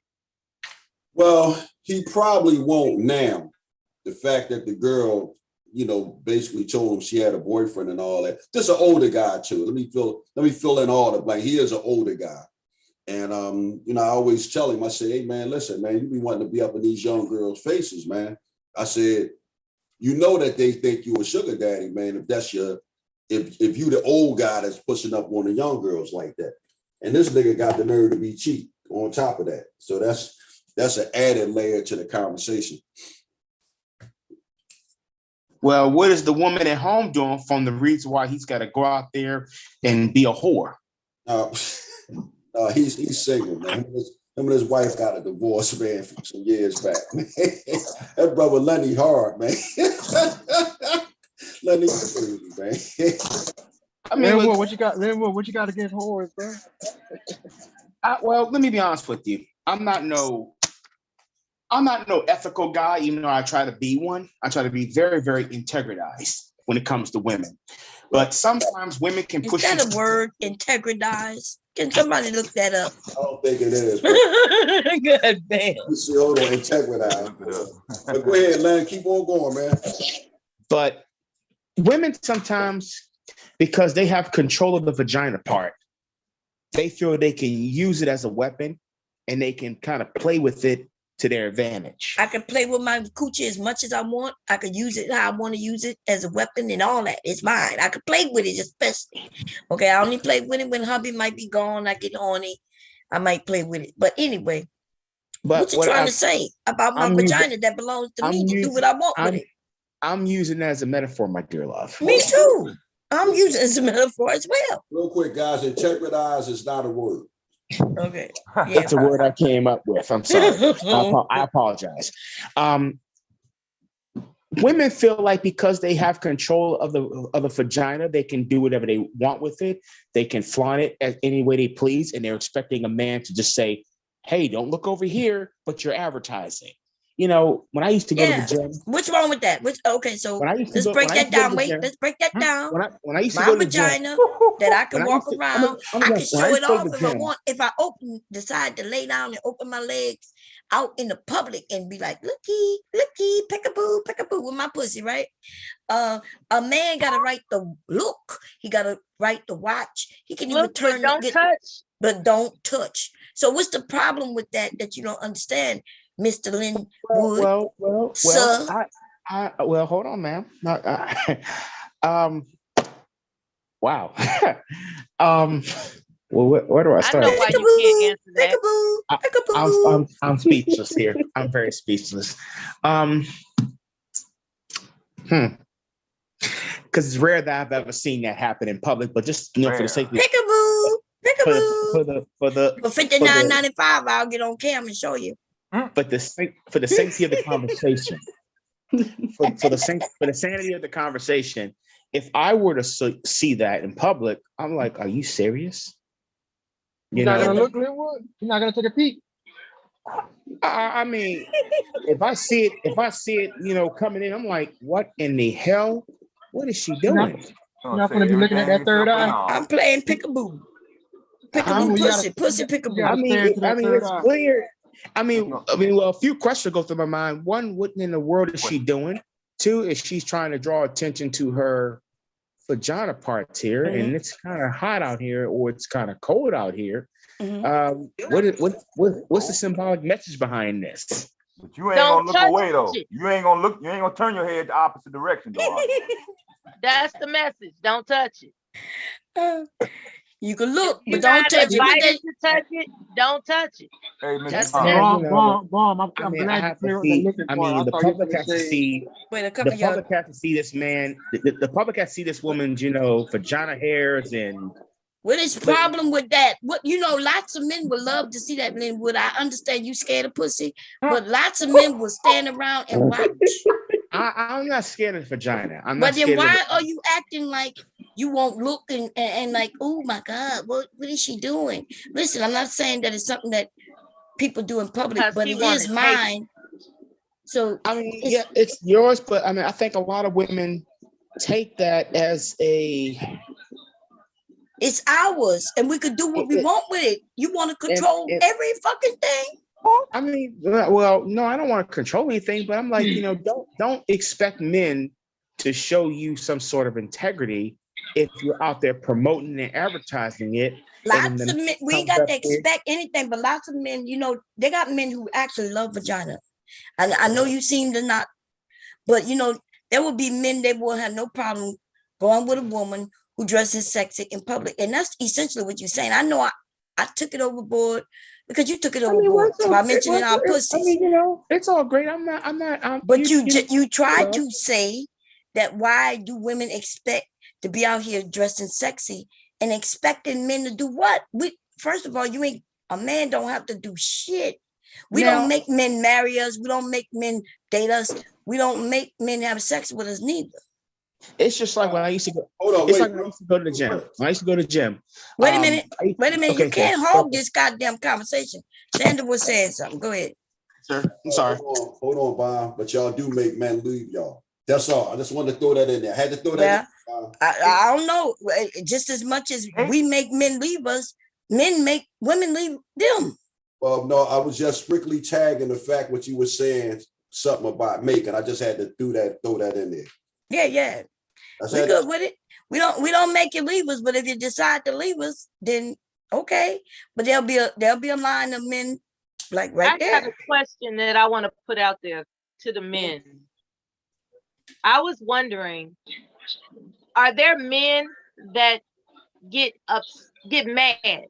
Men get mad when they get an erection that when they see a woman that gives them an erection and they can't have sex with her. Are they mad about it? No. What you mad about? I mean, you probably feel like this. Like if I want to fuck and I can't, you might feel disappointed, but you just gotta move on. Okay. Linwood sound like he be mad. Linwood is sound different. Hey, because Mel, in that case, every time I go to like a strip club or something, I walk out. You know, like I walk out angry as fuck. If that's the case. Well, what's the rest of the part of that question? I had a What's personal the other experience with part a of woman. to that question right there? I had a personal experience with a woman at one point. I didn't even know Wait a women could minute. marry movies. Devastate, you were saying something? Yeah, I'm saying, Mella, you asked the question, do men get mad? I mean, if somebody's walking past somebody on the sidewalk, or are you saying this is someone that you know? If you on a date with a woman and you walk her home, that's different. That's and different. yeah, and you thinking that since everything went nice and she let you kiss her and you get an erection after you kiss her and she says good night and walk in and close the door, are you mad? Disappointed. I say Yeah, it could disappointed. go either way. Yeah, it could be 50-50.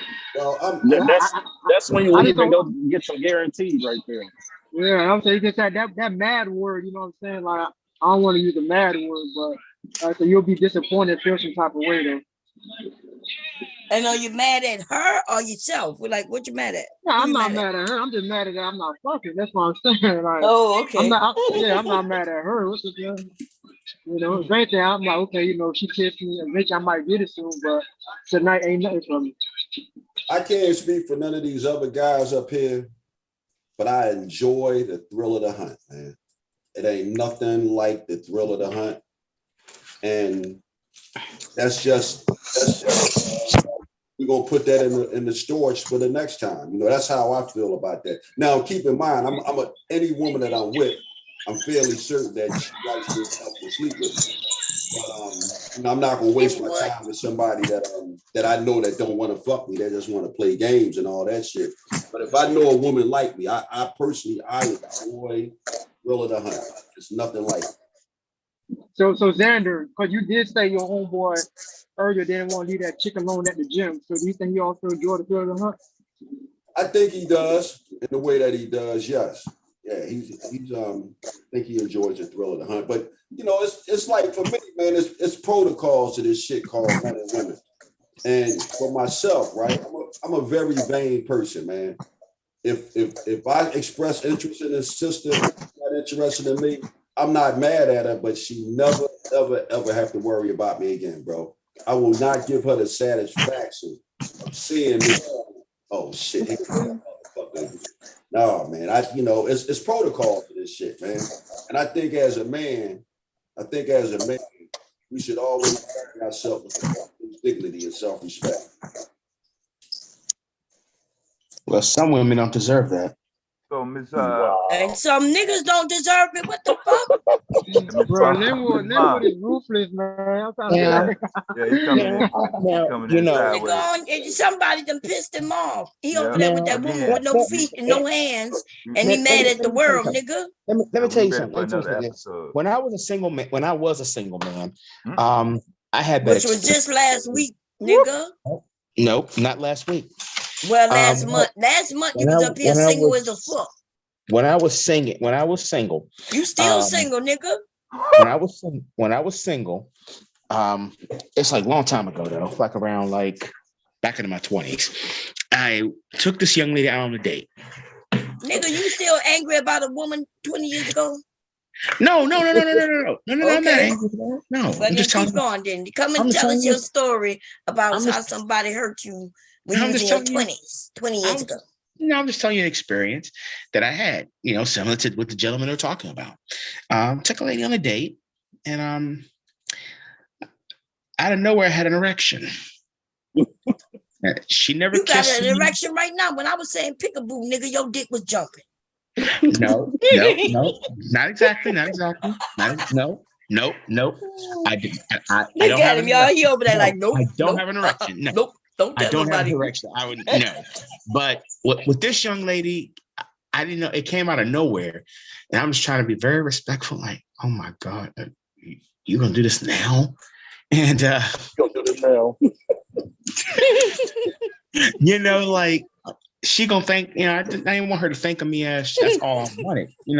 I didn't just want to sleep with her. I wanted to take her out and treat her like a lady and, and earn my keep. But that was an interesting experience. You said earn my keep? Earn my keep. Yeah. Yeah, I heard that long time ago, but that damn, earn my You know, keep. He reached back way in the creek for that one. Yeah, he went way back, baby. Hey, so Miss Bomb, on this title to this live, supporters wannabes. Cause I seen a lot of motherfuckers doing free R. Kelly shit last night on YouTube. Mm-hmm. Are you getting some feedback from people that you thought that would be on the other side, or is it kind of mixed? Because it's about 50-50 on the street and on the internet for me. It's like, it's really kind of mixed up for real. Well, I do see a lot of men who are against what he did, right? Yeah. But I see another group of men who like they siding with him. Yeah. That's probably the body of guys that like, so you got a lot, like one thing I would say, thank God that I'm not cursed with the young girl thing. You know, you got a lot of guys, just like the fella I was telling y'all about earlier. You got a lot of men who are cursed with the young girl demon. And when men are cursed with the young girl demon, these are the guys who side with telling you. And, you know, they try to make rationalization. And again, I mean, to each his own. You know, if a 20-year-old woman and a 50-year-old man get together and they dig each other, hey, that's more power to you. Yeah, but that's not what R. Kelly did. He wasn't doing 21-year-olds. No, that's not what I'm saying, Bob. What I'm saying is a lot of the guys that sympathize with R. Kelly are old motherfuckers who like young girls and who knows what the fuck they doing behind closed doors, because they might feel that way secretly. They ain't gonna say that shit publicly. But like I said, I don't see how anybody, if you're asking me, I don't see how anybody can sympathize for R. Kelly. I don't care about all that other shit about the record producers, all of that shit. Man, that's an underage girl. What in the fuck is you doing over there? Yeah, as soon as he gets through talking, you got to mute his mic. I'm not doing anything. You are doing something, dude. We hear you. Sound like you sucking a dick, to be honest. Bomb, that's your fault, Bomb. You over there getting him beside you. Know what you doing, man. But I said, peekaboo, while you over there. You got that lotion already. Moving up. Oh, yeah, so I seen a couple motherfuckers say, oh, they gave him too much time, or he was found not guilty on the initial charges, and they should have found him guilty then. They was trying to find every excuse to find some sympathy for this cat. But I don't know if anybody in the chat room or on the panel is in the Chicago area or was in the Chicago area besides Miss Miller in the 90s. But I seen R. Kelly at a Rock and Roll McDonald's in the summer of 1993. He had a white Mercedes, and we was meeting some other guys because we had our cell phone business in the adjacent parking lot, which is next to a Shell gas station. So I didn't know it was R. Kelly at the time until the police came over and asked us what was we doing sitting here. So I mean, they went through the trouble of running our shit and everything, but they just told us, you know, loitering. But we didn't know it was R. Kelly at the time until later that day. They were like, R. Kelly was spotted downtown, and we was like, damn, we was next to him. But when we seen him, it was nothing but teenagers around that car. He was the nigga that used to go up to the fucking the junior high school after he got to fucking high school, man. He was that. And the school actually allowed him to be on the school grounds with his posse, and they set up security so the general public could not come in and bum rush R. Kelly wherever the school was. One of the schools was in Maywood, Carazzo East. There was another school in Oak Park, and there was another school on the south side of Chicago. Can't think of the name right now, but those are the only three I can recall at the time that it was happening. So the school itself allowed R. Kelly to be around teenagers under 18 in the 90s. And I'm just telling you this, and this ain't no video. I ain't, looking on the website. I'm just what I know. I heard he was over there at Kenwood all the time. Yeah, the nigga was out there hunting. That's what the fuck. because I don't know myself, so we're gonna look it up. R. Kelly has been sentenced to 30 years. Here are all the sexual misconduct allegations against him in one timeline. Okay, so I know he got sentenced with racketeering and a few other things. So let's see what it says. R. Kelly has been sentenced to 30 years in prison for sex trafficking charges. Kelly, one of the most celebrated R&B singers of the 90s, was convicted in September 2021 on 9 counts of racketeering, including acts of bribery and sexual exploitation of a child. His sentencing, which came on Wednesday in Brooklyn, is the accumulation of a long, slow build of accusations that go back decades. Okay, let's see. Kelly has been accused of sexual relationships with minors going back to 1994 when he married 15-year-old pop star Aaliyah. The marriage was annulled. So apparently that was true because, you know, people didn't know for sure. We had heard it, but then the family kind of made it seem like it wasn't true. Okay, but apparently it was true. In the 25 years since then, he has been sued multiple times for inappropriate sexual contact with minors. He settled out of court every time. And he was eventually charged with creating child pornography. A jury found him not guilty on the grounds that they could not conclusively identify the other figure in his infamous sex tape as a child. So they found him not guilty because they didn't know who that girl was. Right? And so because they didn't know for sure who she was, they wasn't sure if she was a minor. Okay. Anyway, in 2017, he was accused of creating an abusive sex cult of very young women whom he allegedly isolates, brainwashes, and abuses physically and emotionally. Since the story broke, multiple women have added their own testimonies of abuse at R. Kelly's hands, including his ex-wife. Though the lawyer Kelly has denied all accusations, saying he would work digitally, how do you say that word, and forcibly to pursue his accusers and clear his name. That's him threatening them. Okay. Let's see. Yet, despite decades of lawsuits and allegations, Kelly's career marched steadily on. In 2017, he finished an arena tour with a few cancellations. In 2018, he toured with singer Charlie Wilson. There were some protests. His music appeared in Pitch Perfect 3. In Coachella in 2018, rapper Vince Staples repeatedly referred to Kelly as a child molester in an interview with Complex. And in our post at Me Too, post Time's Up, post Harvey Weinstein World, and given the sheer volume of allegations against Kelly, it seems reasonable to raise a question of why he's been able to continue working so much, which is true. Anyway, I don't want to read all this goddamn shit. Where is the goddamn timeline? Goddamn it. Oh, here you go. Okay. Oh, Lord. Too much reading. 25 years of R. Kelly accusations.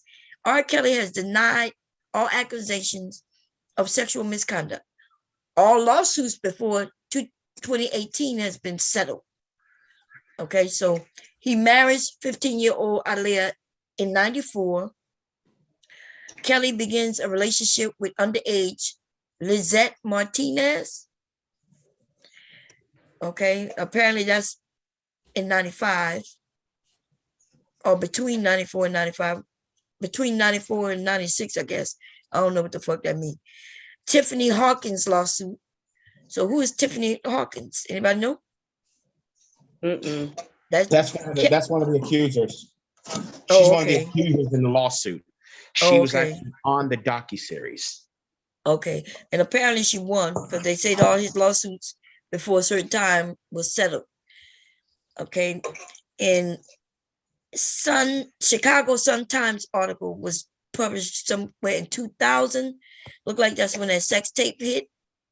Tracy Sampson lawsuit where she won. Looked like a second sex tape. Oh shit! I know it was two of them motherfuckers. Yeah.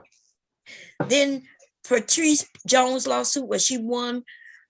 Martina Woods lawsuit where she won. And then here we go in 2003, should I say. In 2006, Kelly sued by associate. So that looked like a man who sued him and won.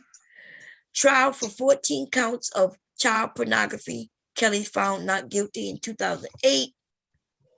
We go through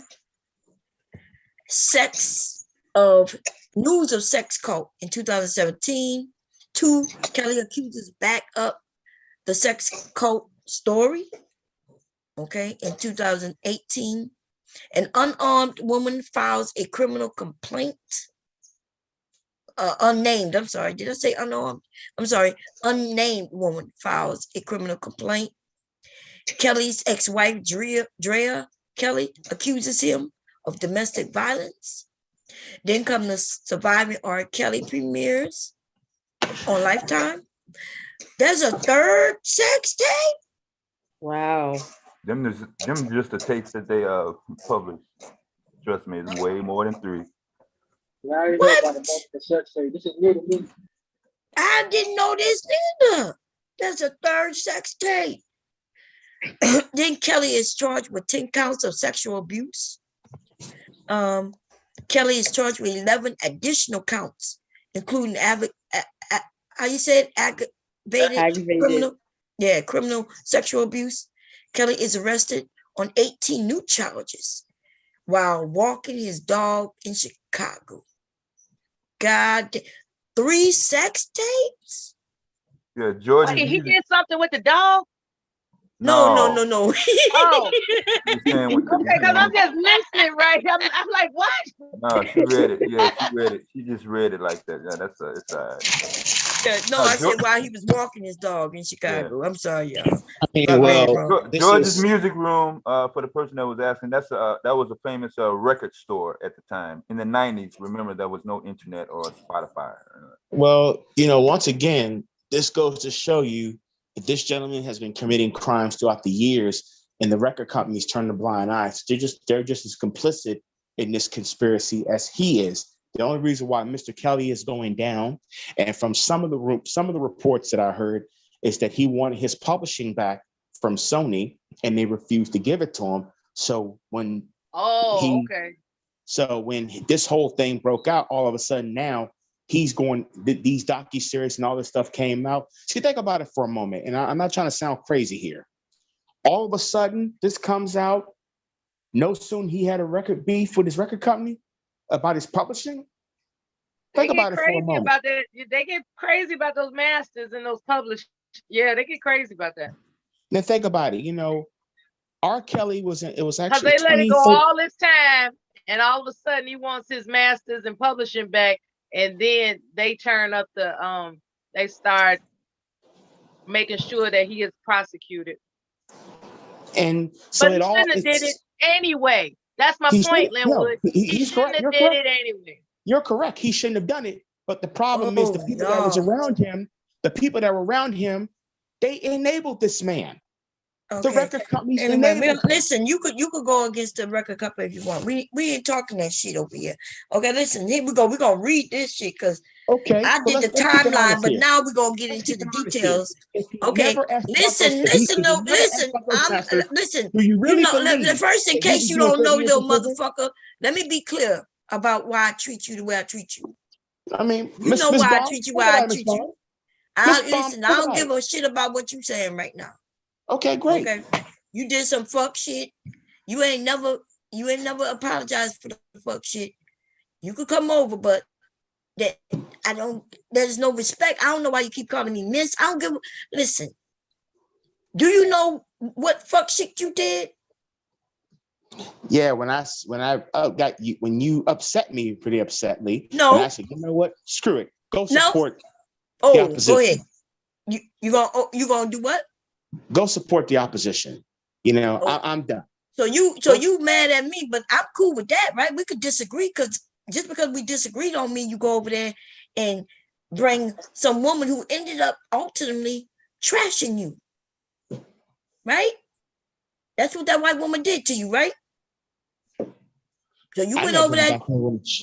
What? They mentioned your name. They mentioned mine and some pro-black stuff that I said. And I'm like, I'm not pro-black. Dude, you get trashed all the time, and I could prove that. Are you crazy? That woman treated you like a child, told you to you better shut up and you better do what she say, or you not coming on her panel. You gonna deny that happened? No, I know. I'm not denying that happened. That's why I don't go over it. Okay. So just because you and I disagreed, right? Just a simple disagreement. I don't even know what it was about. It was that basic. And you go and you, like you said, you went and support the opposition who ended up trashing you. See, there's nothing she could do to trash me. Okay? Because I give a fuck about a trash ass racial motherfucker, right? Who over there claiming that she's against feminists, but she really against black people. Okay? And so you, as a black man, walk your black ass over there. Well, this was before. I've never been over there since. So I was pretty much done with it. Yeah, but you didn't, but see, you ain't never say nothing to me. You ain't never say, well, look, I I was wrong for that, or none of that shit. But yet you still come over here like as if everything is A-okay. Which I let you. I don't have no problem with that. I like the commentary, and I like the commentary. And I like you ain't like the commentary when you disagree with and went over there. Like y'all don't understand how fucked up that was what you did. No, I didn't go over there. The last time I've been over there is when you showed me the video. I'm talking about that. Did he apologize? Hell no, that nigga. So listen, this for those who don't know, right? We were doing just what we doing now, and everybody. We all adults. We can disagree. I said y'all can hold me accountable. Mela jumped on my shit as well. Okay, and I said, okay. But and I was willing to have a discussion with you ladies. You ladies got a little bit off kilter, and yes, a little immature. So I'm like, screw it. We got immature words. Listen, I'm not even gonna deny that, because sometimes while we having fun, some people may call it immature. I'm okay with that. Right? If so I was like, I throw my hands up because I can't really explain this. And then what? I'm like, okay, whatever. So because she decided, because that woman came over here, we had a whole discussion. It didn't go in her way, right? She wasn't able to make us look like we were apes and all the other things I've heard, or bitches, them black bitches, right? She wasn't able to make us look like that. I've actually heard her make those kind of statements. Yes, you have. And I actually confronted her on that issue. And I said, well, watch your mouth with that one. She was like, well, don't come over here. But you can't come at her like, excuse me, man, watch your mouth. You gotta cuss her ass out. Right, I was like, well, wait a minute. I don't appreciate that whole black bitch statement because, I'm like, you can disagree with black women. I'm not asking you to go into all of that shit, right?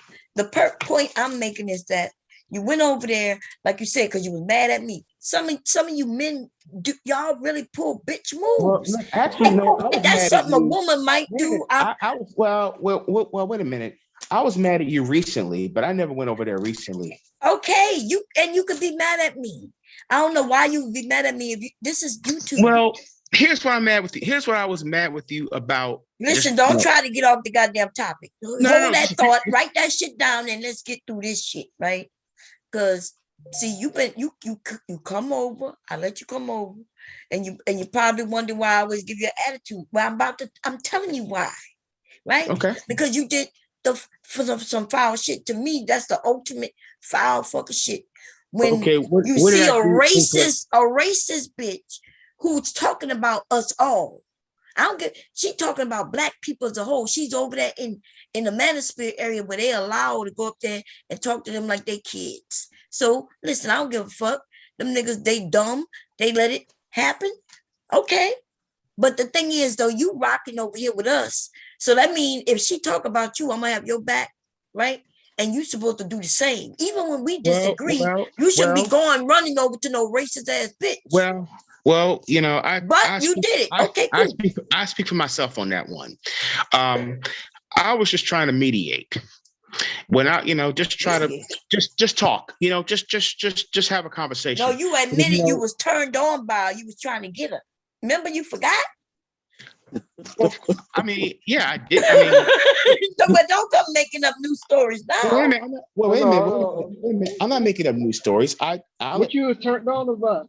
Well, okay. I got comfortable with our conversation. I'm like, well, he like getting dominated and then talk crazy. You know, I can, you know, talk to this young lady, you know. Except unless it's a black woman. If it's a black woman, he don't like it. White women do. No. But actually, with black women, y'all came at me a little hard. And I'm like, wait a minute, well, hold me accountable. What did I say that was incorrect? Or what did I say that offended you? Let's talk about it. Mm-hmm. Now, Why you know. can't you just admit that you don't like black women? I don't like black women in their behavior, but I don't dislike black women. All right, there it is. I don't dislike. Wait a minute. I don't dislike all black women. I don't dislike all black women. The things that I dislike about the most effective number of black women is that one, black women think they know it all. That's number one. Number two, because you know it all, right? You know it all. So if we disagree, I don't know it all. No, I don't know it all. So there's a black woman who knows it all. Whoever told you I know everything. Number two, well, once I'm just admit on I just admit on recording. It's recorded. I don't know everything. Okay. So why are you assuming that there's black women out here who think they know everything? I said the most effective number of black women. Well, that's a lot. So prove to me that these women said that they know everything. What black women think. I've been around black women in my entire existence. Your mama don't count, baby. Your mama don't count. No. It ain't just it ain't mama. It ain't my mother. It's just black. You know what they think. It's black women in general that I've had conversations with, that I've, you know, eavesdropped on and kind of heard their discussions. Eavesdrop.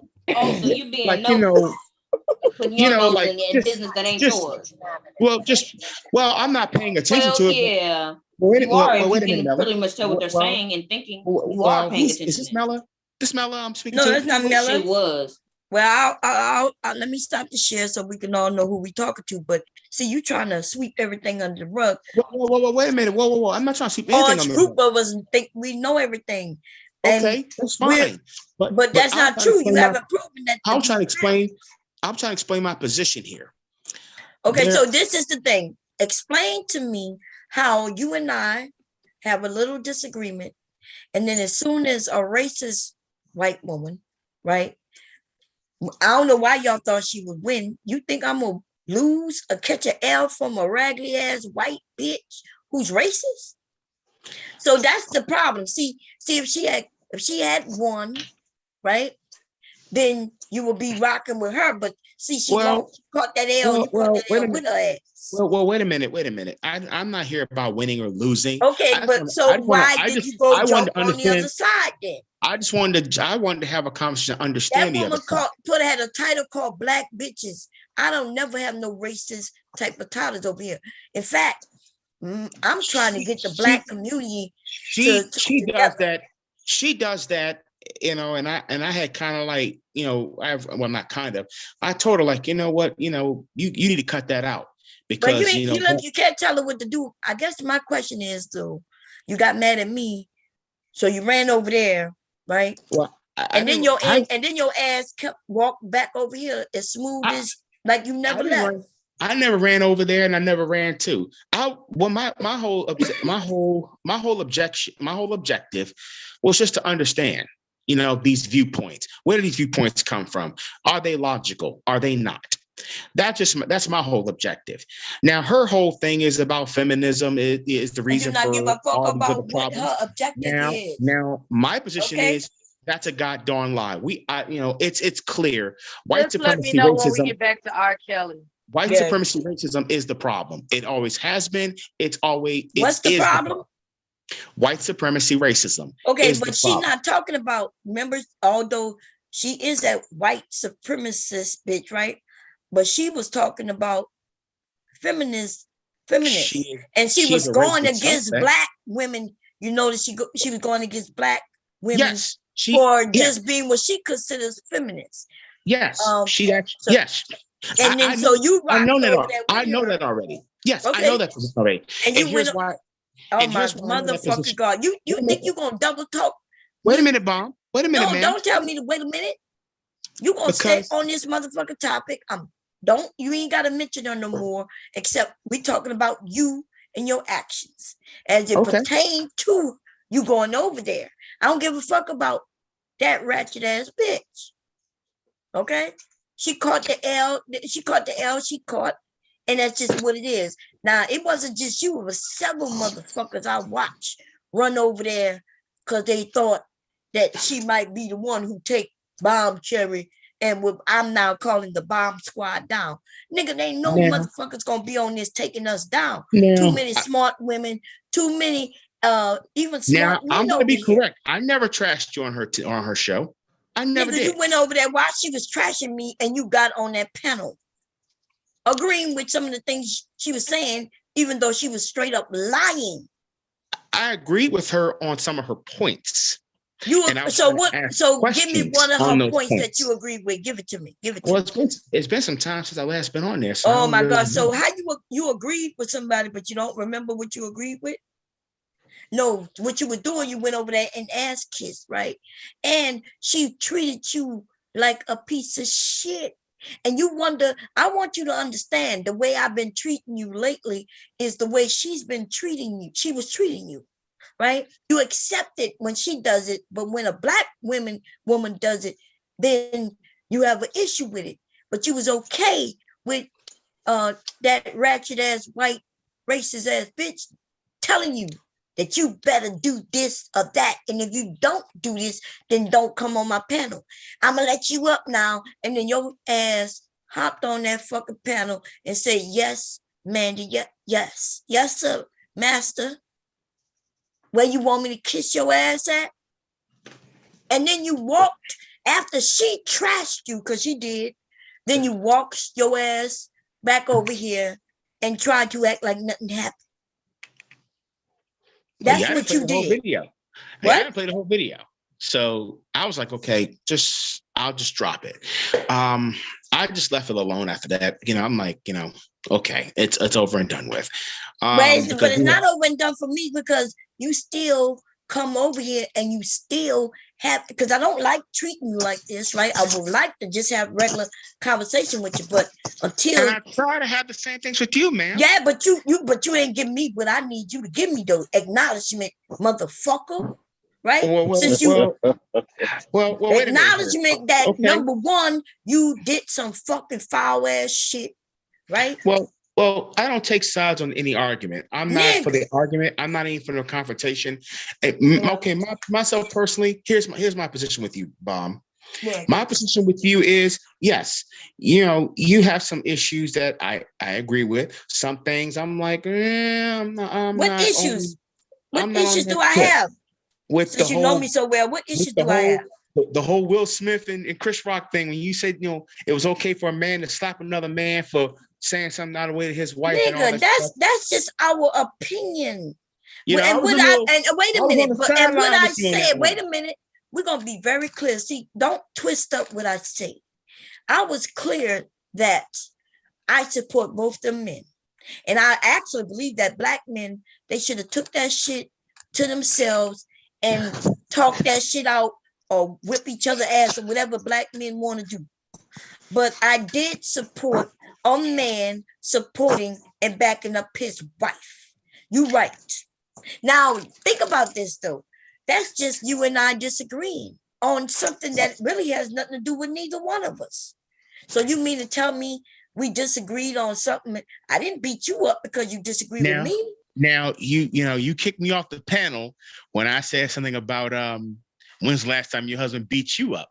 Because I was incorrect about that. And I don't sorry. remember no shit like that, but I might listen. I may have kicked you off the panel. It wouldn't have been for what you just said I kicked you off for.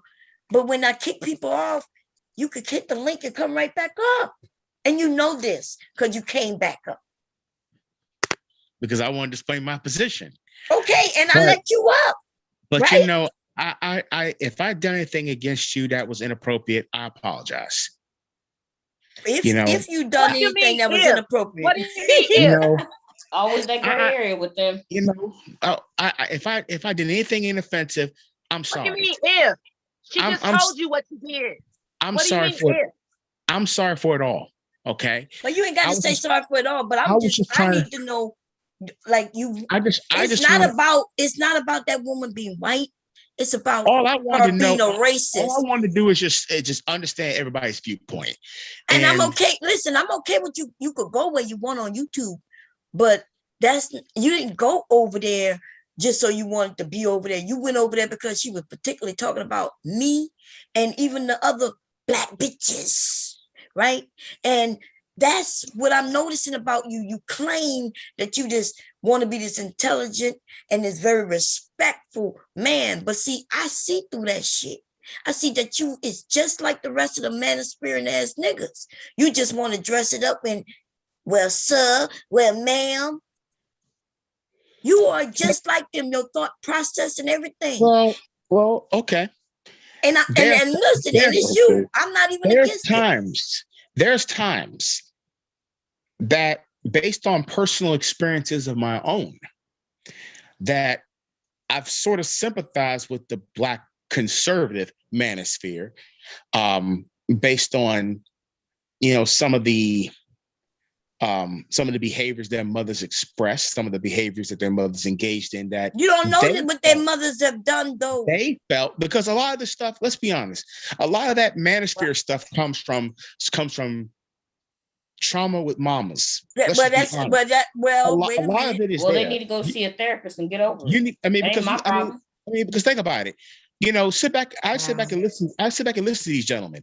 A lot of those gentlemen, they ain't really saying the quiet part out loud. I'm saying it out loud. Let me ask you this then. Yes, ma'am. Because you letting anybody say anything and you just believe it. Do you have any traumas from your mother? I do. Okay, and so that's what it is, right?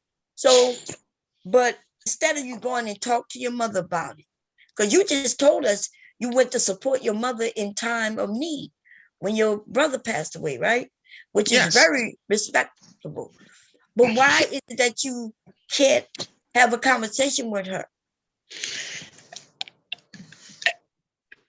I've had at times, I feel like I cannot really talk to her in this way without things getting blown out of proportion. Because but you could come online and you could come and throw it in all other Black women's lap instead of going and talk to her. Just be straight up with her. If it blow out of proportion. When I was actually straight with my mother, I was straight with my mother recently. Mm-hmm. And, I really decided, okay, get this out. And that's how I ended up in the crisis center. And I got some help. And I just, got some therapy for it. Dude, you be making up lies. You think you the one who told us about the horde with the bite on the back. That you listen, you got traumas. You need to if you really got traumas, y'all need to go and talk to your mothers while they're alive.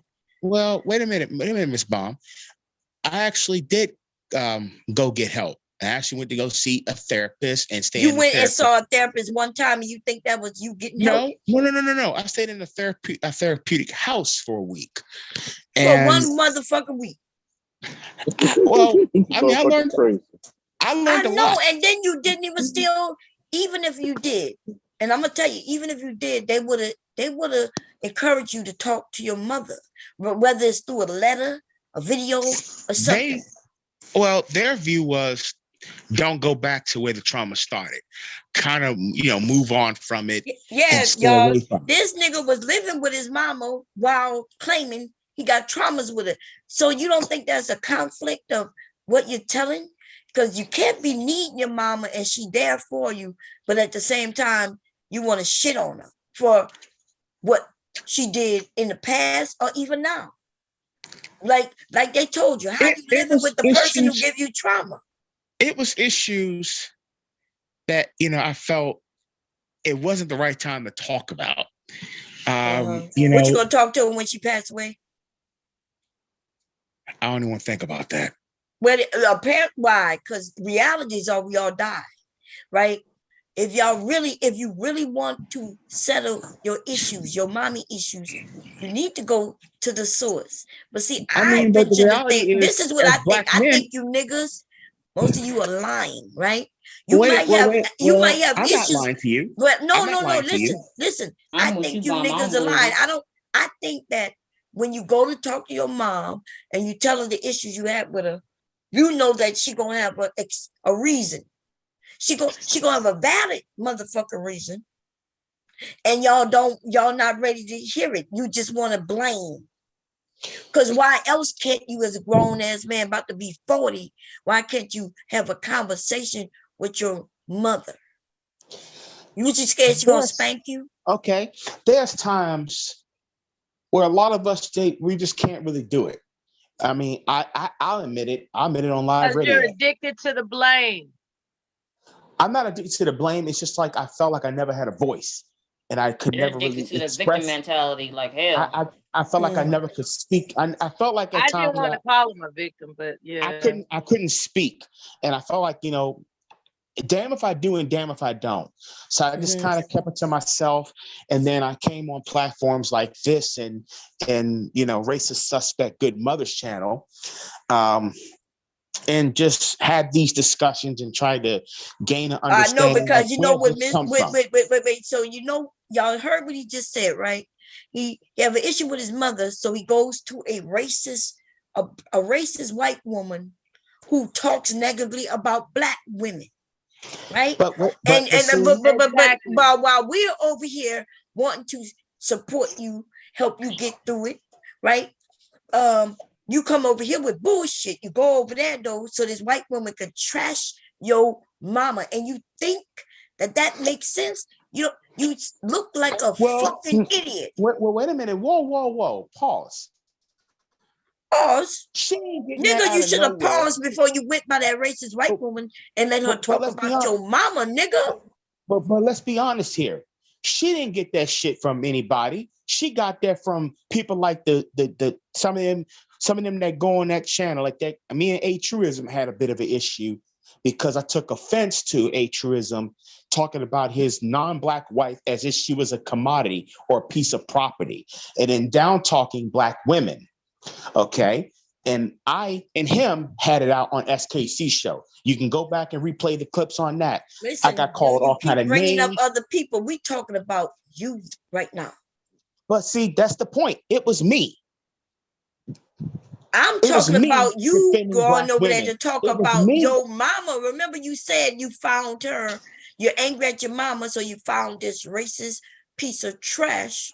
No, I never followed her. I never. Actually, when I first came across her, she was talking about racism and blaming, all the other stuff. So I kind of blaming what? Finish saying it. She was talking about racism, blaming who? She was blaming feminists. She was blaming feminists. She was blaming the feminists for the problem. I said, no, this is racism, white supremacy. And I've, had my Nearly Fuller Jr. book and my code book ready. And I gave the definition of racism, white supremacy. And I put that on her platform through her mailing address, like her email, like her little message board. Listen, you doing it again, and I'm not letting you, okay? Listen, I don't give a fuck about no racist ass bitch on no internet. I don't give a fuck about her if she was next door to me. She wouldn't faze me none. There is no fear, no worry. I don't give a fuck about her, right? We talking about you right now, though, right? You said it out of your own mouth. You found her. You said when you're mad at your mother, you said you found her, and that now you found a voice because you let a white racist bitch talk about your mama. Now, if I talked about your mama right now, you wouldn't like it. You would think it's dirty and Well, foul and low. But we never she talked was about. able to do it, and you thought, I was trying to have hooray. a psychological discussion about where these things come from, and also express some of my traumas and my viewpoints With on a racist white those woman things. who is going to support everything you say about negative about your mama.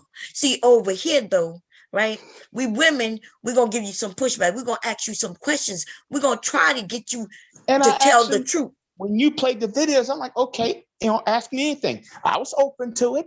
Yeah, we okay, but you're not really, because like I said, you want us and people to just hooray you down the road. That's not gonna help you though, because you need to, y'all need to get your heads out your asses, right?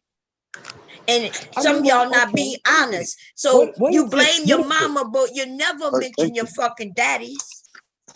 Well, honestly, my fathers, or my attempted fathers, are. You got more than one father? I have a attempted stepfather and attempted biological father. Mm-hmm. What about them?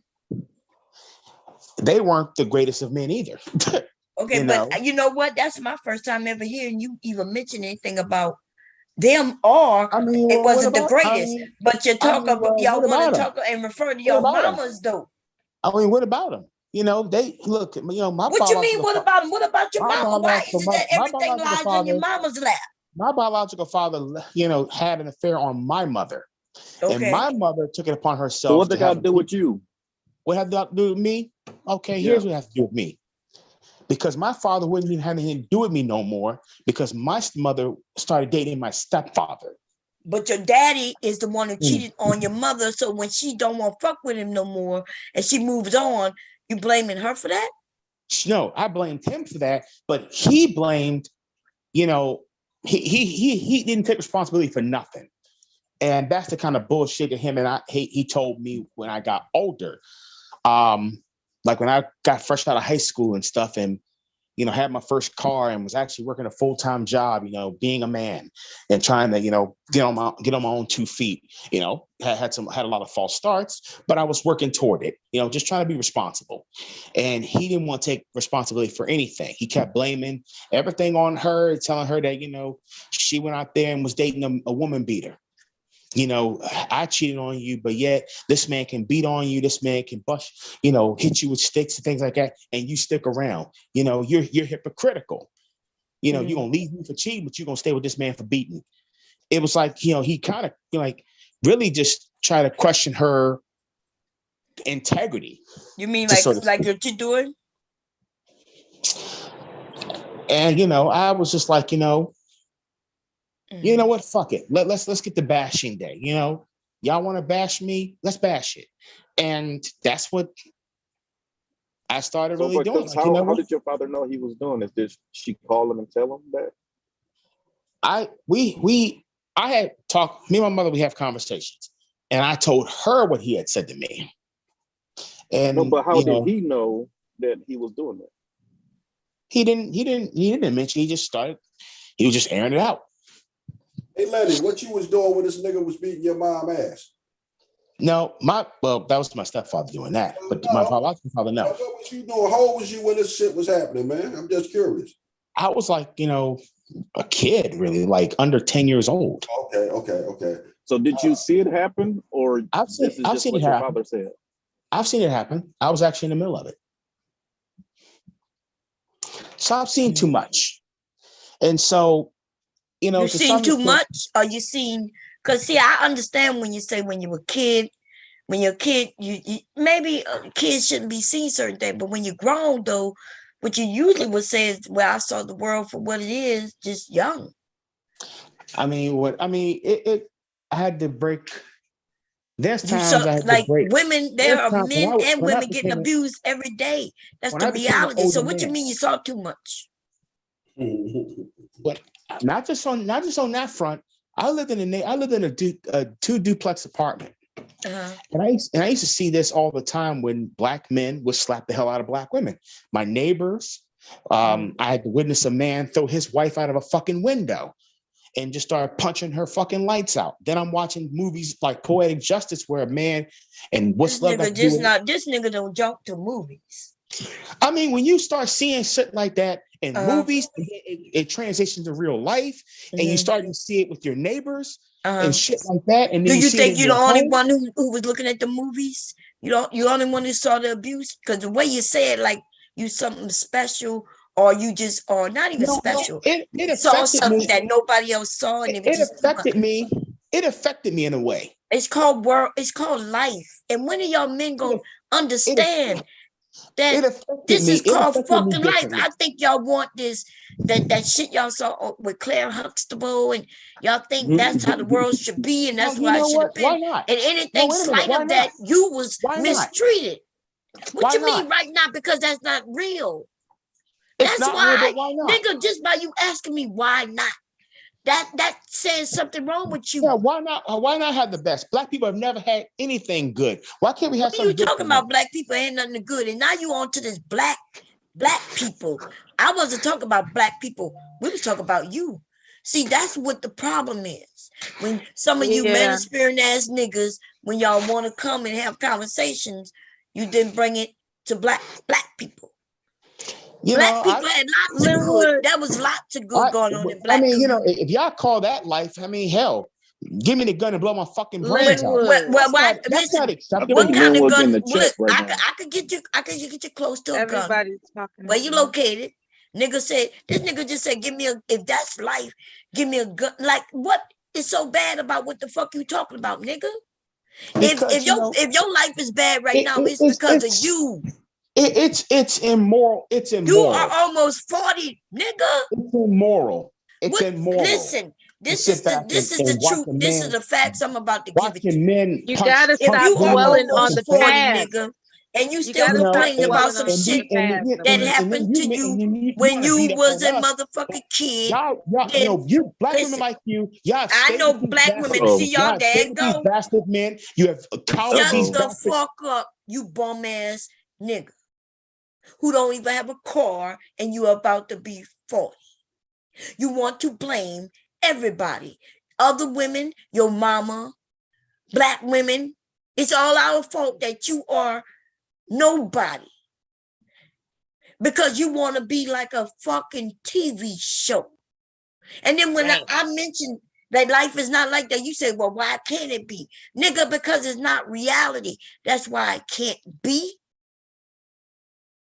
The fuck you what's got y'all so confused? You nigga is fucked up for real.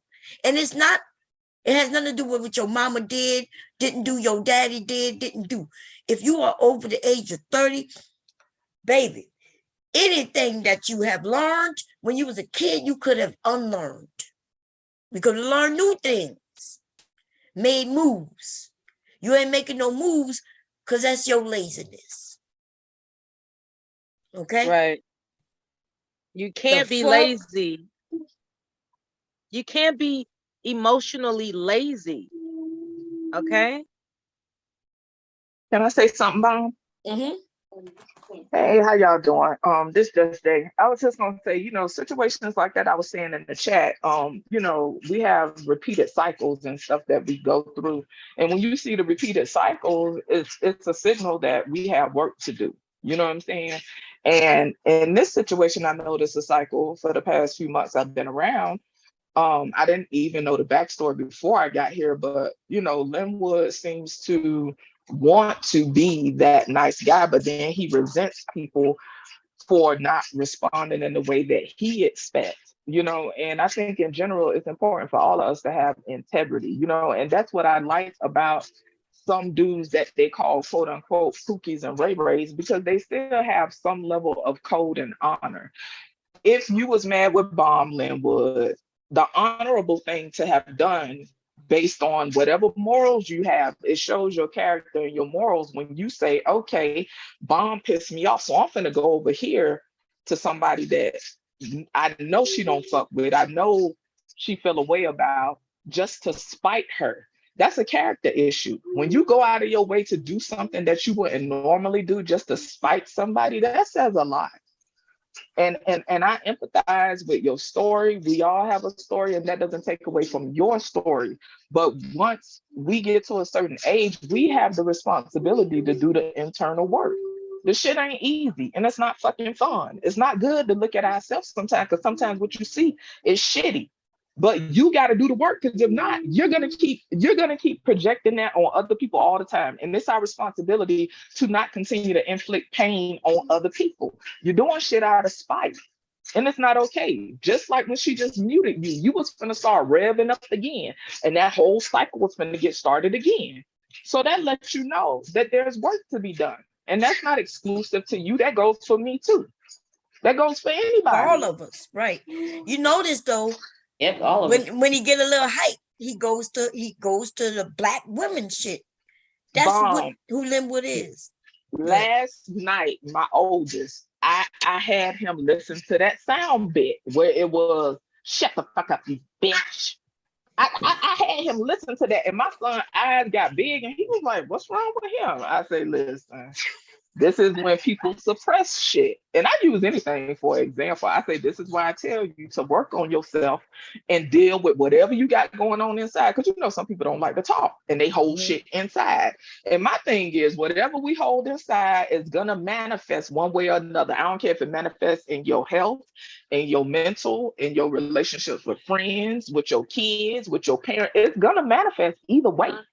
But I had him. We was just listening to that last night, and you went on that whole tirade. And you know what? I'm sick of you black bitches. And you go back to the same thing. It's a cycle. So respectfully, you have to go back to the first black bitch. And I say that with all respect, because I don't disrespect people's parents, but I'm trying to get you to see something. You have to deal with your internal shit. And I listen, I'm still on my path, and I'm not for everyone could tell you the same thing. She do her work. This shit ain't easy. Sure, you got to be able to look at yourself, Mm-hmm. and you have to feel whatever the fuck you feel without judgment. If you feel like a shitty ass, scary little boy when you come up in certain situations, you have to heal that part of yourself. Because if not, you're gonna keep doing it. And I don't want to start preaching this shit, but this is why I'm always talking about therapy and mental health. That's $1 million word, though, Jay. That's $1 million word. Y'all know this. Y'all know this though. We gotta deal with this Y'all shit. know this. When he said that he got mad at me, it was because we had a disagreement, and it was on that Will Smith and what you call him thing. Will Smith is not my friend. I don't know him. I don't know neither one of those brothers. I mean, you were like, well, that's okay for him to, I'm glad a black man slapped the hell out of another black man. I did not say that at all. And you know what? You made insinuations. Xander and I was on opposite sides. I never said I feel good about a black man slapping the hell out of another black man. I never said that. What I said was, first of all, I said I support both the brothers. I hated that the world was possibly going to tear one of them apart, try to take his career from him. So yes, I am supportive of the man who everybody seems like they want to take his career from him. And then I said that brother was supporting his wife. Xander disagreed with me. Xander say, hey, Bomb, I'm a comedian, and I disagree with you. But Xander did not walk away thinking that I was against him, and I didn't think he was against me. We had a difference of opinion, and that was it. But your ass, though, you think you so special that if somebody disagrees with you, you think it's something more?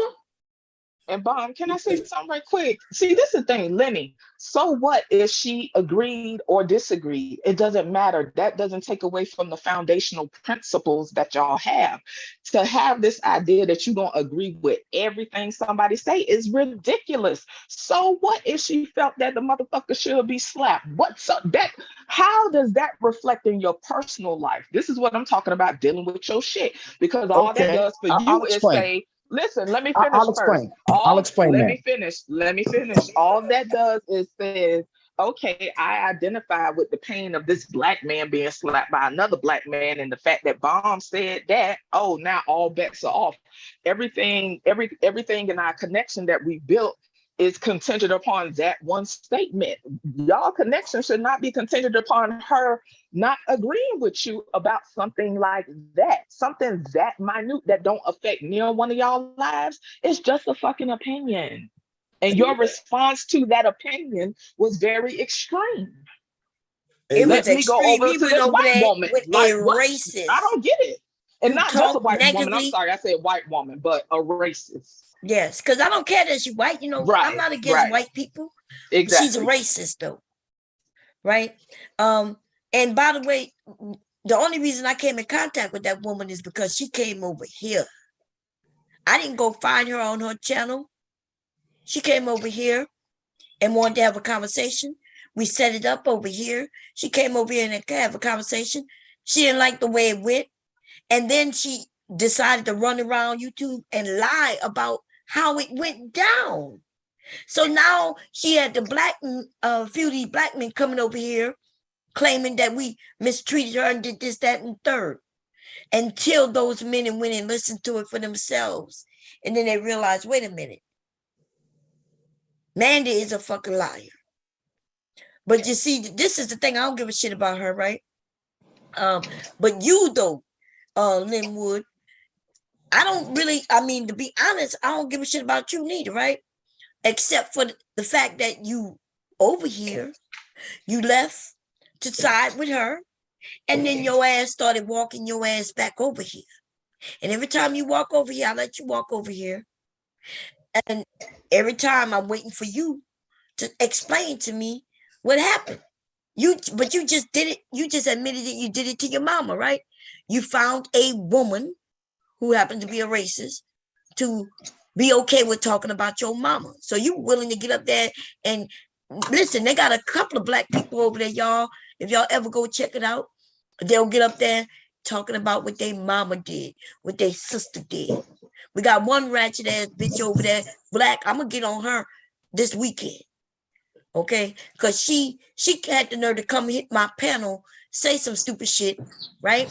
We escorted her ass off of here, and now she's over there making up lies with Mandy, but she's already admitted Mandy's a racist. Hey, she's just scared of Mandy for some reason. Hey, Len, Lenny, you out there? Lenny? I'm here. Hey, check this out, man. I'm gonna say this, right? You gotta find people that tell you what you need to hear, not what you want to hear. And as I listen to this whole narrative of what transpired, it sounds like that's what you did. You was looking for somebody to agree with you, man. And to be honest with you, if you look at a lot of these celebrities who got in trouble, who lost money and all that dumb shit, that's the reason why them guys be so fucked up, man, because they don't have people around to tell them what they need to hear. They tell them to have people that's telling them what they want to hear. And in the case with this, right? Like I'm gonna use myself.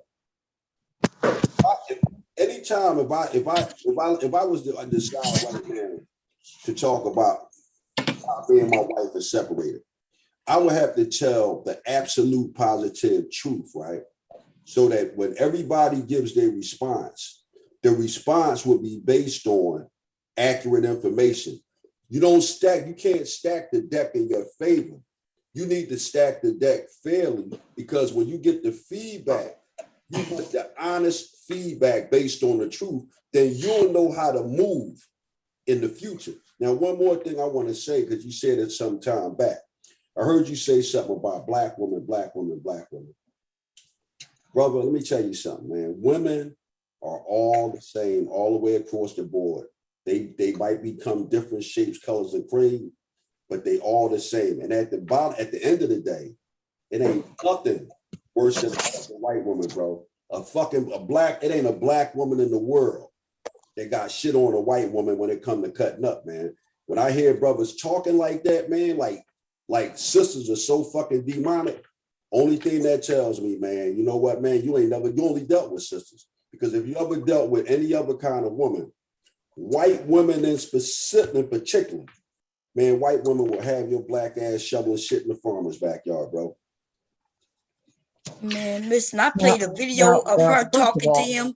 I played a video of this woman talking to Linwood, and she treated him like he was some motherfucking slave. telling he was in the back trying to, you know how we know that you in the back trying to get up, and she went on a spiel about, you better not come up here with this, you better not come up there with that, you better not come up here, and you heard me, you hear me, Linwood, you hear me?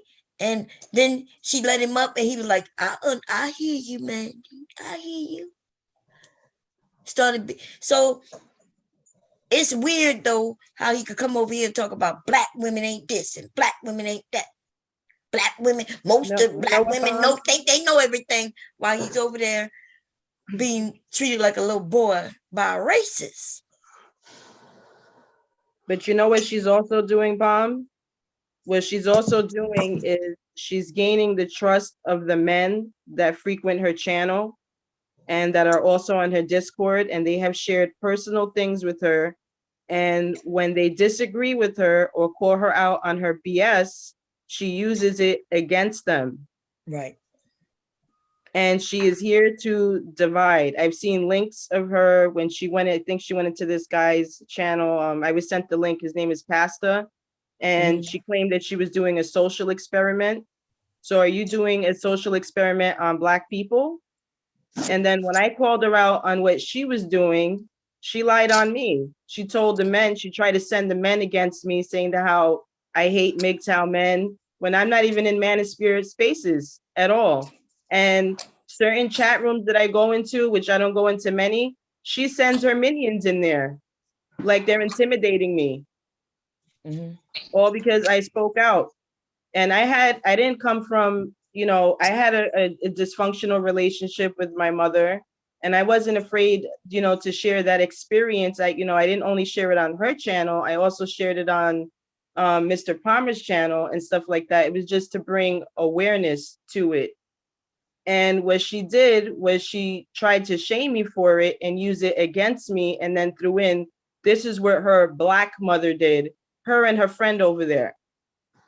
This is what they do. They take our stories and then they use it against us. And the men in the manosphere are allowing it. I have warned several men about what's going on, but they don't want to hear it. And it all comes down to the fact that why? It's because it's a white woman. So this white woman gets to come into these spaces and cause divide. She did it to a friend of mine. He was friends with these guys for like 10 years. And she came into the space and caused a divide between the men. This is what she's doing. Well, some of these men who, like Linwood, who admitted that he was thinking with his penis. He thought that he can, he can get close to her. He admitted this already, so there's no need to deny it now. But that's what's going on. So sounds like it's something that they allow.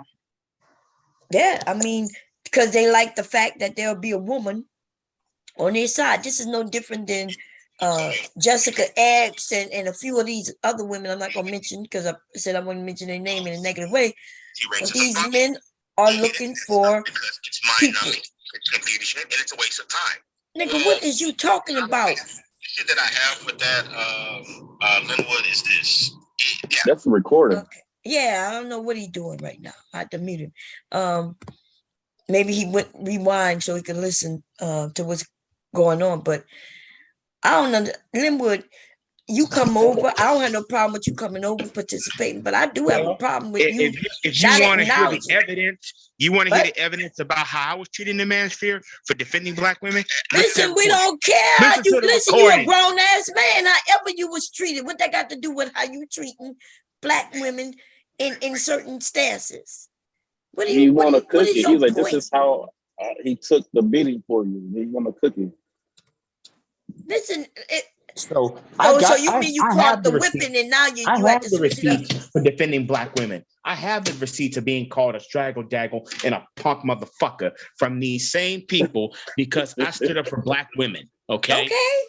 So let's be real about and this. We love when our men protect us and take up for us. But you can't then take up for us and then you come through in our space and then beat up on us. But you want us to love you for protecting us, love you enough so you could beat up on us yourself? You know why beat up on y'all? Because you beat up on me. Okay. So give me an instance where we beat up on you. You make Give me fun an of us. instance where we beat up on You treat us you. like clowns. You treat us like I'm huggy bears. asking you a question, Linwood. You don't take us seriously. You know, even we don't take you serious. We can't. Listen. The reason why, and I want you to understand this. When you first came over here, I took you very serious, right? You was on talking about some history. You was talking about some things I didn't even know. I took you serious. The next thing I remember you talking about is how you met a prostitute with a bite on her shoulder, and how you asked her, could you come back and spend some time with her? Now, you mad because we took that as you joking and we had fun with it, joking back? So which one is it? Because we all joke, right? We joke, but when we having a real conversation, we have real conversations. And then we could go back to joking. You mad at that? Because that's what we do over here. Bomb, just go ahead and peg him and he'll be happy. I'm trying to understand what he's trying to say. Are you trying to tell us? Did he leave? No, he's still there. Oh, okay. He's still there. So when you told us the story about the prostitute, I felt like you were just trolling and having fun with us. Was that a true story? Not answering. He might want you in the bathroom or something. Nah, he here. No, I see him, but his mic is muted. No, still trying to find that evidence. No. The prostitute thing was true. It happened when I was much younger. Okay, so it was a funny. Do you admit that it's a funny story? I mean, to me, it wasn't funny because I was just talking to her like, okay, why the fuck do you do the prostituting thing? You know, what do you get out of it? So everybody, because there's some people who was new, they didn't hear you tell a story. We're gonna let you tell a story, right? The way you want to tell it, the way it happened, and then we're gonna see how let the men who didn't hear it and some of the women too give you their point of view, because I thought you was trolling, right? But even if you wasn't, even if you was young and it happened, what's the problem in when we crack jokes on it? But go ahead, go tell us the story. Everybody, we're gonna mute up, and then we're gonna tell us the story about how you met this woman. Well, I was on a delivery, so I met her and I saw the bite marks on. I'm like, what the hell happened to you? And she said, wait a minute. You got to tell it a little more the way you told us, like you was delivering to her, and she came to the door. So and how you saw the bite. Go tell us the way you told us. Go ahead. Yeah, I saw the bite, and I was like, what happened to you? And she said, some Mexican bit me. And I said, well, why did he bite you? I'm a prostitute. I'm like, oh. Shocked. I said, well, here's your package. If you want to talk sometime, I don't mind coming back over if you want to talk. Just talk, though, nothing serious.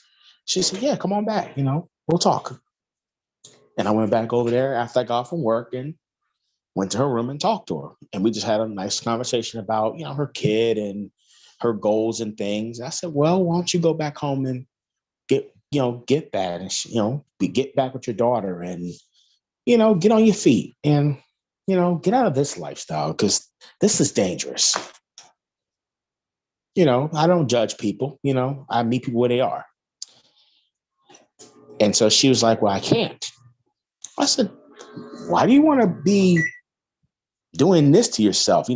People treating you like shit, paying you just to use you as a rubber doll or whatever. You're better than this.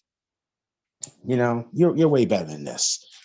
I'm like, go home to your daughter because this ain't a safe life. And she said, well, I'll think about it. And I said, well, here's $40 for your time. I really appreciate you. I wish you all the luck. And, I never seen her again. Okay, How did you know to pay her $40? Yeah, that's what I'm about to say. He missed. Wait, don't tell the story. We're gonna let him tell it because he missed. He skipped a whole lot. He skipped about paying her. And I volunteered to give her the money. I gave her the money for her time. In the back of my mind, did I want sex? Yes, but I kind of felt dirty about it. Even I think you couldn't afford it. I think she gave you a price point. even the thought of having sex with her, I felt like it was rape. And remember he told us that. Remember? Go ahead. And I was like, I shut that whole thing mentally down, because I really thought she was a very nice person, and just a person. How you thought she was a nice person when you just met her for the first time at the door with a package, and at the time she had a bite mark from a John on the shoulder. She comes up, and when we were sitting in the hotel room talking, and we were actually just having a discussion. She came across as a very, decent person, somebody I can, You could do what? Somebody that I can sometimes, like go out for a cup of coffee with, and just a regular thing. Why? So if you could go out, if she came off that way, why didn't you invite her to a cup of coffee? Why did you invite yourself back to her place? Because she wasn't from my home. She wasn't from my hometown. And you didn't know that. What do you mean? You didn't know that? How he lied to himself? She told me. Supposed to believe it? No, she told me she was from a small town in Norfolk. What? Wait. So in between you having her sign for the package, she told you where she was from? No, actually, but during the conversation, when I came back to the place. So that's why I'm asking you. Instead of you asking her out for coffee, you asked her, was it okay for you to come back after work? Bingo. I said it was somebody. After our conversation, it sounded like somebody I could take out for coffee. Just have a regular conversation. To be honest with y'all, Lenny, this is an assumption, but I just feel like this whole story has been your own way of telling us that you solicited a prostitute, and that's fine. I feel like I feel like you got services and you regret having gotten services, and it is what it is. Like if you're gonna tell a story, just go on and be honest. Like, what is the point of half telling the story? That's like the people that go and get interrogated and they done took the person out, but they say, nah, I wasn't even there. Then they say, no, you was there. And then they say, well, I was there, but I ain't have nothing to do with it. And then it just keep going. Like, just tell us. Like, it's fine if that's your way of confessing. He's used to lying. Just do it. He's right. used to lying. You got to learn how to be okay with you. And I'm not saying that that's easy, but when you become okay with you, you don't mind telling your story. You know what I'm saying? Because you've accepted yourself. That's why Barb can tell her story. No, because she accepts herself. No, that was what happened. Listen. I listened to his story. Thank you for your time, though. Why you say thank you for your time? Okay, so I'm sorry. That was y'all see why we had so many questions. Like, I had lots of questions, right? And instead of him just admitting to what he admitted to, but he got to admit to nothing. Y'all, we take it as it is. But then he claimed he didn't like the fact that we asked him questions, even though he gave us the answers. But dude, this is one of them stories where I thought you was trolling, and we do laugh at this goddamn story. You gonna get mad at us because you told us this goddamn story, and then we laugh at it. I tell many stories about myself. Some of them crazy, some of them funny, some of them true, some of them is just me just being funny. And so we welcomed you over here, right? We even give you advice. It's you who don't take the advice, but you don't have to. But it's weird to me that you go over there and take a racist woman advice, though. I'm not trying to destroy your family. Well, when I ask you why you don't talk to your mother, do that sound like I'm telling you to go whip your mama's ass? I'm saying go and have a real conversation with her. If you deserving an apology, then she may give it to you. But even if she don't give it to you, at least you will know that you was able to voice yourself. You're almost 40 and you still claim you don't have a voice. The reason you don't have a voice is because it seems like you don't want to have a voice. If you went to your mother and said, do you have something to apologize to me about? What do you think she would say? Nothing. She'll say nothing. Okay, but you haven't tried it. Well, look, he might be right, but it don't matter if she apologizes to you or not. Do you not understand that? It sounds like you don't have your voice because you refuse to go and open your mouth to the one person you think you need to. You talking to us is easy, right? It will be even easier once you talk to her. If you were legit think that there's something that she did wrong, because based on the story you told wasn't that long ago, you mentioned that your daddy cheated on her. That would be a hurt woman. She wouldn't accept the cheating, so she moved on. Then she ended up with a man who whipped her ass. You think she's proud of that? And so why sound like she was a victim? Wanted for herself. Right. Yeah, I guarantee she didn't actively say, oh, okay, I'm gonna go to this next dude and he gonna be worse. Nobody plans their life like that. Just like people ain't planning to have babies by themselves. And my thing is, Lenny, and therapy, I'm back to therapy. They teach you how to work through that shit on your own, because sometimes you may never get the apology that you feel you deserve or that you want. And sometimes it is deserved. Sometimes you will never get it.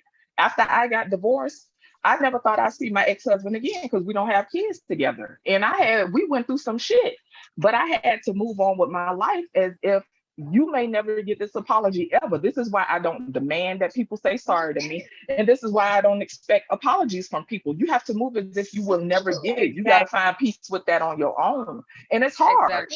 Because you want people to acknowledge, just like Bond wanted you to acknowledge, you went to a whole racist woman to co-sign because you did it out of spite. She wants you to be able to acknowledge and see how you offended her. But then your response was, if I offended you, but she actually verbalized and told you what she didn't like. So that's my thing. You may not get your mother to acknowledge. She may not even be aware, but that's neither here or there. You have to move as if you will never get apologies in life, and you got to be able to move forward in a healthy way.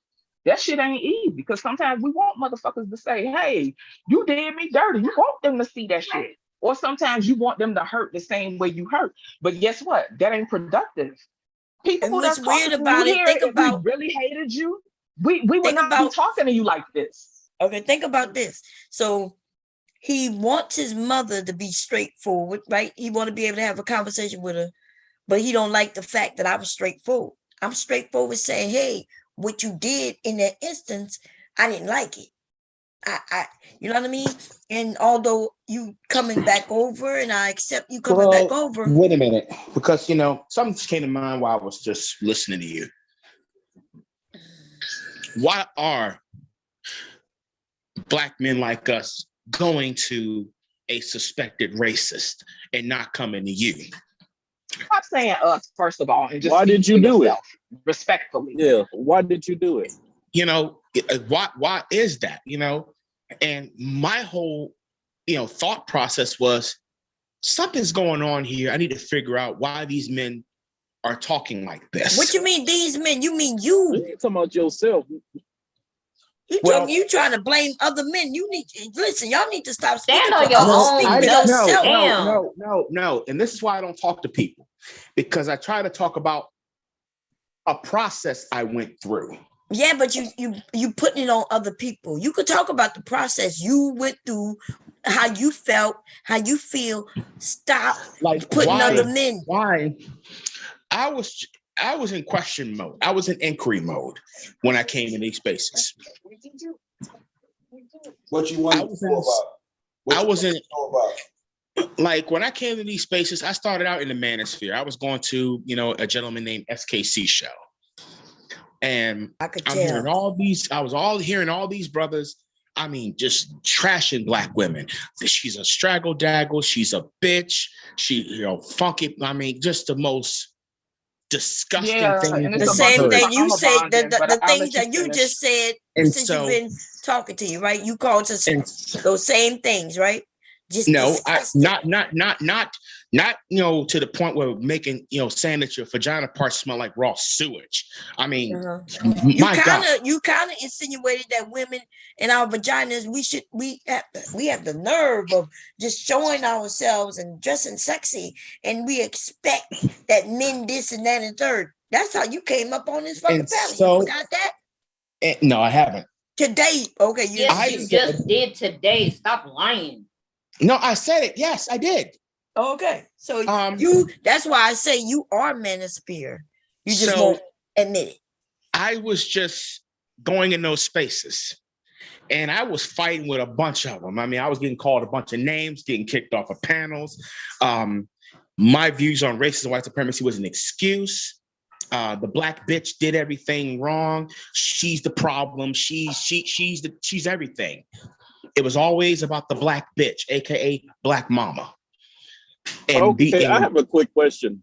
Yes, ma'am. If you don't like hearing the black B, why you keep saying it? You say it a lot. You say it a lot, and with pride, exactly. Because that's does.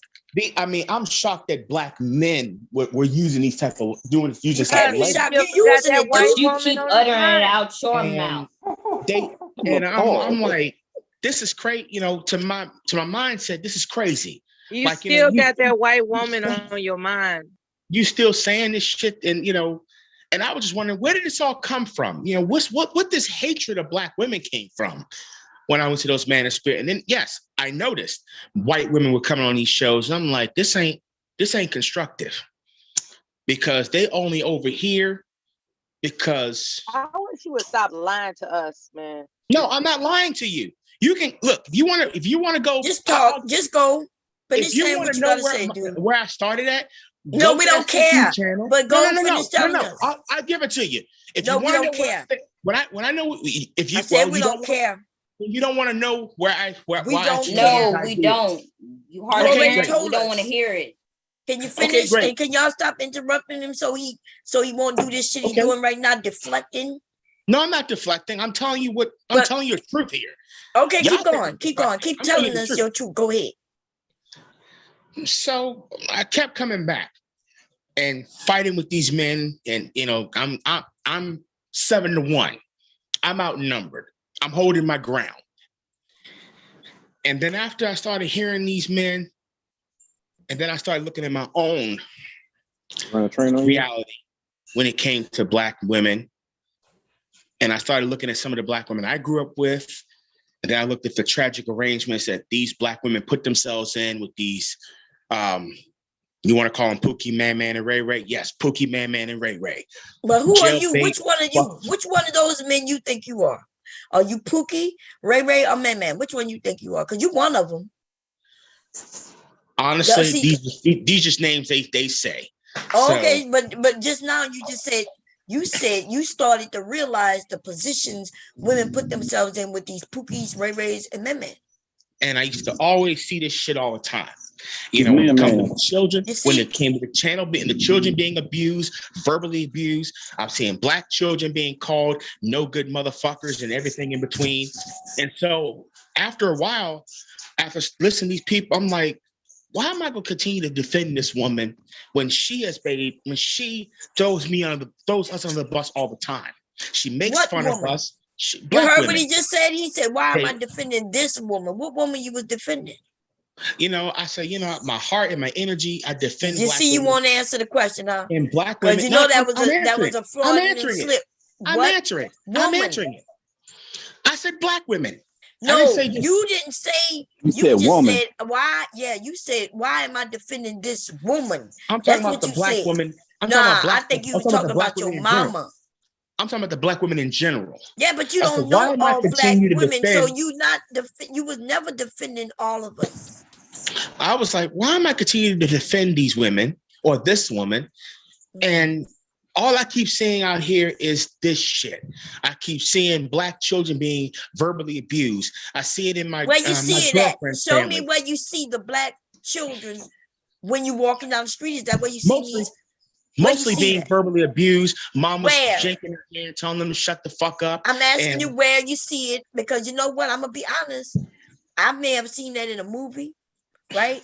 I may have I've seen it seen in a real little life. video clip here and there, but when I walk up and down the street or walk in Walmart or wherever, I don't see black women telling me, shut the fuck up, you little motherfucker. Or bring your ass on here. I used Yeah, to hear where I used are to you hear that seeing stuff. this? So we could go and look in that city. I used to hear this on the, like when I used to work at grocery stores or Man, work listen, you hear that anybody got anything to do with this nigga? This nigga is when a I used to work in retail. You are a tragedy, nigga. Wait a minute. When I used to work in nobody, retail, no, we I used to see this a lot. I'm kind of done. Okay, we're gonna get How many back on the jobs have you topic in which had? we had. You are a tragedy. So I've been in you went retail over for there, you 25 claimed years. you was defending, and then they whipped you into submission, is what you're saying, and then now you believe everything they say. Yeah. Right? No, I was just trying to explain myself here. Yeah, maybe next time, Lenny. Explain myself here. Maybe next time, Lenny. Lenny, next time. Yeah, next time you may catch This is such a fucking joke. You know, yes, you are a fucking joke. Yes, you are. Nigga, you mean to tell me you met a woman while delivering a package to her, okay? And she ended up having a fucking bite mark from a human on her shoulder, and you got sexually aggressive and attracted to that, and asked her, you found out she was a hoe, and you took it as your opportunity. Can I come back? She says, yes, you could come back. I have some time in between Joe Smill and Joe Fuck. I could fit you right between there. Yeah, but when you got there, when you got back, you said you started to talk because she told you how much it costs and you didn't have it. So you gave her the little money that was in your pocket, which was $40, and then you talked a little $40 worth of chatting, and then you got escorted the fuck out. And then you want us to believe that it was anything other than that. Exactly. Yeah, do you know, going back, when you hear the word "I'm a prostitute," do you know that's not like a normal conversation to respond and want to get close to right off the bat, especially if you're just meeting her. That's not normal. Well, I'm not a normal person. Yeah, we know. I like to talk to people. I like to talk to people. And, you know, whether they are homeless or drug dealer or whatever, I like to talk to them. Why did you go back? I went back for a conversation. When he lies, can we go out for coffee for a conversation? No. I could have said it, but it was just like after talking, I'm like, you know, she's somehow. I know what happened. We all know what happened. Yeah, we all do. He didn't have enough money to fuck a prostitute. You pay $40 to watch in the closet. Well, I'm not that disgusting. I'm not that disgusting. You a liar, though. Hey, and you won't even tell the truth to yourself. Hey, Brian, let me say something. I'm listening to you, right? And hear me out. I'm not saying that disrespectful, man. I'm not being it. But listening to you talk was just like listening to that guy that I told Brian and I'm about earlier, man. Full of rationalities, and just hear me out. I'm just trying to give you something for yourself, man. Full of rationalities and full of bullshit. But as you talk, right? You're not bullshitting nobody on this panel but yourself, man. And only thing I can say to you, brother, is you want to just try to start being honest with yourself, man. It don't hurt, man, because if you honest with yourself, right? And I'm not passing no judgment, bro, because I don't fuck plenty of prostitutes, man. Ain't got no shame about that shit. But my point is this, right? If you honest with yourself, first and foremost, and you can live with yourself, nothing else means nothing else, man. You know, that's, you know, and like I'm listening to your conversation because all you're doing is doing a lot of deflecting. See, some shit, right? Honestly speaking, you shouldn't even say it out your mouth in a public panel, man, because when you open yourself up to scrutiny, right? When you open yourself up to scrutiny, some people will clown you. Some people will look on you with contempt. Then you're going to have people like me and Just Jay. We might look at you with a little bit more compassion and sympathy, man, because as I listen to you, man, you seem to be an okay brother, but you seem to be in pain as well. But you got to start being honest with yourself, man. First and foremost, just like the sister said. I'm on this fucking panel being honest. You know, all these women they just want somebody to make it fun of. This is why black men are going to the manosphere, because you know why? You know why this is? Because black men are sick and goddamn tired of these are women. you saying that you're honest with yourself? You're saying you're being honest with yourself and making fun of them. This is why black men don't have a home no more. This is why Tommy Sotomayor is popular. This is why Kevin Samuels got popular, because of women like you. Nah, because of men like you. That's why they got popular. Because of men like you going desperate for somebody who gonna beat up on women, and since you can't do it, and you want to pay somebody else to do it. Try to pick That's why they got popular. High value men and trying to sell this bullshit. It's somehow you get your voice. You get your voice. You finally got your voice, huh? You notice how strong his voice get when he said black bitches, and you don't hear the change in his voice when he was saying something. That's what he wants to say. Yeah, we hear it. Yeah, it's sick. He needs some help. Say this to your mama. Don't say this to us. I ain't your verbal punching bag. I feel sorry for the man. You should. I'm still waiting on. The only compassion I have for him is that he's not the first person to ever been too broke to my God, take advantage of a prostitute. Now, see, Xander, yeah, he was too broke to take advantage of a prostitute to use the services. Xander, ask him the story about, because this man got some stories, okay, and I believe the stories. It's just that he don't understand why shit is happening, so he blames the black woman. But he was dating a woman. He said they were together, living together. The woman got real sick. While she was real sick, though, his brother passed. He had been living with this woman for 8 years. That means you living with a woman for 8 years, that's like your family too. That's your wife. That's right. That's your motherfucking wife. But his brother died, and so he went to his mother. But when this happened, this woman got really ill. Like he said that there was some poison in her body, something happened to where they had to remove her hands and her feet. Wow. And he wasn't there with the woman. I asked him, well, wait, when this woman was going through this, where were you? He was like, well, my brother died, so I went to live with my mother. I was like, but what about the woman? Well, what he did, Bob, and again, Lenny, this ain't me taking a cheap shot at this. Is because I lived this, man. My fucking first wife, man. That's my fucking baby, man. We wasn't together no more. I had to go back. To fuck home, man. But what he did, man, if you ask me, it sounded like he took a coward's way out.